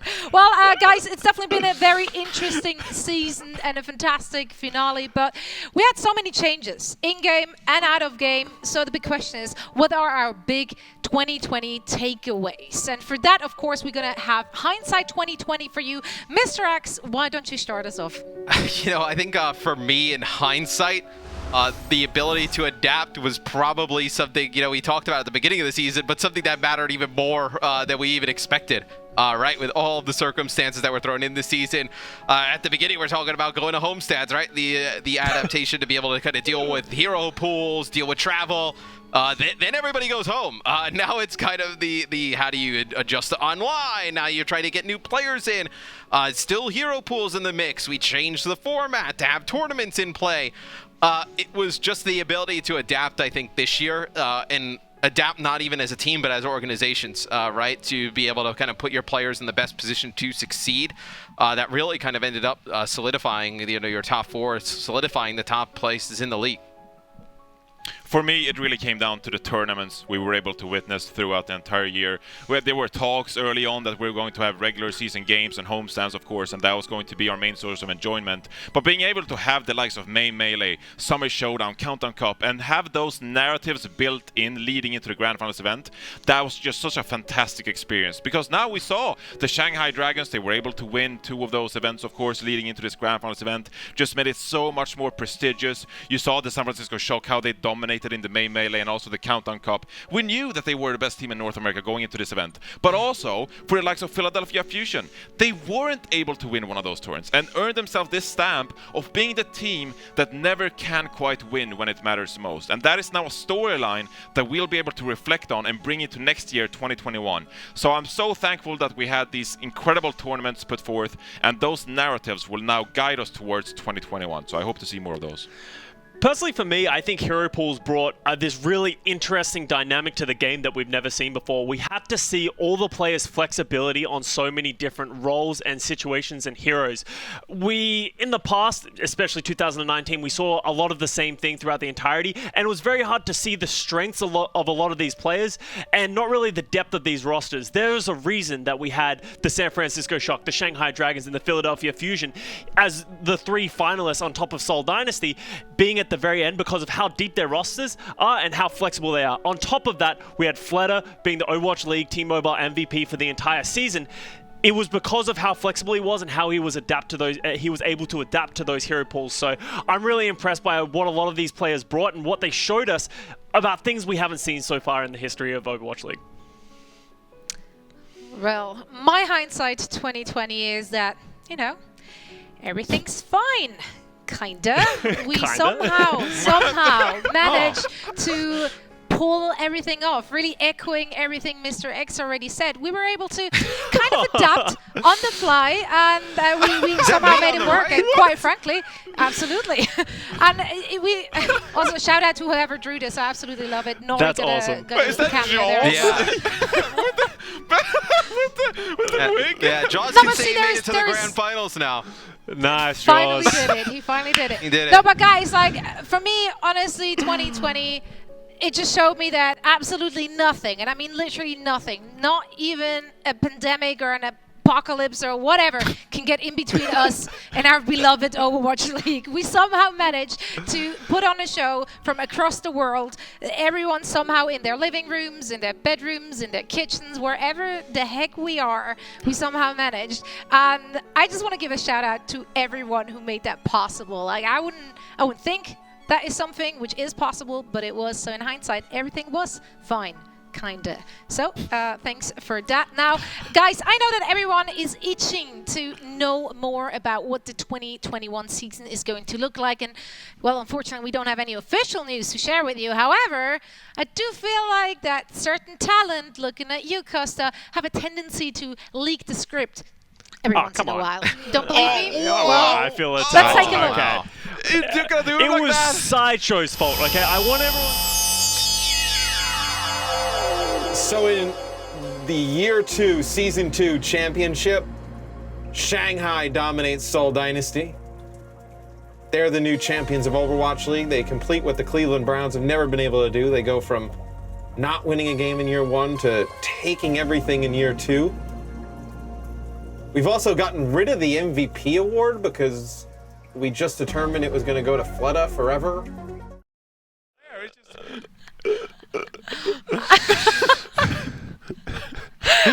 It's 9:30 a.m. I woke up yesterday at 5 p.m. I am slightly delirious, man. So excuse me if I for once totally could not see the like a you future issue, to be honest. I don't think the sound came through, but Reinforce did ask Mr. X what he was looking at, and that was obvious, the future. So, well, I'm bringing you guys to the let's future just see if with you me can now. do it again. Yeah. Yeah, Nice. maybe you can do it again, Mr. X. You almost got it all right. What's your prediction for 2021 look like All right, this so time around? hear me out here. Okay. Looking Okay. forward to 2021, we've seen the rise of so the Shanghai Dragons from being 0-40. You know, we've seen Seoul Dynasty, right? You know, a team that didn't look that great. Like we were discussing, like can Profit and Gesture get it done still anymore? We weren't exactly sure. I think one of the teams that's kind of disappointed us the first 2 seasons, make some slight adjustments, and they find themselves here. And the 2 teams that I'm looking at are NYXL and the Philadelphia Fusion. I think one of those teams kind of has that resurgence year next year and kind of gets over the hump. I feel like there's too much talent on both of those rosters to kind of, you know, exist in your 4th place and lower. I feel like there's got to be some kind of moment where it just clicks, the meta falls right in their hands, and they find themselves contending for a title at the end of 2021. Or San Francisco Shock just win again. All that. I see. I'm actually in the same kind of idea as Matt. I have two teams that we haven't really seen in the finals, sort of making this resurgence, okay? First one is going to be the Los Angeles Valiant that I'm going to predict is going to win the entire thing after the resurgence of me unretiring and coming back and playing. But on top of that, the team that they're going to beat is going to be the Houston Outlaws, who are going to sign Profit and Gesture, and they're going to have another playoffs run. This is I've seen the future, Johnny. You know, I know it's late for you, but it's in my mind's eye. It'll be a tri-cast with Custom the Valiant ownership of the finals. Can't wait for the Gesture and Meko frontline. That's going to be fantastic to see. Well, I got a bit of an oddball for you, but I've seen it. You know, if you've seen the future, you can't argue with it, right? The future is Bren is going to coach the London Spitfire. I don't know how. I don't know how he will possibly be able to make this transition. Because he's, of course, been a great desk analyst now. He's earned his respects in the Overwatch community for his flawless insights. And now also being able to provide the highest hype play-by-play commentary within the entire scene. A legend of the sport. Now it is time for new adventures. And I don't know if he even wants to do this. I don't know if he'll be capable of doing it. But some ungodly reason, Bren will become a coach of the London Spitfire next season. I have seen it. That's interesting. It is known. All right. That's interesting because you also saw Bren in the future. I too had an epiphany about Bren, and it's coming back to me. Very mysterious. That's right. It's. Oh wow. Okay. Well, you wouldn't believe that, but it looks like after the 2020 Widowmaker 1v1, Team 4, the development team of Overwatch, has been so inspired by the lack of performance from Bren that they decided to add him as a range bot on a practice range. Wow, he's finally making a mark in the game. I couldn't be prouder. What's the training value of having a higher percentage of shots? Yeah. Yeah. What's the point of having a training bot that never hits anything? That's kind of interesting. I don't know if that makes sense from Team 4. Hey man, at least it's the first time he's ever showed up for a match. So come on, give him that. Sure, it's true. Give him that. Oh wow. It's like he's not even here to defend himself. We're just going in on Bren. I know, it's actually so beautiful. Sorry, man. We're just Bren, we fun. absolutely love you. We absolutely love you. And you did whiff that 1v1 though. I'm sorry. It was awful. Just, had to call it out there. Well, this was it. This is our last post-game of the 2020 season. I can't believe that I'm actually saying that right now. And Mr. X, thank you so much for joining us for all the action, and of course also for predicting the future with us. You know that. Not everyone can do it. Not everyone can. No and problem. you came as close as one anytime can. you guys need somebody to come in and predict the future, I'll be here in the future. Or in the present, Wonderful. just knowing so we what's know going what to Mr. happen X in is the up future. to during off-season. That's basically just what he's going to do until we kick things off again with the league. Now, we had a lot of fun this year on the desk, in our living rooms, somewhere in front of some green screens. So we have some highlights to summarize our 2020 watch point for you.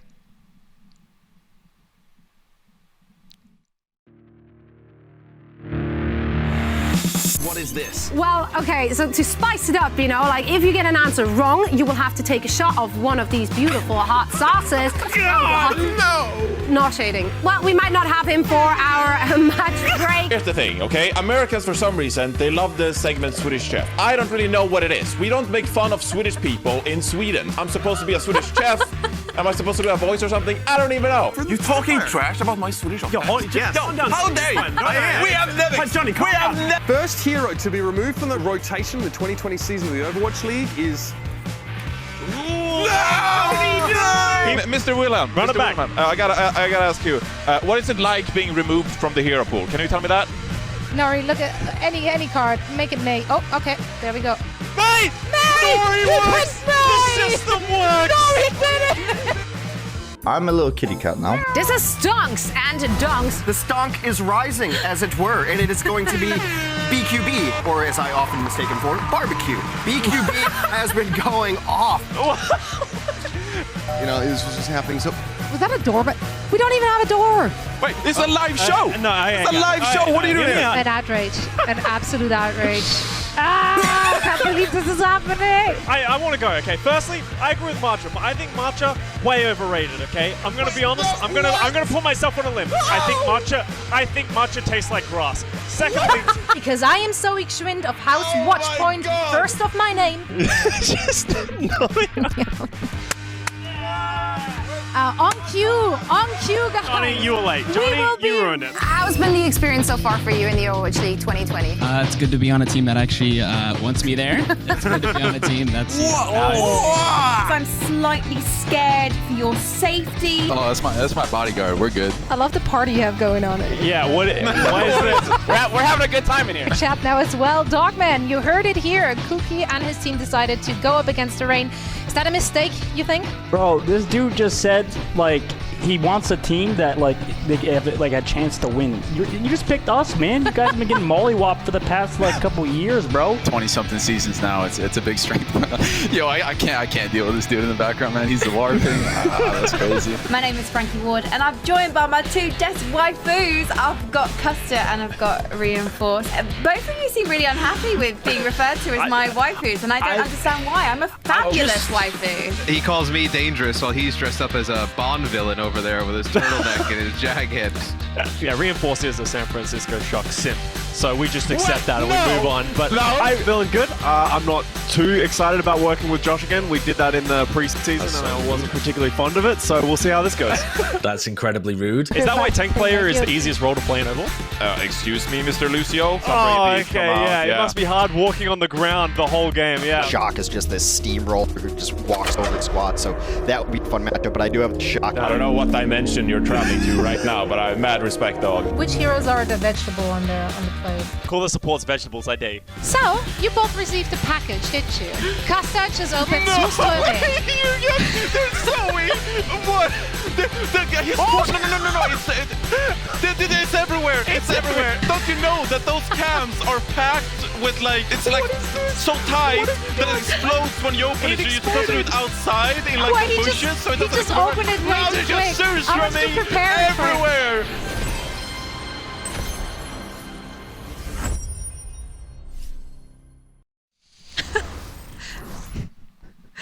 And we're back again here on our virtual desk. Great memories, huh? That was great.